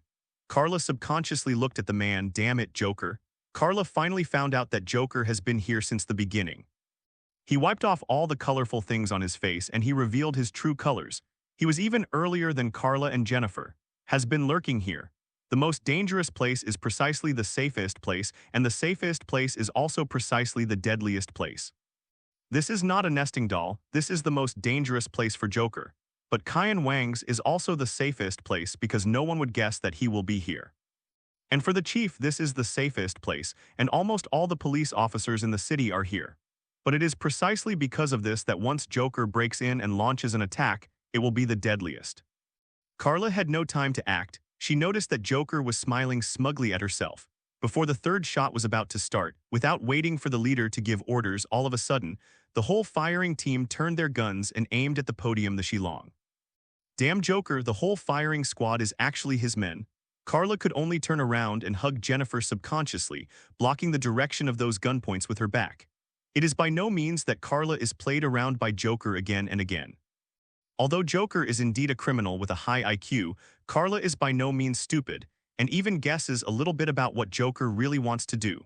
However, Joker's madness is something Carla never expected. Who would have thought Joker would show his true colors on such an occasion? He actually risked himself in order to complete the plan to assassinate the chief. He was really crazy to the point that even Carla didn't expect it.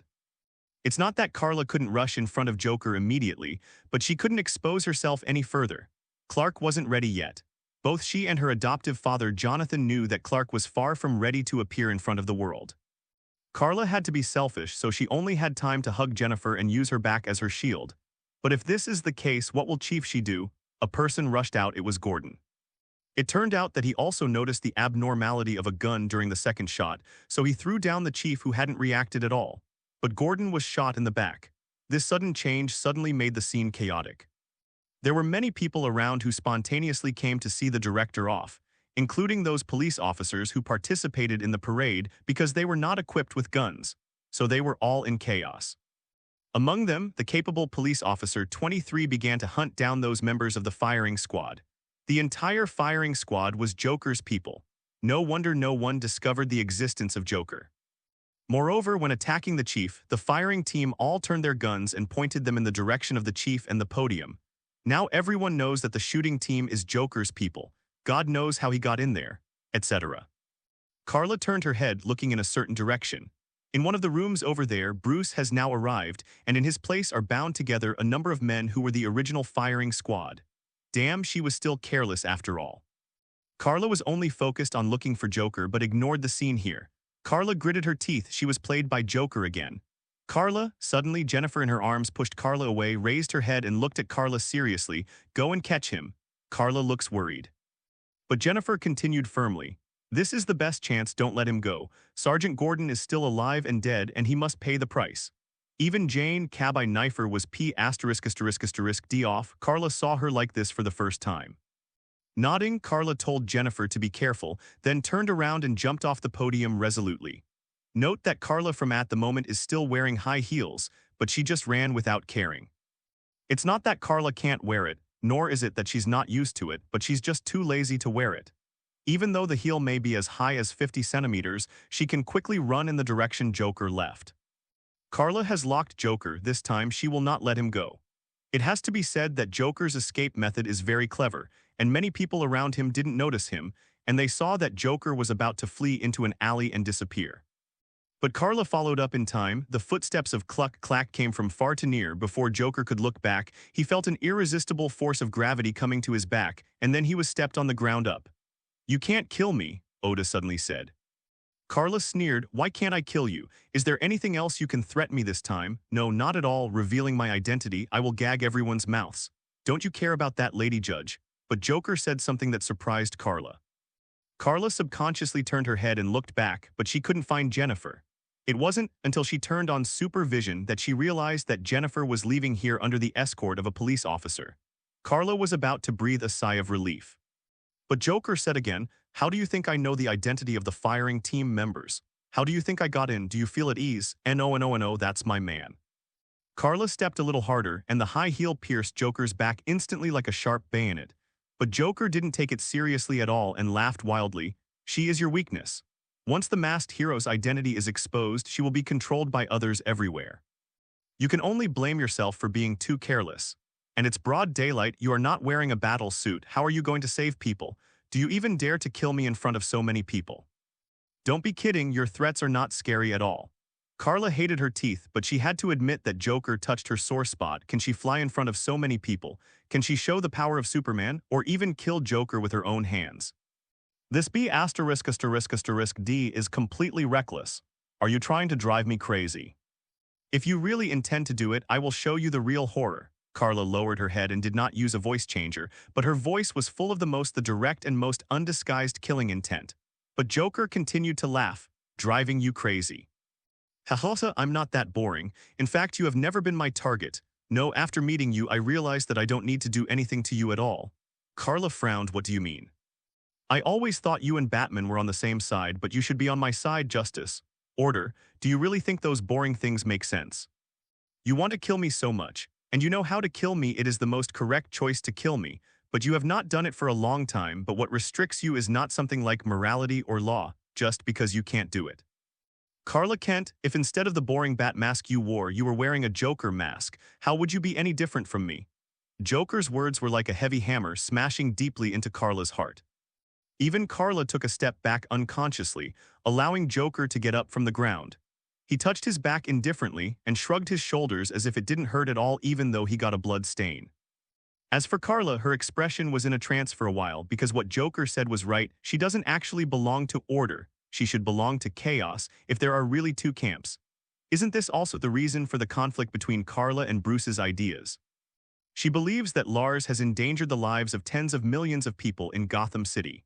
Killing Lars can save those people and eliminate the troubles forever. And Bruce believes that after he and Lars's conspiracy are stopped, Lars should be arrested and brought to trial by Gotham City. One is the idea of order following morality and law, and the other is the idea of complete chaos. Joker escaped from Carla's hands again, and even Carla didn't know when he left, until a ringtone brought Carla back from the trance to reality. Carla, did you catch him? It was Jennifer. The reason why Carla let Joker go is because of her. Joker will let Jennifer go only if Joker is let go.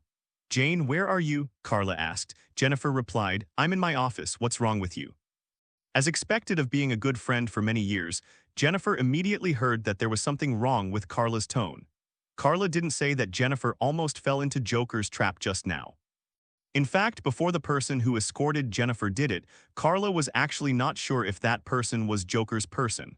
But Carla didn't dare to bet, and Joker was sure she didn't dare to bet.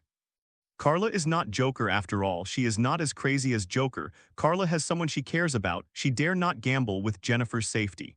Carla didn't say much and just told Jennifer to stay there and wait for her to pass. When Carla turned around and returned to the previous street, there was only a mess around, but the chaotic crowd had dispersed. After finding Jennifer's car, Carla drove to Jennifer's office and hugged Jennifer as soon as she entered. Jennifer was a little dazed, but also felt that Carla seemed to have been hit.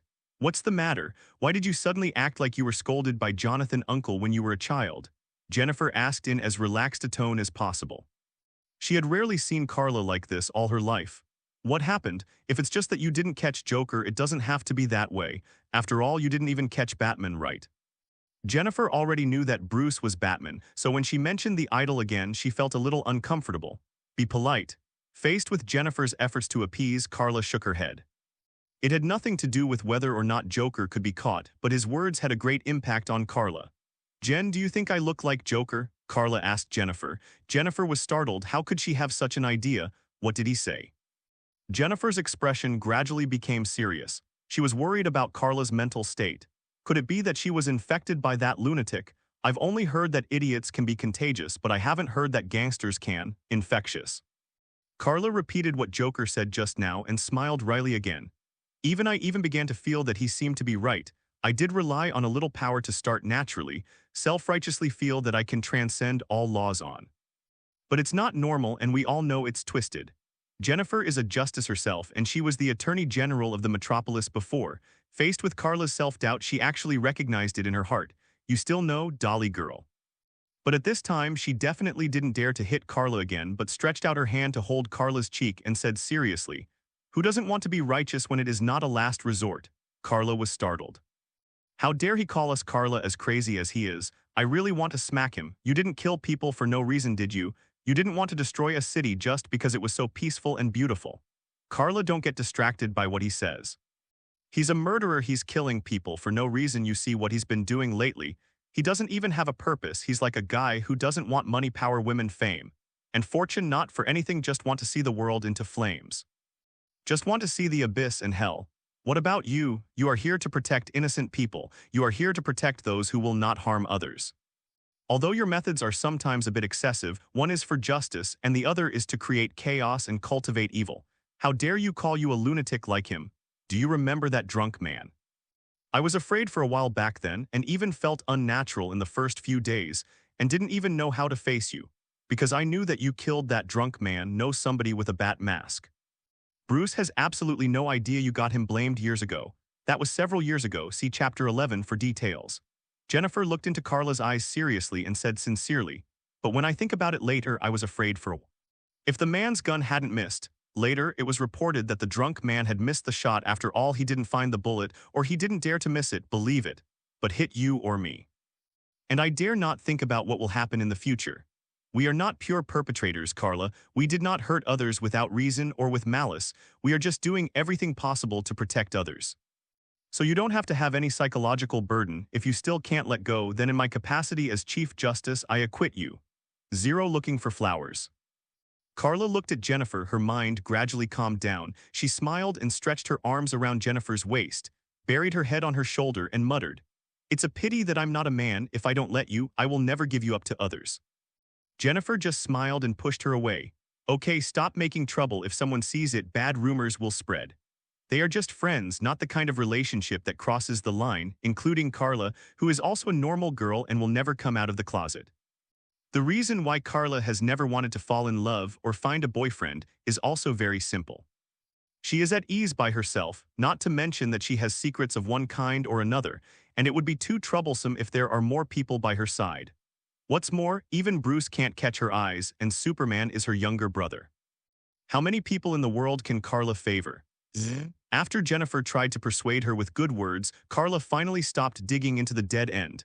In fact, many people can't think about it for a while. Simply put, the authorities are confused and the bystanders are clear. Joker's words have dealt a blow to Carla, but Joker is suspected of confusing the public and changing concepts or the facts. Joker deliberately ignores the difference between him and Carla. Although Carla kills, she kills all bad people. What Carla pursues is to kill a bad person and save more good people. And what about Joker? He kills all good people. Can it be the same? Even if Carla puts on the mask of Joker, her actions are still different from Joker. After all, Carla aims to become a superhero. Even if she is above the law, she will restrain herself with morality. Carla has not completely lost her morality. She is fundamentally different from Oda. Damn, Joker almost got fooled by him. Carla clenched her fist. Never let him run away next time. Jennifer poured cold water. You have already said it, but you still let him run away. Carla is discouraged. Who is it because of? The next time you dare to ride in someone else's car, I will file a complaint with Bruce and Carla will fight back. Jennifer couldn't laugh or cry. Why did you sue him? Also, I just sat in the car of Gordon's police officers. Carla stopped joking and warned Jennifer. The situation is getting more and more unclear now. How do you think Joker got into the shooting team? I suspect that someone under Gordon and Harvey was bribed, or from the beginning there are gang undercover workers. Although Carla managed to escape Joker from her own hands again that day, she was even almost shattered by Joker. She can go head-to-head with Bruce, and the reason why she lost to Joker's mouthpiece is that her code of conduct can be counted in the chaotic camp in a certain way. But Carla has Jennifer, and the Chief Justice of Gotham City has acquitted Carla, so definitely not guilty. Is she covered by someone? However, in the evening of the same day, there was a piece of good news. It turned out that in the chaos of the day, in addition to Carla chasing Joker himself, Harvey also captured one of Joker's men. The reason why the news did not come out until the evening was because Harvey desperately wanted to find out about the Joker, even at the expense of lynching. It was only when Bruce arrived that he stopped. Bruce definitely showed up as Batman 213 and brought bad news. Joker is not only going against Harvey now, but also his other target is Rachel. Now that Bruce is Batman and Rachel is Harvey's girlfriend on the surface, Joker will not let her go in any way. It also hit Bruce. That's right, after Carla, Bruce was hit by Joker as well. He planned to surrender himself and he wanted to admit to everyone that he was Batman. Since he insists on making me turn myself in, then I will admit defeat and no one will die because of this boring game, Bruce said to Carla on the phone. This time, because it was still early, Carla saved face and didn't hang up Bruce's call again. Carla glanced at Jennifer, who was busy preparing dinner in the kitchen, turned around and walked to the balcony and asked Bruce, "Are you sure you didn't make this choice because you want to sleep with that woman?" Bruce on the opposite side was silent. Carla sneered, "Okay, I get it. Since this is your choice, then do whatever you want, but don't reveal my identity. Joker doesn't dare to reveal it yet. If he doesn't have this trump card, next time he will be killed by me, so don't expose it." The reason why Carla cooperates with Joker's game is because Joker has this handle. Carla had already thought of a solution during the day, but she was threatened again at that time, and her spirit was hit, so she didn't have time to make a move. But Carla has already thought of how to deal with this threat, and Joker wants to threaten her with this matter for the rest of her life. How could she always submit, and she has already thought of a solution? It's just that since Bruce already had his own idea, Carla didn't say anything more. "Carla, you can come over for dinner." Jennifer's voice came from the kitchen at this moment. Carla agreed and said to the phone, "Goodbye, Bruce, and I wish you happiness, I hope." Then she hung up the phone. And that goodbye has both a superficial meaning and a meaning of seeing you again. If Bruce exposes his identity, then in order for Carla to continue to protect his identity information, the two are doomed not to act together again.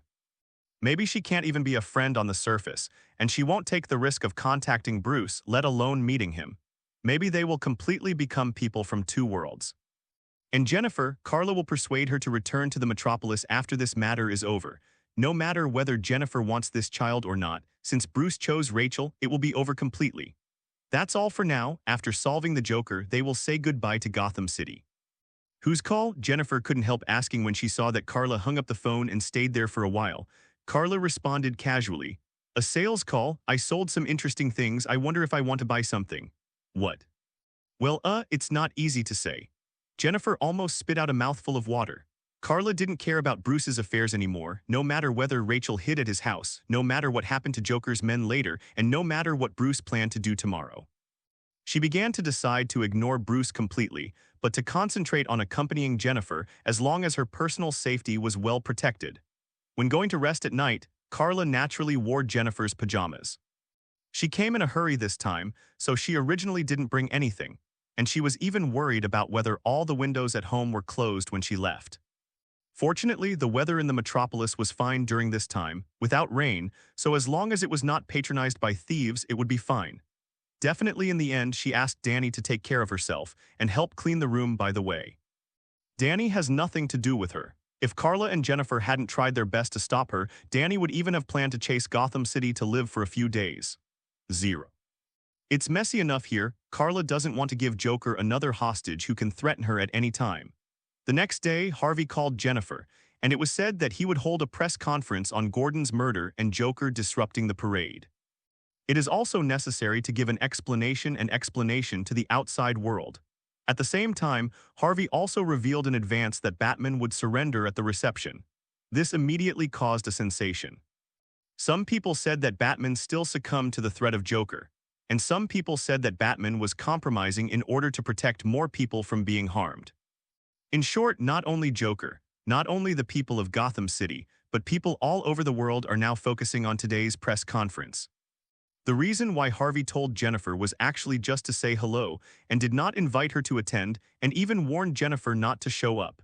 Jennifer accepted Harvey's kindness and planned to stay at home honestly on this day. Even Carla didn't plan to go out. After washing up, they didn't even bother to change their pajamas.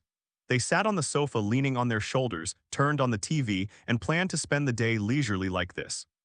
Speaking of which, there are spare toiletries at Jennifer's house, which are specially prepared for Carla and Danny so as not to have to mix them up when they come to visit unexpectedly. They themselves don't mind abandoning each other in 4. But the toiletries don't cost much, so it's okay to have an extra set. Only clothes. Carla has been wearing Jennifer's clothes for the last 2 days. Carla's car has been backed by Jennifer, so it's not too much to wear a few clothes. Later, at the point when Harvey had a mouthful, Jennifer switched the TV show to his press conference. Carla glanced at Jennifer and didn't speak, but groaned coldly in her heart, still can't let go. Was it a concern about what would happen if Bruce revealed that he was Batman in front of so many people? But her worries were obviously unnecessary because Harvey suddenly said that he was Batman, which stunned everyone. Even Jennifer turned and threw her hands at Carla. Carla glanced at Jennifer. Can I still lie to you? Bruce is indeed Batman, maybe they have some plan. Carla guessed right, Bruce and Harvey did have their plans because then Bruce called Carla. Harvey was trying to use him to lure Joker, Bruce said of their plan, and let me catch Joker. W. Joker knows your identity, Bruce. Even if Harvey can really draw out Joker, it's because he was originally Joker's target and he's in danger, Carla reminded Bruce. Don't forget that it's because of Bruce that Carla's identity was captured by Joker. Guess what? Bruce obviously knows this too, so he turns to Carla for help. So I need your help. Impossible, Bruce, you know it's impossible, Carla ruthlessly refused. Because you can't let me kill Joker, so I won't go. He needs to be punished, Bruce yelled. But his so-called punishment is not what Carla wants to see. Carla obviously won't let Joker live, but Bruce's so-called trial is nothing more than putting Joker in prison. That 20 is too simple, too easy, and endless troubles. So they can't negotiate. I hung up on Bruce. Carla was about to put the phone away. Bruce couldn't help but said, Carla, you can't give up Harvey for personal reasons. Carla paused and then said, Bruce, Harvey's life is fate and so is Jane's life. Joker has targeted her more than once, Bruce, including yesterday I caught Joker, but he once again threatened her through Jane. Me, I can't let her be in danger anymore. At least Harvey has you to protect. If I leave, what will Jane do? Selfish? Well enough. If you have to talk about selfishness, who is it that is selfish? Bruce, Carla sneered and snapped the flip phone closed to give Bruce another chance to speak. Turning her head, Carla saw Jennifer behind her holding 2 boxes of ice cream in her hand and asked, "Do you want to eat?" Carla walked over quickly and snatched both boxes. "It's not suitable for you to eat 2 cold things now. When did you become a doctor?" Jennifer felt amused and said again, "So you let Joker go because of me? I'm so sorry."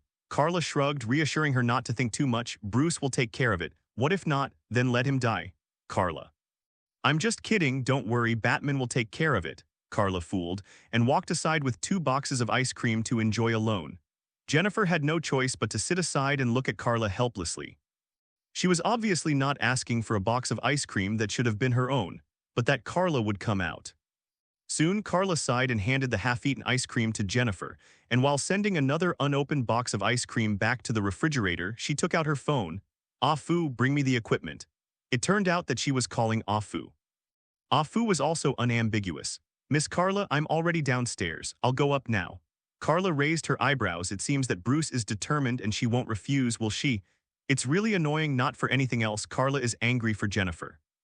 Turning around and seeing Jennifer happily eating the remaining half-box of ice cream, Carla became angry and warned, "Don't eat too much, my son hasn't formed yet. Anyway, she is a godmother." Jennifer reached out and rubbed her belly. "How are you sure it's your son?" Carla shrugged instinctively. She wouldn't say that one night she dreamed that there was a brat and his B******** D dad who had been arguing with her, and that kid's name was Damian Wayne. Carla's dream is obviously a precognitive dream, not an ordinary fantasy. And that brat called her mommy one by one. It must be Jennifer's son who didn't run away. That's why Carla has been trying to appease Jennifer not to really kill the child before, and at the beginning she wanted to help Bruce match the two. But now let that scumbag die for me. Because of dissatisfaction with Bruce, Carla was still not in a good mood when Afu sent the equipment up. Hiding in the bedroom, Carla put on the silver gray Oracle battle suit again. "Miss Carla, your chariot is ready downstairs," said Afu, who had come driving Carla's silver gray chariot so she could set off directly. Carla snorted softly, but the corners of her mouth couldn't stop rising. She wanted to take that chariot for a long time. "Afu, Jane will leave it to you," Carla told Afu before leaving, and now only Afu can believe it. That being said, before leaving, Carla seemed to have thought of something and asked again, "I heard that Miss Rachel went to hide in the manor, right? What will she do when you come out?" As a result, Afu said, "Miss Rachel has already left, so please rest assured, I will definitely do my best to give up this old life, and I will also protect Miss Jennifer and the little Master Wayne in her belly." Jennifer muttered, "Just saying that I don't know if it's a man or a woman, right? Wait, why Wayne? It's her kid." But neither Carla nor Afu asked her what she meant. Carla flicked the silver gray robe and cloak, turned around and left in a smart way. As I said before, don't underestimate Afu, at least in this world. Afu seems to have a background in special forces, and has even participated in many battles. Not only does he know a lot about various weapons and equipment, he even has good fighting skills. It's just that it doesn't show mountains or leak water on weekdays. Even when Bruce was acting as Batman, most of the injuries he suffered were Afu's help to deal with 787. Looking at Carla again, she quickly came downstairs, and she saw an exaggerated and cool chariot on the street. She is dressed in silver gray, not arrogant at all but low-key and introverted, just like the moon in the dark night, not dazzling but not to be ignored. Many people gathered around because of this, and some took out their mobile phones to take pictures. Carla walked over, stepped on the front of the car, and turned to look at those people. "Haven't you seen it?" As a result, everyone shook their heads. Carla laughed, "Then take a picture for my mother. The car is low-key and restrained, but it can't stand the owner's arrogance and domineering. And when he came up, he stepped on the front of the car. If the car could talk, it would probably cry. If he had encountered an Autobot like Bumblebee, he would have thrown her aside long ago." After showing off for a while, Carla opened the car door and sat in. She glanced at the complicated console. She had seen the Batmobile before and knew the general operating system, so she confidently raised her hand to operate it. Suddenly, a warning sound sounded from the car, and only a female voice said, "Goodbye." An intact car exploded in the street with a bang. Carla was dumbfounded and rushed out of the ruins on a motorcycle. What happened? Why did the 4 wheels become 2 wheels? Those onlookers were also dumbfounded, and Spider-Woman was too irritable. Such a good car said it was blown up. Carla operated like a tiger, but somehow activated the self-destruct system of the tank, then abandoned a better tank and replaced it with a locomotive and set off. Afu and Jennifer upstairs obviously also heard the movement downstairs. Jennifer stood in front of the windowsill, holding the ice cream in her hand that she was not willing to finish in one breath, looking at the silver gray kindly disappearing in the distance. The figure turned to look at Ah Fu. Ah Fu muttered, "Did I forget to tell her that this is the latest tank?" It turns out that the latest device has been activated on the current battlefield, which is to install a spare locomotive in the chariot system. Once the chariot is seriously damaged, it can be replaced with a locomotive to continue operations to maintain mobility. But in order to prevent the chariot from being recycled by others, once the locomotive is started, it will self-destruct. Carla did know the mode of operation of the tank, but she knew the old model and accidentally started the locomotive and the tank was destroyed. When she found Bruce's whereabouts and joined him, Bruce looked at Carla in surprise. "Have you been attacked?" Carla was embarrassed to say that it was caused by her own operation error and nodded vaguely. "Ah, what about that? Where is Harvey?" Bruce didn't ask any more questions and said, "It's inconvenient to come out now. Harvey will draw Joker out first and then we will go out. That is to say, it is not yet time for the protagonist to appear on the stage." Carla stood up straight from the locomotive and expressed her opinion on the locomotive again. This kind of locomotive is not an ordinary motorcycle. In order to maintain the highest speed and for safety reasons, in short, the tripod of the body is set at the back, and even Carla has to lie on the body. This is very tiring. In fact, it is not as comfortable as ordinary locomotives. And this will make your hands unable to exert strength, as if you have been doing push-ups, holding the handlebars with both hands to support your upper body, and you will be very tired after a long time. But there is no way. After all, this locomotive was originally hidden in the chariot system. It is not easy to hide a locomotive in the car. It is impossible to prepare a pair of tripods under the chariot, right? According to Carla, "It's better to prepare a cooler locomotive and a separate sports car for me." Bruce thought it would be much cheaper. If he had known it would be so easy to dismiss Carla, he might as well have fooled her with old tanks and old locomotives. Why on earth did he prepare the latest chariot for her? He was still so picky. Just when Carla was complaining, Bruce finally received the news that the convoy escorting Harvey had already set off. Harvey voluntarily admitted that he was Batman at the daytime reception, so he was temporarily detained, but after all, he was in order to lure Joker to bring him to justice. So Harvey intends to have him escorted to another prison. And during this journey, Joker will definitely appear. Once Joker appears, Bruce and Carla can arrest Joker and bring him to justice. To put it bluntly, this is all a conspiracy, and it will be revealed at all. But they just bet that with Joker's crazy style, he will definitely show up. Sure enough, not long after the convoy escorting Harvey left, they encountered a pre-prepared roadblock on the highway, and several ignited trucks blocked the planned way, forcing the helpless army to enter the underground tunnel. But immediately afterwards, several trucks suddenly appeared in the underground tunnel and began to attack the convoy. Because the enemy's firepower was too fierce, even the escort convoy could not fight back. Bruce and Carla know it's their turn. Bruce also asked Carla if she wanted to ride in his car. Carla shook her head. "Forget it, working with you will only make me feel more tied up." Bruce understood what Carla meant. She was probably going to kill. Before Bruce opened his mouth to stop him, Carla reminded, "Bruce, do you know how many people died in just this moment?" Bruce fell silent. Carla started the locomotive first and then disappeared into a silver-gray light and shadow with a whoosh sound. Bruce didn't neglect either, and followed Carla closely to the direction where the incident happened. When Carla and Bruce arrived one after the other, the battle in the underground tunnel had already entered the most intense stage, and even the Joker side arrogantly pulled out rockets. "Bruce, are you sure you want to keep such arrogant and crazy guys?" Carla glanced sideways at Bruce and asked in a sarcastic tone through the headset. Bruce didn't make any waves. "At least keep Joker." Shouting, Carla smacked her lips, added a bit of accelerator in her hands, and the speed of the locomotive began to shake off Bruce's chariot and went straight to the oncoming convoy. It turned out that Carla and Bruce came in from the other end of the tunnel. They didn't chase the two convoys but came face to face. Carla dodged the police convoy before heading straight for one of the gangsters' trucks on the other side. The driver and the co-driver in that car looked at each other, then shrugged and spread their hands. They were driving a truck, so would they be afraid of a locomotive? Who is afraid of the other? At the moment, the two sides refused to give in to each other and collided head-on. Carla W. Seeing this scene, Bruce exclaimed, "Even if it is a Batmobile, it is still a motorcycle. How could it be possible to hit a big truck?" He thought Carla would escape in time. Unexpectedly, Carla bumped into it. At this time, Carla's voice sounded on the channel of the two. It's so noisy, don't shout so loudly, my sister is not dead yet.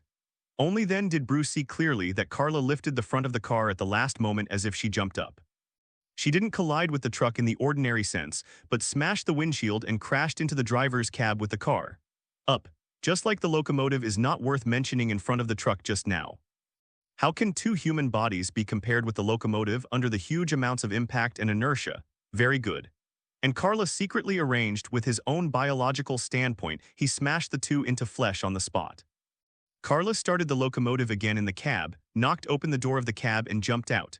And the truck that lost the driver immediately lost control, turned around and hit the load-bearing wall of the tunnel on the side. Bruce breathed a sigh of relief and felt relieved. If something happened to Carla, not only would he be sad as a friend, but he also didn't know how to explain to Jennifer. Now that she's all right, Bruce gets into action too. Stepping on the gas pedal of the tank, Bruce rushed to another gangster's truck just like Carla just now. The body of the chariot was not high, and it was extremely strong, which allowed Bruce to drive the chariot into the chassis of a truck, overturning a heavy truck. In the blink of an eye, Carla and Bruce each took out an enemy truck, and then they almost locked the truck that Joker is in together. The arrival of Carla and Bruce immediately reversed the unfavorable situation of the police force. They violently eliminated the two trucks in their own ways, leaving only the last Joker's truck in front of them. But Joker is not easy to mess with. He noticed two Batmans, one left and one right, one silver gray and one pure black, one male and one female coming straight towards him. Joker, however, was unhurried and let out a strange laugh. He raised the RPG launcher in his hand and aimed a rocket at the truck that was actually escorting Harvey. In a hurry, Bruce had to choose an angle and flew up through a police car, blocking Joker's rockets with his tank. Carla scans and sees that Bruce himself is fine, but his tank is clearly out of action. But don't forget that Carla turned the chariot into a locomotive, and apparently Bruce also has a locomotive hidden in his army. With Bruce also changed to a pure black motorcycle and walked side by side with Carla, the two men's styles matched even more. The two looked at each other and nodded to each other. Even if there was not enough tacit understanding, don't forget that they still have special channels and radios. Carla, don't kill him. We can pull him out of the truck with steel wire with a load-bearing capacity of more than 30 tons. Bruce is the real owner of these equipment, so he knows what weapons he has. It turns out that the locomotive is also equipped with a terrible steel wire, which is not originally heavy, but the load-bearing capacity can reach a terrible 30 tons. 90 Carla turned her head and glanced at Bruce again, feeling bored in her heart. But she didn't say much but agreed, I see, don't forget to fix my chariot. It was the first time she got her own chariot and she was destroyed by herself before she had time to show off, and it would be embarrassing to say it. Fortunately, Bruce didn't know why the chariot was destroyed. Bruce naturally agreed, this is just a small problem, and the problem that money can solve has never been a problem for him. Then you see Carla and Bruce start to move separately. They rush from the left and right and behind Joker's truck from behind. Joker couldn't see clearly what was going on in the car and seemed to be jumping up and down there a little impatiently. And for a while, he really had a sense of Joker's déjà vu. But he was a manifestation of madness, hiding a terrible disregard for the rules and even a madness that disregarded morality and law. Anyone who dares to underestimate Joker will suffer a lot. Even Carla and Bruce are no exception. When they came to the back of the truck, Carla and Bruce started to act. They first got in from the last wheel behind the truck and then drove the powerful steel wire into the cargo compartment of the truck with the weapons on the locomotive. Then the two quickly continued to move under the truck site, laying down several sections on the left and right sides, because there is no cure. Finally, they left in the left and right directions respectively, and then circled around the nearby load-bearing wall column several times, and then drove the steel wire at the last end into the ground. Stopping the locomotive, Carla turned to look at the truck behind her. This is an underground tunnel, and the quality of those load-bearing wall columns is unquestionable. Even if the entire truck hits it, the car will only be destroyed. What's more, the two stone pillars bear the gravity together. When the steel wire was stretched to the limit, there was a terrible sound, and the truck compartment was pulled down. That's right, the front of the truck continued to move forward at a fast speed, but the rear compartment was torn apart abruptly. Because this kind of carriage can be disassembled, so the carriage was not torn apart, and the Joker and others inside just lost their balance and rolled together, falling into a coma. The police force who saw this scene also stopped in the distance ahead, and subdued the people in the front of the truck by the way. Carla noticed that Bruce was driving towards the direction of the truck compartment and noticed some people jumping out of the darkness nearby, and the leader was Gordon. It turned out that Gordon was not dead. He was wearing body armor at the time, and after blocking a shot for the commander, he escaped by feigning death. Then he and Bruce planned the entire operation plan together. Even the steps of arresting people here are all exactly the same. Seeing this scene, Carla simply didn't bother to pass by without saying hello and left far away with a kind of hidden merit and fame. Gordon glanced at Carla's leaving back, didn't say much, and continued to lead the prepared team to capture Joker.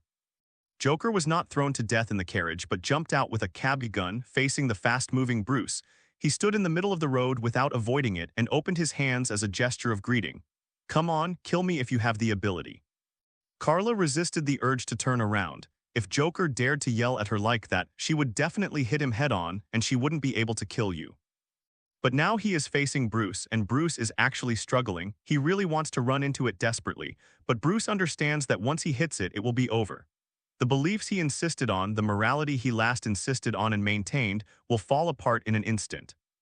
In the end, Bruce avoided the Joker, not because the Joker avoided him, but because he avoided the Joker. If it's a mind game, the Joker is clearly winning. Bruce also caused the locomotive to lose control and fell behind Joker, and Joker's men who came down from the car were about to control Bruce. Carla sighed and shook her head, not only didn't care about Bruce's safety, but instead accelerated the speed of the locomotive, turning into a silver-gray phantom and disappearing in the selected place in an instant. This is because Carla knows that a well-prepared Gordon will bring Joker to justice and Bruce will be fine. Sure enough, as Carla thought, everything seemed to be developing in a happy direction. Gordon appeared in time to arrest Joker and his party, and Harvey, who had been in danger along the way, was also released. But when he saw Gordon, Harvey was also surprised. It turned out that Gordon had only discussed the plan with Bruce, and even Harvey didn't know that Gordon had escaped and moved behind the scenes by feigning death. Normally, the villain, the biggest enemy, has also been captured, so this should be the end of the finale, right? Shouldn't the subtitle group also take a turn? However, is this really the case? Speaking of which, Carla had doubts on the way back. It stands to reason that Joker shouldn't be so stupid, right? He played around with himself, Bruce, and even everyone in Gotham City. Would he really be so easily fooled? Not to mention anything else, Joker should not be lying when he said that he was an undercover agent in the police station. So in other words, Joker may have heard some news, right?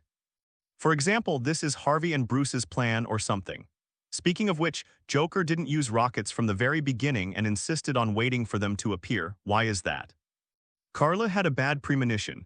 "I always feel that my mother is being fooled again, **hole, just say that you can't let this dangerous guy speak, otherwise all 10 mouths will be full." Carla even felt a sense of frustration that all these years of knowledge had been learned in vain. There is no way, after all, she is not a lunatic and does not understand the way of thinking of neuropathy. But she still thinks, "Bruce, be careful, maybe this is a trap of Joker. Always feel that Joker deliberately let himself be caught. Bruce. The radio channel was still there, but Carla would never have guessed that Bruce had knocked one of his own people out. Carla was running fast on the street and went straight home, definitely to Jennifer's house. As for the arrest of Joker on the other side, it has nothing to do with her.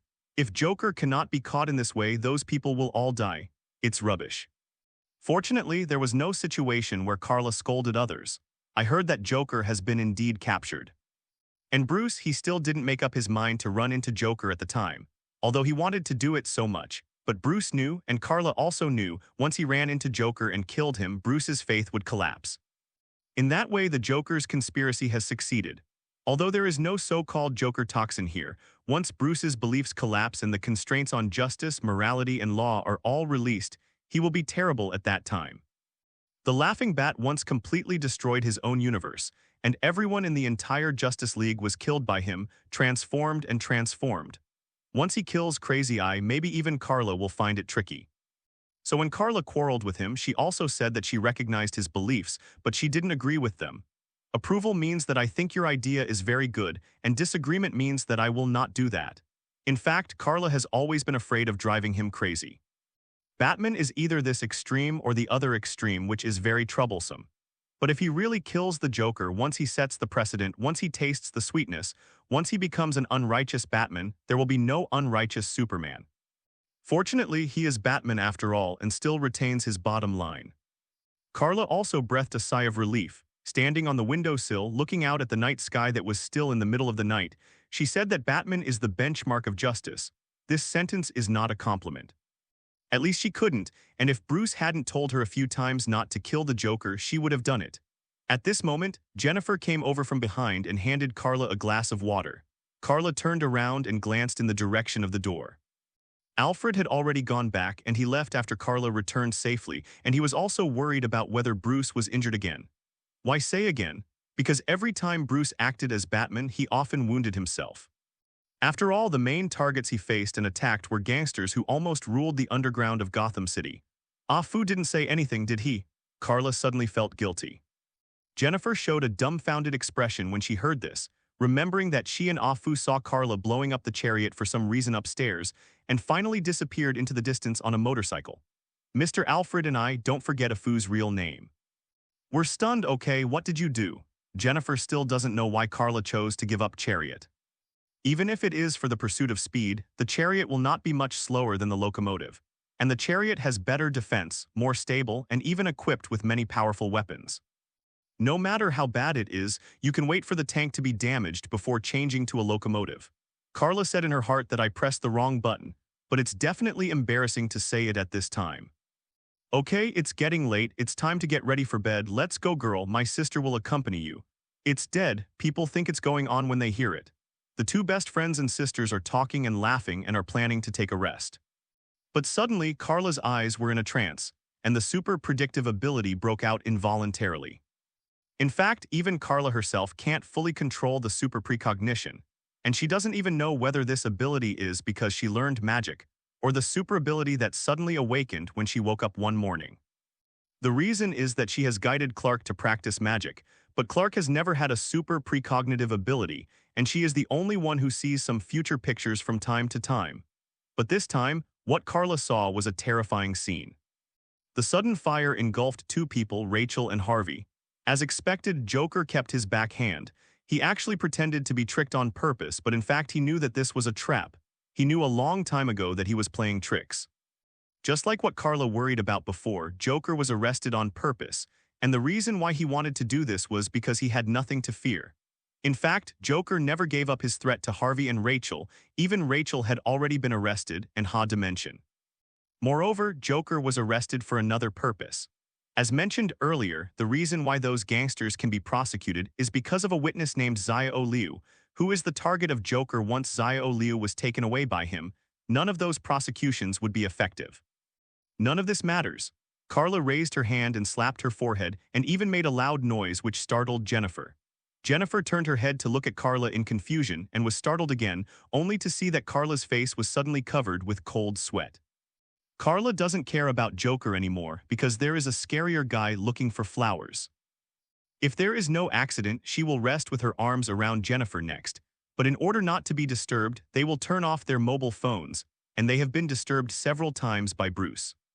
But the most important thing this time is that Harvey and Rachel will die, and Bruce will blame Carla for not helping him and even go crazy because of it.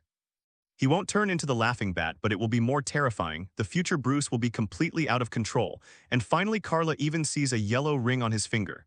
At that time, the entire Gotham City will be plunged into fear. Bane, League of Shadow Warriors. They'll never know that when Batman stands in their way, any of their plots will be thwarted by Batman.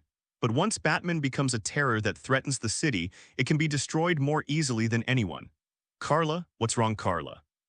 Jennifer reached out and shook Carla's shoulder, thinking she was injured, picked up the phone and was about to call an ambulance. It turned out that Carla's phone rang first. Carla Bruzzo's voice came from the opposite side. But before Bruce could finish speaking, Carla interrupted.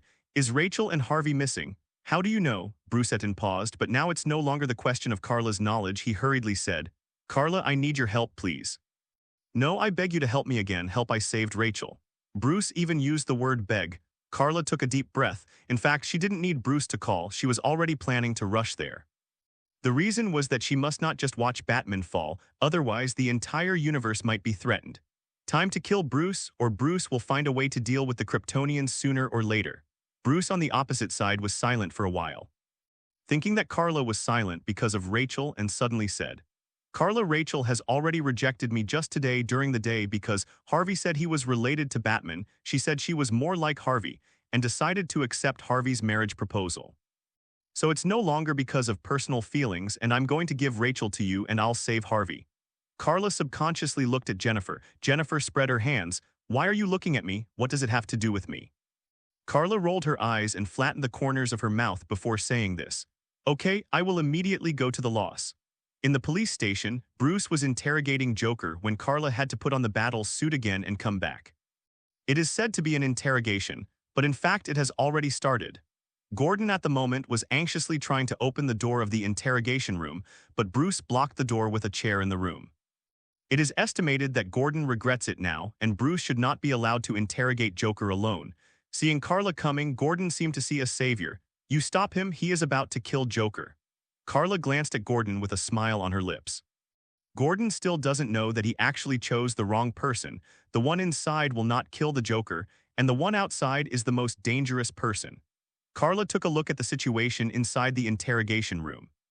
The interrogation room usually uses one-way glass, which means that the outside can see the inside, but the 853 cannot be seen from the inside. Including the sound, only the sound from inside came out, but the movement outside could not be heard. Carla glanced at the chair in front of the door, didn't bother to let Bruce open the door, and walked straight towards the glass. Before Gordon and the other police officers knew what she was going to do, they saw Carla raise her right hand and punch it hard when she came to the thick glass wall. Her movements were too crisp and neat, and she smashed a big hole in the thick glass wall with one punch. That's bulletproof glass that can't be broken by a pistol. Everyone was dumbfounded, and Carla just jumped in. Bruce at the moment is holding Joker against the wall. Say, where are Rachel and Harvey? Joker ignored him but turned to look at Carla with a smile. Ordinary people have long been terrified of Bruce's threat, not to mention that Bruce is going crazy now. He said that he has no attachment to Rachel, but after all, he is still his crush and childhood sweetheart for many years. Don't care anymore, so he also tyrannized the Joker. I didn't see Gordon going crazy, so he went to the doctor in a hurry. How did Gordon know that Carla was the most dangerous one? Carla waved her hand. Go away. She's talking to Bruce.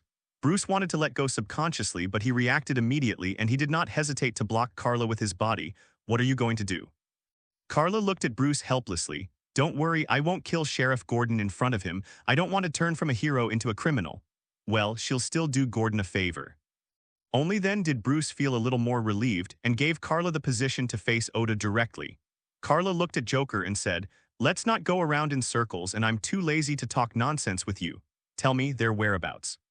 Everyone knows that your purpose is not to really kill them. Otherwise, you don't have to play this game, just kill them directly. Carla knew that since Joker didn't kill Harvey and Rachel in the first place, he was playing a game that would probably drag Batman or the Knight of Light into the abyss. But Carla will never let him succeed. Joker looked at Carla and finally said 2 addresses, but you have to be quick, otherwise I can't guarantee that you will have enough time to rescue them. You don't have to worry about that, Carla said, turning to Bruce and asking, who are you going to save? Without thinking about it, Bruce said Harvey. He had said on the phone before that he had been dumped by Rachel, and he and Rachel were no longer in that relationship. Definitely no one knows what he thinks in his heart. Carla shrugged and was about to turn to act. Bruce followed closely behind. Did the two intend to go out through the window that was broken by Carla's punch before and didn't intend to help Gordon open the door? But at this moment, Joker's voice came from behind. Speaking of which, I didn't seem to say that there were only 2 people, did I, Sergeant Gordon? No, it was Commissioner Gordon who just came home and just gave me a few. This subordinate led the way. I didn't know that Director Gordon had a son and a daughter. Everyone was startled and subconsciously looked at Gordon over there. Gordon was originally only the sheriff, but after the death of the chief plus this meritorious service, he will definitely become the new chief. But now Gordon can't care about this.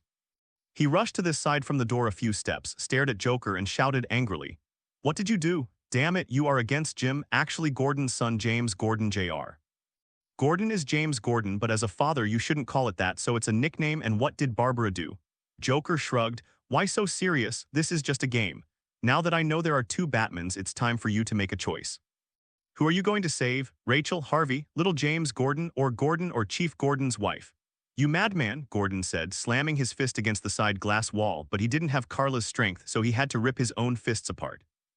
Bruce also felt chills in his heart, because he knew that Joker was testing humanity, Bruce and Carla, Gordon, and everyone present. According to selfishness and personal feelings, they must save Harvey and Rachel, but how should they face Gordon? How will they face him in the future? And just because it is a superhero, at the moment should give up the small self and complete the big self at this moment. But being emotional and reasonable, Harvey and Rachel is more important. But life is not such a simple arithmetic problem. Joker, he really deserves to be Batman's biggest enemy. He is a terrifying existence that can make Batman, a master tactician, frequently hard-pressed. If he is not a lunatic but a person full of justice, he will definitely team up with Batman to become a bat fighter. Unfortunately, that is not possible. Give it to me. Just when everyone felt that there was nothing to worry about, Carla suddenly stepped forward.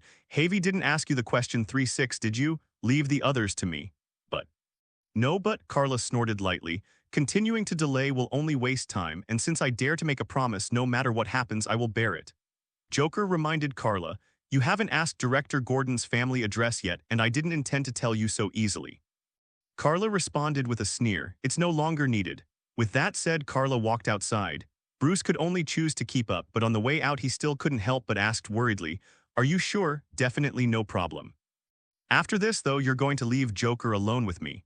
Don't worry, I won't kill him, and it'll only take 10 minutes. 10 minutes of total solitude. Joker is very cunning, he seems to cooperate. He seems to be very happy to explain the location of Harvey and Rachel, but he didn't say until the end that he also hijacked Gordon's family. He was disturbing other people's nerves, forcing everyone to be anxious, and even wanted everyone to become crazy like him.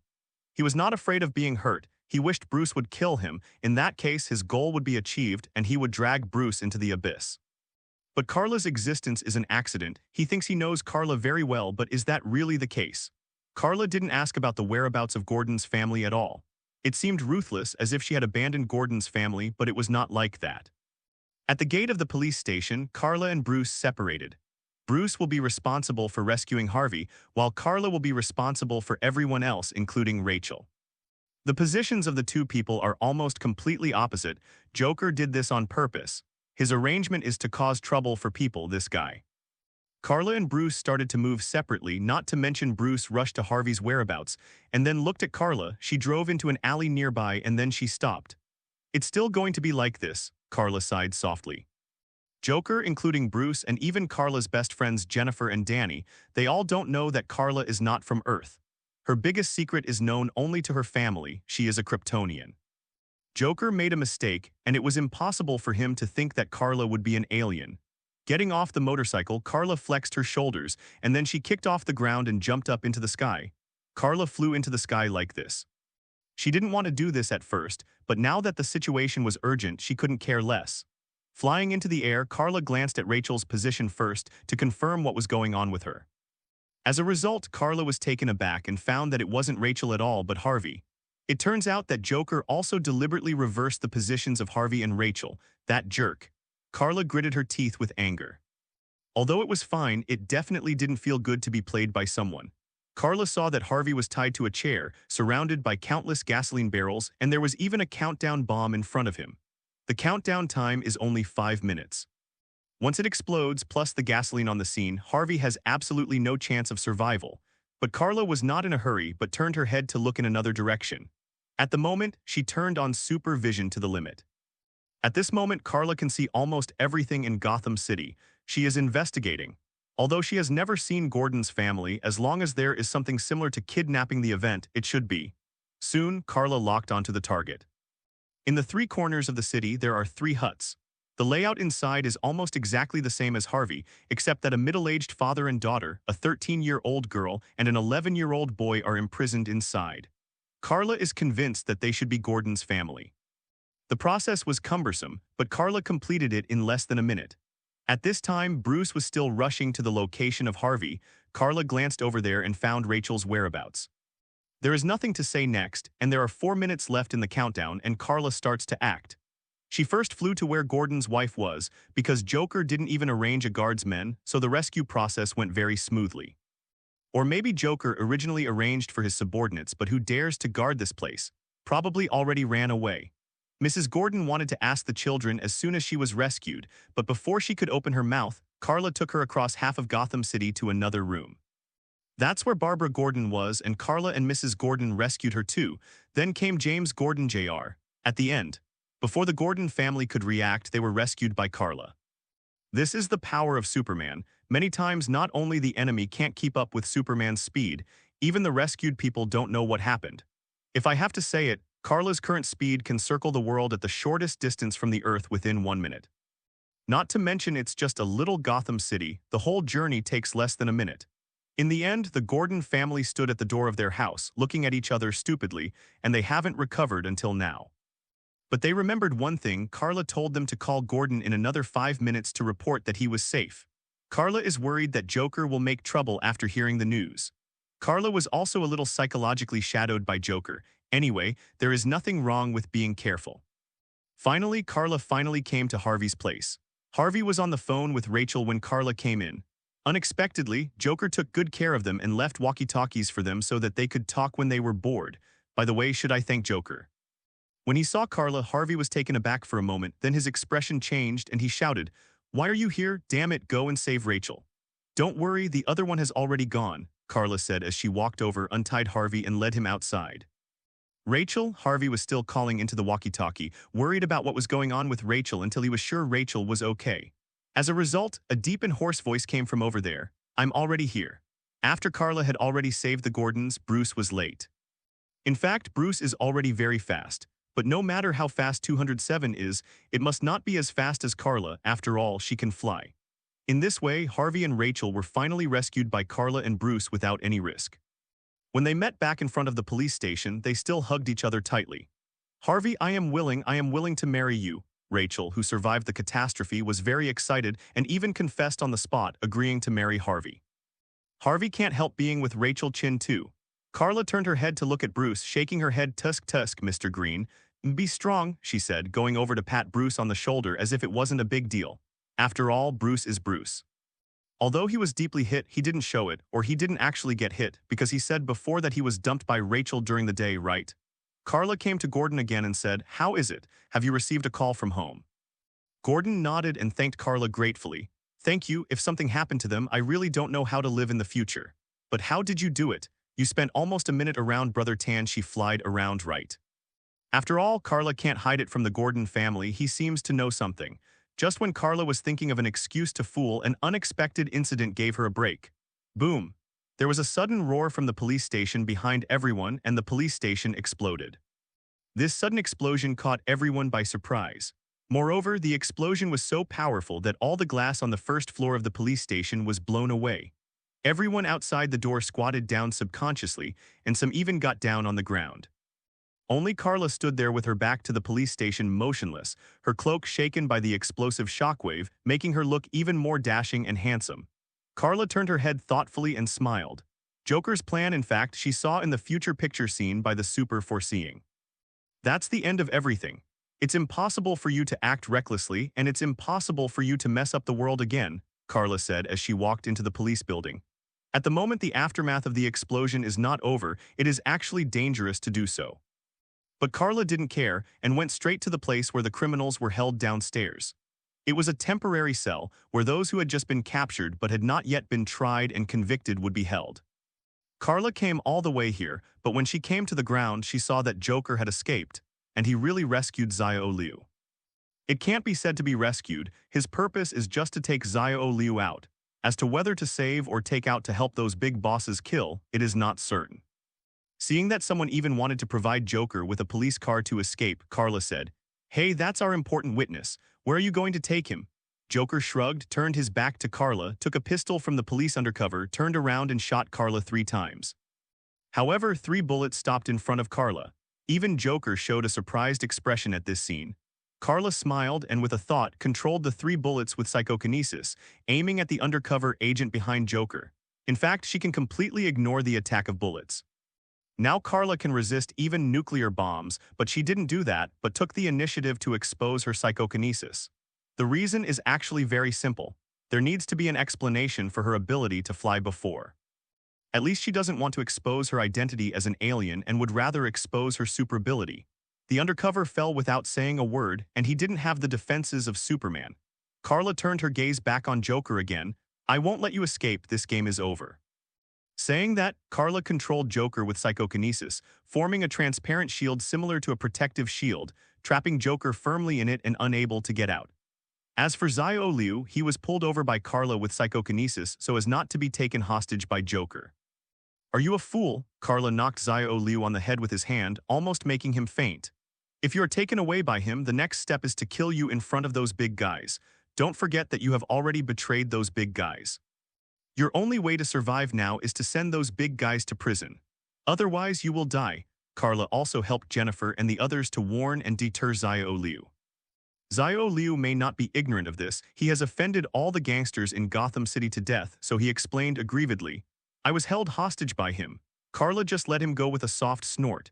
After a while, the others arrived late. "When I saw the situation here, I couldn't help being surprised. It turned out that there were undercover agents in the police station, and Joker was almost let go. Fortunately, Carla arrived in time and thwarted Oda's plan. But when he saw her protective cover, he couldn't help being surprised and amazed. Even Bruce asked, 'What is this? I never knew you had this ability.' 'It's just a super ability.' Carla obviously didn't want to say more, let go of Joker and asked him to take him away and lock him up again. But, Bruce grinned, super ability can't be described as but right. Carla ignored him and turned to warn Gordon. "Go and inform your people. If there are still people who are undercover, let them think carefully. Those bosses will definitely be tried. If they are willing to wait for this to end, that's all. Otherwise, they will have to pay a heavy price. In fact, these undercover agents are not Joker's subordinates. Joker has only recently become active, and he doesn't have enough time to train undercover agents.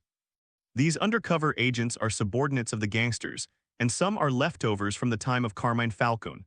Carla is too lazy to take care of these things because it is likely to be thankless, and she only wants to solve the Joker matter now. Joker is the most dangerous, his madness is illogical, and he is likely to threaten the people Carla cares about again. Too bad Bruce wouldn't let her kill Joker. There was a thoughtful look in Carla's eyes. She didn't really have no choice. So far, Carla has been tossing around with her busy work for most of the night, and the matter has finally come to an end. Even Joker sat there obediently, looking extremely well-behaved because even he himself knew that he had lost. Carla cheated by predicting the future, taking Joker's next move ahead of time, and if one move is wrong, the whole game may be lost. He gave up and sat there silently. If he hadn't just experienced the chaos and panic he brought to the city, he might have thought that he was not the kind of murderous person, right? Even Carla couldn't help but breathe a sigh of relief that it was finally over. Turning around and walking outside the police station, she sat down on the steps regardless of her image. Carla was actually a little frustrated. After all, Joker is just an ordinary person, but it forces Carla to use her super strength. What if she is also an ordinary person? What if she doesn't have those super strengths? Woolen cloth. In fact, Carla and Bruce have already lost, and the two of them together were played around by Joker and they didn't win. What would happen to Gordon if his family was killed by the Joker and Bruce and Carla gave up? What would he think? Blackened because of it? What about Harvey if Rachel is given up? Will he become double-faced? What if Harvey dies? Will Rachel be the next Joker? The scariest and frightening thing about Joker is that besides his madness and disregard for rules, morals, laws, and human rights chaos, there is also his new Zhao Zhao shocking and unbelievable mind and his psychology, criminal psychology, and the mastery of human nature. Carla suddenly recalled a sentence Jennifer said. She said, "When it is not a last resort, who doesn't want justice? But what about when it really comes down to it?" What the Joker has to do is to force people into that last resort, and then hide from the side with a smile and watch the dark side of human nature being infinitely magnified. Even for Carla, the Joker is the greatest crisis and the most terrifying enemy she has ever encountered, because even she was almost limped by the Joker. "Give me a cigarette," Carla said suddenly. "I don't smoke," Bruce said. It was Harvey who came over and offered Carla a cigarette. Carla snapped his fingers. A cluster of flames emerged from his fingertips, lit a cigarette, and took a long puff of smoke. In a cloud of smoke, Carla said, "I'm not doing Batgirl anymore." Carla finally decided to let go of Batman's identity completely. She's not Batman after all, and she doesn't have synthesis for Batman either. Joker is her last confession to Bruce. "Don't look for me again, because even if you look for me, I won't help you as Batman anymore, that's all," Carla said while standing up. After taking the last puff of cigarette, she slowly floated up. Now that it has been exposed, Carla simply stopped hiding it. Carla flew up in front of Bruce, Harvey, and the others. After taking a final look at Bruce and the others, Carla turned and flew away. From now on, she will bid farewell for a period of time and will no longer act as a superhero, but return to her original daily life. And there should be a period of peace after Joker too. In the alley before, Carla found her own motorcycle, changed into the motorcycle and went straight to Wayne Manor. Afu came back a long time ago. He didn't know what happened afterwards and asked Carla, "Didn't you already catch Joker?" While putting all the equipment back into the Batcave, Carla said casually, "Something happened later, let me explain it to you when Bruce comes back. I'm leaving at 277. By the way, give me Bruce's car, Tower." Afu was also unambiguous, opened Bruce's garage, and there were all kinds of luxury cars inside, such as Maserati, Porsche, everything, all kinds of super sports cars, and some locomotives were all high-level goods that far surpassed ordinary sports cars. Carla chose a car at random and jumped in. Obviously, the door could be opened, but she saw that it was a convertible, so she jumped in directly. With Bruce's inhumanity, all the cars are equipped with keys, which means that they can be started by sitting on them. Carla greeted Afu and drove away in a supercar. After that, there was nothing to talk about. After driving all the way back to Jennifer's house, Carla didn't expect that Jennifer was waiting for her all the time, never resting. When Carla came in, he looked at her with a complicated face. "Do you have super abilities?" Carla was stunned for a moment and instantly understood who said it. "I didn't expect that the Wayne family is still an eighth wife. Bruce must have called her. By the way, didn't you let go? Why are you still in touch?" Carla asked without answering. "Jennifer has been with her for so many years, Kaj, so she won't be fooled. Don't change the subject. What's going on? Let me see." Carla knew that once she exposed her super ability, it would definitely become like this. At least when facing the people around her, she couldn't help but respond. That's why Carla said that the B***D Joker still won and she lost. No way, facing Jennifer's shining expectant eyes, Carla had no choice but to show her super ability. Actually, it's just psychokinesis. Carla said vaguely she didn't intend to reveal everything. Even with Jennifer, she had to hold back, because she didn't know when this little B***ch would betray herself. She looks so strong, but who knows if Bruce will tell it all when he asks. And that guy Bruce, in case he prepares kryptonite to target his teammates, Carla is also worried about being backstabbed by him. Next, Carla showed Jennifer some things she learned in the magic book, such as psychokinesis. Psychokinesis is a very complex power, if it literally means the power of mind creation or command control. Therefore, the development space of psychokinesis is very large, and it includes many ways of expression. The most basic ones are teleportation, lifting things up, or twisting spoons.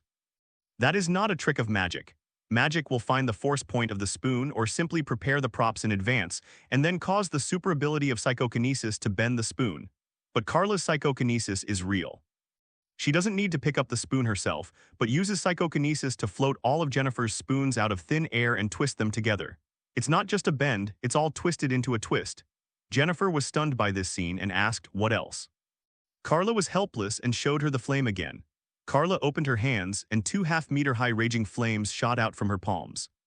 In fact, this is not a super ability, more precisely, it is magic, so Carla is not the kind of controlling flames but can create flames with magic. This point needs to be clarified. Some super abilities can control flames, but they do not have the ability to create flames originally. For example, the pyroman next door, he himself said that he can control fire but cannot create fire. Definitely the Human Torch is different. The Fantastic Four's Human Torch can control and create fire. Then there is wind, water, and air. Carla was once selected by Necromancer Shazam when she was 15 and almost became Thunder Shazam. Definitely she doesn't like the power of Thunder Shazam. She knows that Thunder Shazam's power is borrowed from those so-called gods. But she also knows that the new Protos of Apocalypse are also gods. However, in the future, she may fight Darkseid, the God King of Apocalypse, and she must also defeat and surpass Darkseid. A person who is inspired to defeat God, will she borrow strength from someone who is weaker than herself? What is the point of borrowing strength from someone weaker than herself? For example, would Bruce borrow money from a beggar? No matter how rich a beggar is, it is impossible for him to be richer than him, right? Far away. Although Carla did not become Thunder Shazam, Necromancer Shazam still helped her by giving her an entry-level magic book and 5 high-level magic books. In addition to psychokinesis, Carla also mastered the magic of the 4 major elements. The so-called 4 elements are wind, air, fire, water, and earth. Definitely no thunder, those are the 5 basic attributes of Hawkeye. In Carla's hands, flames, a ball of water, a whirlwind, and a rock appeared respectively. Even Carla showed a more advanced version, such as the flame turned blue and the temperature was higher. There is also a water polo that can transform into an ice hockey and change shape-shifting states as you like, such as turning into a high-speed vibrating water blade or a long, sharp ice spear. Not to mention the whirlwind. If the water is kaleidoscopic shapeshift, then the wind is invisible. Who can see the wind with the naked eye? It's like asking who can see the air. Air is both omnipresent and impenetrable because it is transparent, colorless, and odorless. So what if the air is used as an attack? Especially the earth element. Jennifer watched Carla conjure a piece of dirt out of thin air, then transformed into a rock and finally turned into a gold brick. To tell you the truth, I told others before that I found a gold mine. Although it is not a lie, it is actually easier to create gold with magic than to mine gold mines hard. A few days later, the first trial against the Joker began. Almost without any personal or physical evidence, the crimes he committed are obvious to all. Almost all TV stations in the United States were broadcasting live that day, and there were even news reports from all over the world. As the current Chief Justice of Gotham City, Jennifer also took this opportunity to show her face in front of the whole world, but she would rather not have this opportunity. Because the larger the scale of this trial, the more people have been harmed and even lost their lives. Before the court session, Jennifer also led all the people in the court to observe a 3-minute silence for the dead, and held Yuan Shen for the director. Joker was the only one who was indifferent, and his appearance and performance angered everyone, and someone shouted to kill him in court. As a result, she was unceremoniously expelled by Jennifer. There was an uproar on the spot. Dang, dang, dang. Jennifer knocked on the table with a wooden hammer to signal silence, and explained, "First of all, I must remind everyone present that Gotham City is an enlightened and developed city, so there is no death penalty in our laws in Gotham City. Remember, hanging people on the gallows doesn't happen in modern times. Also," Jennifer pointed at Joker again with the wooden hammer in her hand, "I think you have seen this guy's madness and ferocity, including me, who was also attacked by him and Mr. Director died because of this, including Chief Prosecutor Mr. Harvey, Prosecutor Miss Rachel, and even Sheriff Gordon. All have been attacked and threatened by him. However, we are not intimidated by him, and justice will never lose to evil," Jennifer finally shouted loudly, receiving applause in an instant. Look at Joker again. He is picking out his ears with handcuffed hands and waving around his ears as if something like a fly or a mosquito is bothering him. Anyone who sees him like this will be angry, but Jennifer didn't care. After finishing her opening remarks, she nodded to Harvey, who was seated on the other side. "It's time to start. This time it is Harvey himself who is the prosecutor, and he will never let Joker go. Because everyone has seen what Joker has done during this period of time, and because he himself is outspoken, the entire trial process went extremely smoothly. Joker was sentenced to life in prison and barred from leaving prison on bail for 50 years. The so-called bail is also called bail pending trial. It is not an exchange of money for freedom and evasion of criminal responsibility. Even only suspects can leave prison this way. However, in a certain country, even the sentenced person still has a way to see the light of day. But now, for at least 50 years, no matter how rich Joker is, he cannot be released on bail. And a life sentence is scarier than a life sentence, because the life sentence will be reduced according to good behavior. And life imprisonment means that there is no chance of commutation, which means being detained for a lifetime. Definitely, no matter how serious the crime Joker commits, in fact, there is no hope of cutting him off forever because there are two types of life imprisonment. One is no parole, that is, the so-called bail, and the other is that you can be released on bail. The trial Jennifer gave him was that he would not be released on bail within 50 years, but after 50 years, maybe he could be released on bail with money. Although he was also imprisoned for life, he could be placed under house arrest at home. Anyone who has watched Ant-Man 2 knows that Scott was actually imprisoned on parole at home at that time, which was equivalent to house arrest. Don't mention these, because I don't understand it very well, just make a few sentences just to have fun. That afternoon, Joker was sent to the strictest prison in Gotham City. In fact, some people suggested sending him to the Arkham Asylum. Today, Neh Island has almost recovered, and the last crisis did not destroy Neh Island. But before that, there was a person who wanted to meet him, and it was a private meeting with absolute confidentiality and no interference. Carla. She came to the solitary closed cell where Joker was held, and not as Oracle Man but as herself. "You are here, my beautiful girl." Joker seemed to have guessed that she would come and was not surprised at all. There is only one welded bed in Joker's room, and even the chair Carla is sitting on is brought in from outside. 0 for flowers 0. Prisoners who can enjoy this kind of room treatment are all vicious and dangerous, and this is a necessary guarantee. Carla crossed her arms, raised one leg, and just looked at Joker. As for his address, she didn't have any fluctuations. Joker was also looking at Carla, and the two of them just looked into each other's eyes. Strangely, they were very peaceful. Aren't you afraid that I'm here to kill you? You know, I have countless ways to kill you without being discovered by me. Even if someone knows, they will applaud, Carla asked. Is the Joker afraid? Carla is not Bruce after all, so she won't lose her faith just because she killed Joker. On the contrary, it is not her character not to kill Joker. 0. But Joker said without thinking, you won't kill me. Oh, Carla narrowed her eyes noncommittally, so confident. Because you and I are freaks, Joker grinned in a crazy grin. The corner of Carla's mouth moved slightly, but she forcibly endured it, put her feet down and leaned on the back of the chair and denied, I'm not a freak. Joker is still laughing crazily. Do you really think so? Well, even if you think so, then you won't kill me, because you know that if I die, the next one will be you and him. Superhero, is it different from me? Perhaps the biggest difference is that you are willing to be used by them, but once all the criminals and evil ones are caught by you, who will be next? Justice? You are not justice. Just like me, why are you thorns in their eyes? If I and all the evil are extinct, what will you superhero do? Even if you want to retire by then, it will be a luxury, and countless people will clamor for liquidation. Yes, anyone can settle accounts after autumn. Facing Joker's crazy clamor, Carla remained silent. She told Bruce earlier that once her and Bruce's identities are exposed, there is no need for Joker to take action against them. Countless people will jump out, including Gordon, who is unwilling to bring someone to arrest her and Bruce. So Joker is right about power. Even Carla has to say that there are indeed many fallacies in Joker's words, but you can't say that what he said is wrong. For example, Batman appeared because Gotham City was rotten to the bone at that time, and there was no way to cure it without extreme measures. But the existence of Batman originally is outlawed. If there were no gangsters, Batman would be hunted down by the police first, and he would not even bother to fight criminals. Did evil breed justice, or did justice inspire evil? Did criminals make heroes, or did heroes make us criminals? Joker asked Carla. Carla stood up with a sigh. Okay, I'm not here to discuss this with you, and I'm not crazy. I really can't understand the thoughts and thinking of you psychopaths. She doesn't want to be Harley Quinn. May 17, so Carla decisively terminated the topic and interrupted Joker's speech. I have only one purpose for coming here this time, and that is to make you completely forget about me and Oracle Man, Carla said of her ultimate purpose for coming today. She can't forget that the Joker is holding a vital secret of his own. And she actually already has a solution. She thought of a solution on the last parade day, but she was still fooled by Joker at that time. But this time, she is bound to get rid of this point that is not good for her.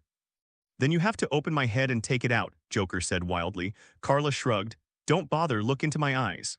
Carla took off the glasses that she usually used to cover up, but her beautiful blue eyes exuded a mysterious brilliance.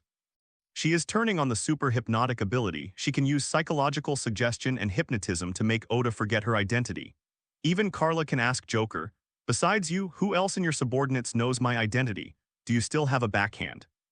At the moment's Joker suddenly became sluggish, his voice seemed hollow, and he only knew how to answer Carla's inquiry. Only I know that you and Bruce are Batman and Oracle Man, and I asked for those people from the gang boss. Yes, not trustworthy at all, I see.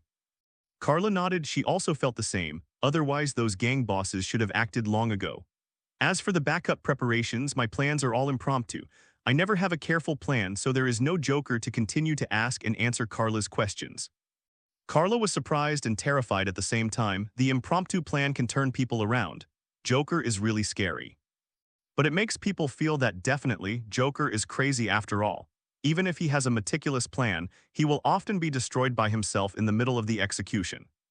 Definitely does not mean that Joker has no plan. He definitely has a plan, but it is not meticulous. Not every step is planned in detail, but there is a general framework. But what is the content of the framework? Even he himself does not know. Have no idea. Often he takes one step at a time, which is scary, because you don't know what he wants to do next.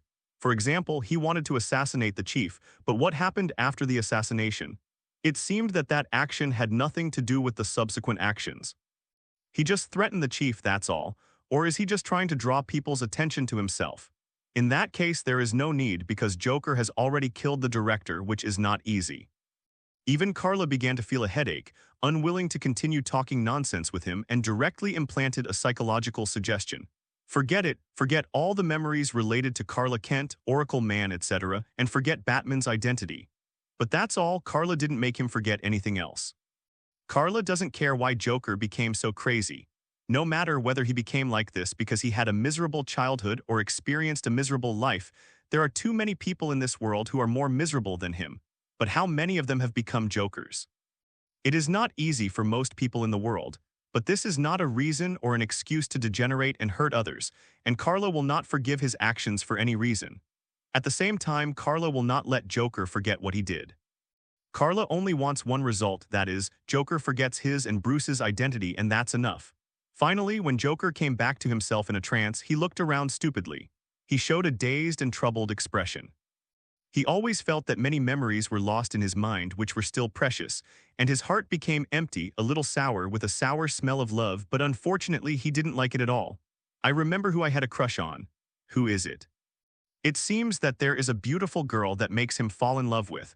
But is there really a woman that he, a lunatic, can fall in love with? The other side. Carla walked out of Joker's ward with the chair, returned the chair to the guard at the exit, and was about to leave. She didn't come as Oracle Man, but Bruce managed to help her win this opportunity, so the process was smooth and secretive. Take the stairs leading to the upper floor. The prison is deep underground to prevent prisoners from escaping. There is only Carla in the whole elevator, and there are no cameras or anything. Carla raised her hand to cover her mouth and covered half of her face. Suddenly, her shoulders trembled slightly, and finally she couldn't bear it anymore and let out a clear and sweet laugh. Ha ha ha ha. What is she laughing at? No one knows. If the Joker is there, maybe they will guess something. It was a ridicule full of irony, self-deprecation, and contempt, and it was out of control. The more I laughed, the more I couldn't stop it, until I laughed until my stomach hurt, and I laughed until tears flowed out. She was almost persuaded by a lunatic before, even twice, and even worse, she didn't think there was anything wrong with the 3-2 that lunatic said. It's ironic, but so true. Carla's tears didn't really come from laughter, but she still felt sad. What the hell is a superhero? Carla shook her head. Joker also said those words. Who made who? And who gave birth to whom? No, no, no. In fact, even without Batman, Joker originally existed. He has always existed, but he was attracted after learning about Batman's deeds. So it cannot be said that Batman created Joker. But there is one thing Carla knows, at least for now, the existence of Joker is a kind of protection for Batman. Once Joker is eliminated, Batman will cease to exist. At least people don't want him to exist. Shaking her head, Carla slowly put away her laughter, raised her hand to wipe the tears from the corners of her eyes, and said to herself, sorrow.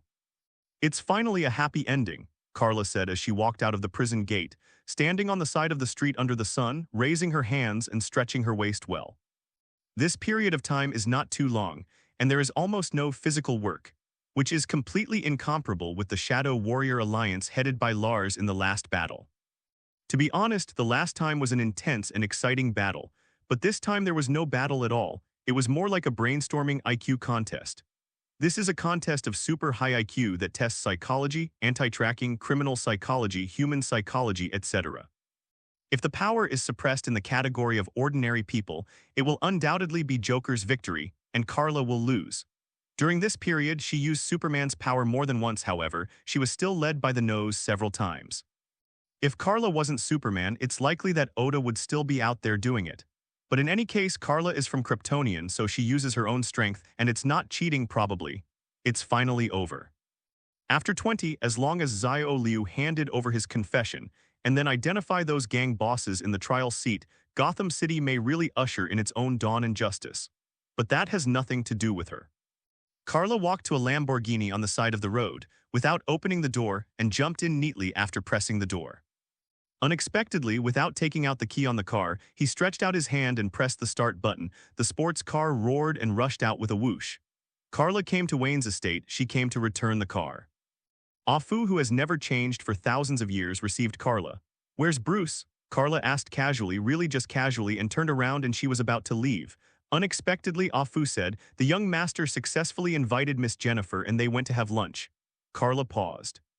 Take me there. She turned around and went back to the car, letting Afu take her there. Afu looked at Carla, regretting in his heart he shouldn't have told her. This is Miss Jennifer's own promise, Afu muttered, wanting to make up for his mistake just now. Carla rolled her eyes and snorted softly. I just went over to grab a sip of lunch. You kidnapped Jennifer. Where should I go for lunch? Ah Fu wanted to refute that it was not kidnapping, but Carla kept urging him to join the army quickly. Helpless, Ah Fu could only apologize to Bruce in his heart. In the end, Ah Fu took Carla to the restaurant that Bruce took her and Jennifer to before, which was the restaurant where Harvey met for the first time. Carla is still dressed in casual clothes today, but the doorman already knows her, and Ah Fu is behind him, so he let her in without daring to stop her. After entering, Carla immediately saw Bruce and Jennifer in it. Jennifer still made a lot of well-dressed clothes today, which was the outfit that was lent to Carla that day, and she was wearing a white pearl necklace around her neck, which made Bruce couldn't help but frown frequently.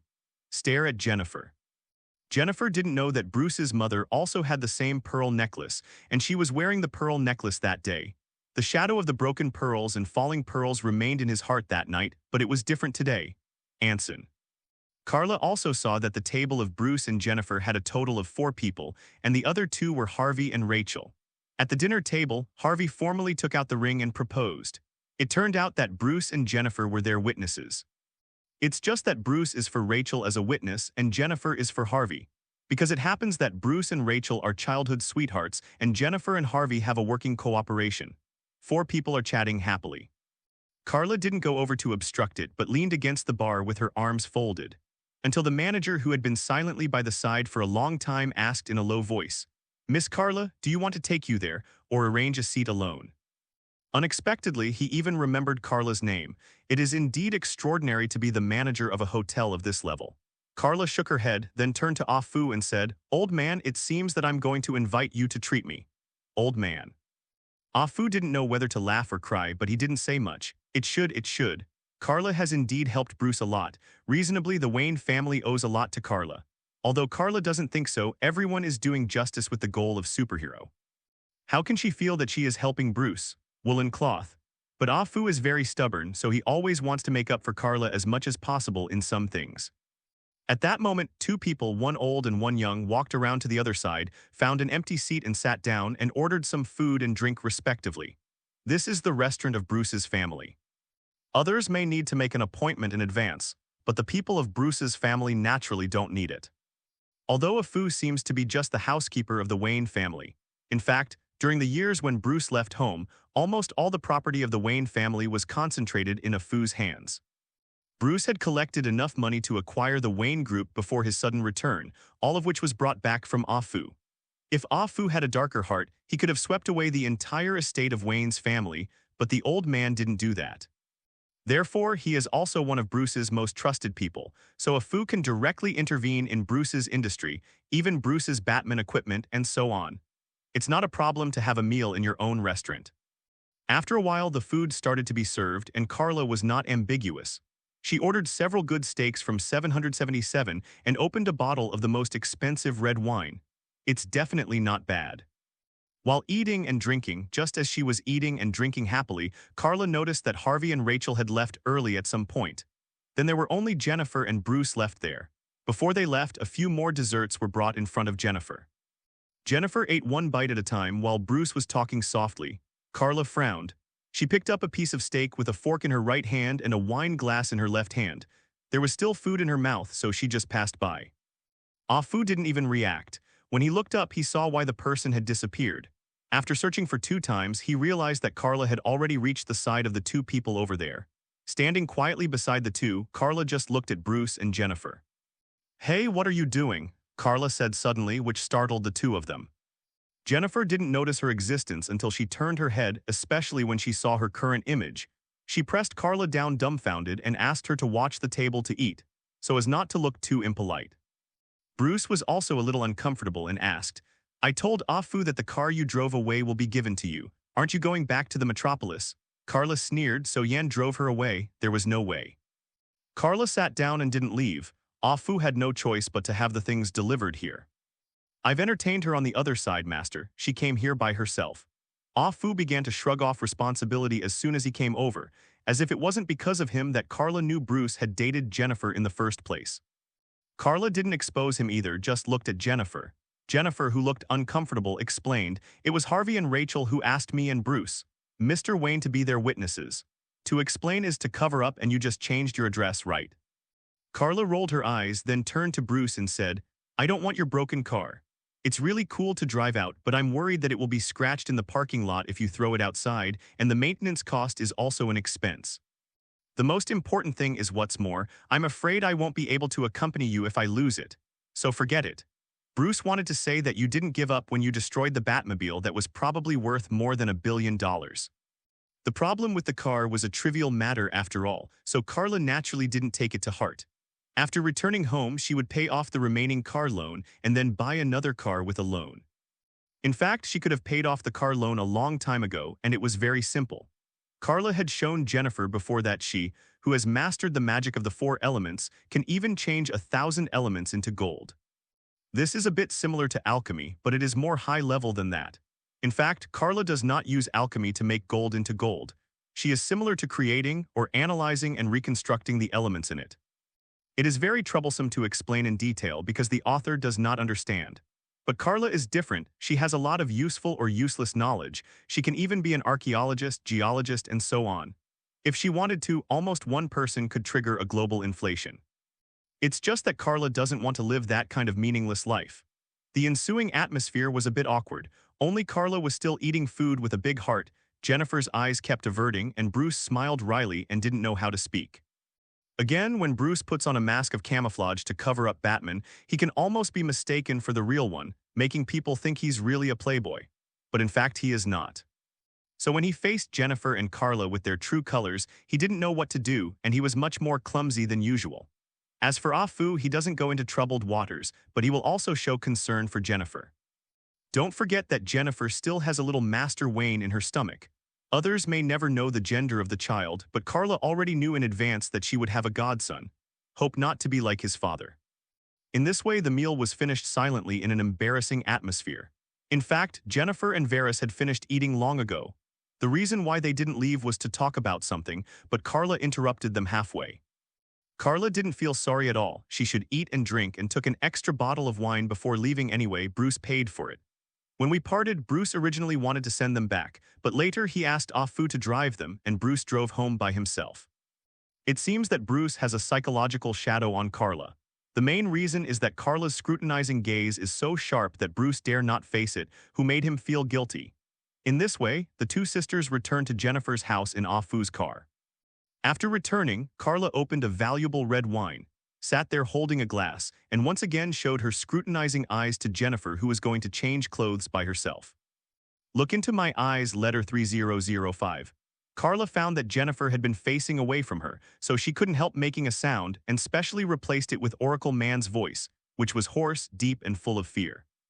But Jennifer was not afraid of her and muttered, "Wait until I finish changing." Carla felt dissatisfied and asked, "Didn't you say you have let go?" Jennifer said without looking back, "I let it go, but he asked me out." "I mean let it go, but I didn't say that I would ignore him for the rest of my life." Carla sneered, mouthing the B***ch silently. "Don't scold me." It turned out that Jennifer seemed to have eyes behind her. Because she was so familiar, she could guess how Carla would react and said angrily, "What can I do? I just put down Bruce Wayne. I just said I liked Batman, but you turned around and told me that Batman and Bruce are the same person. What can I do?" As she said that, Jennifer turned her head and looked at Carla resentfully. "I wanted to get rid of this child before, but now I have changed my mind. I really let go of Bruce but picked up another Bruce. What can I do? I can't get rid of him for the rest of my life, and I can't help it. And Carla, if you had told me earlier, maybe I would have been mentally prepared earlier, so what do you think I should do?" Carla was also very helpless. She wanted to tell Jennifer at the beginning and thought that Jennifer might not be able to get rid of Bruce. She had a crush on Bruce at first, and she has been in love for 10 years. Later, due to various reasons, the feelings were transferred from Bruce to Batman.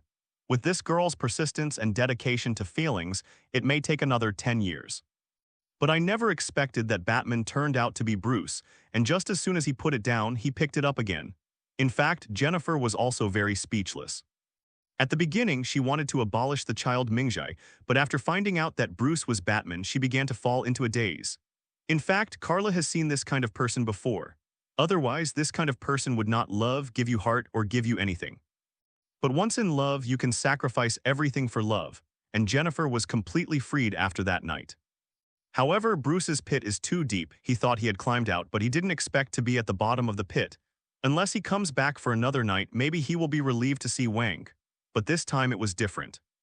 After changing into her pajamas at home, Jennifer came over and threw herself on Carla's lap, knelt on the ground, wrapped her hands around Carla's slender waist, looked up at Carla pitifully. Rachel agreed to Harvey's marriage proposal. She and Bruce also explained it clearly.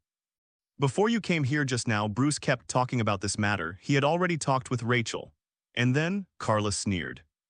Jennifer shook Carla's waist and continued to say pitifully, "He said he would give me an explanation, such as starting from the beginning, and he came to pursue me. And you also know that I have liked him since I was a student 10-year Carla." Carla hated iron and steel to push her and started calling Bruce. "If you give some sunshine, you will start to rot, right?" In fact, Jennifer is already a very strong and self-reliant woman in the new era. Before realizing that Bruce only had Rachel in his heart, she decisively chose to let go, although the way she chose was a bit that way, which made Carla criticize her more than once. But it is undeniable that Jennifer is different from someone who can fall into the arms of others in a blink of an eye. Jennifer's single-mindedness can even last 10 years because of a crush on someone she is too infatuated. I also have to say that Bruce does have a fascinating personality. On the one hand, he is a suave and uninhibited son, and on the other hand, he is a superhero Batman who insists on faith and fights evil. Bewitched Jennifer. Now Bruce is completely dumped by Rachel again. The reason is said to be because Harvey replaced Bruce at the press conference before, saying that he is Batman. This makes Rachel disappointed with Bruce.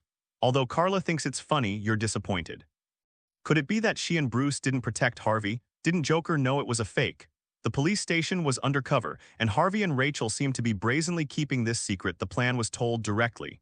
Doesn't Joker know that Harvey is not Batman 293?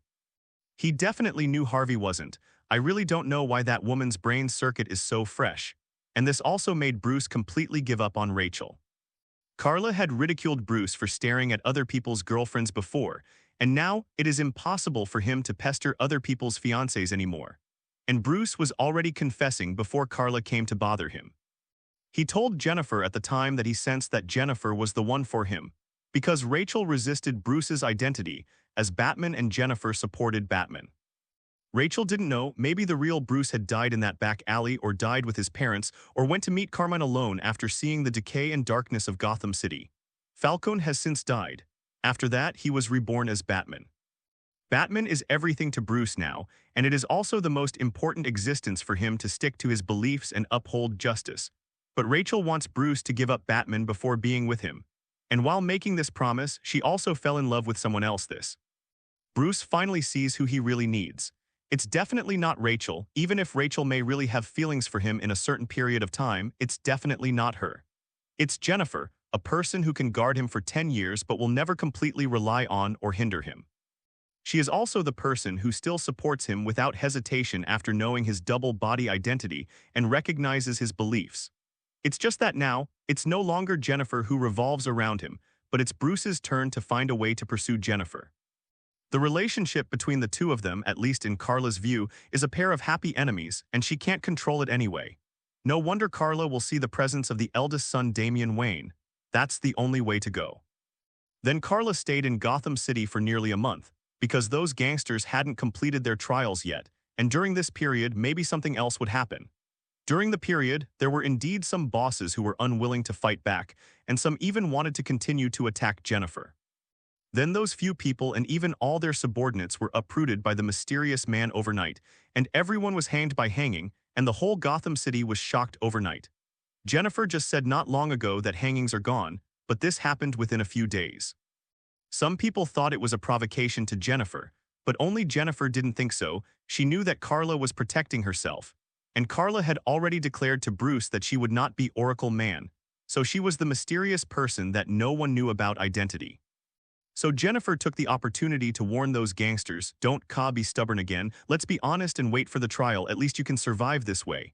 Otherwise they are likely to die. Those people finally calmed down.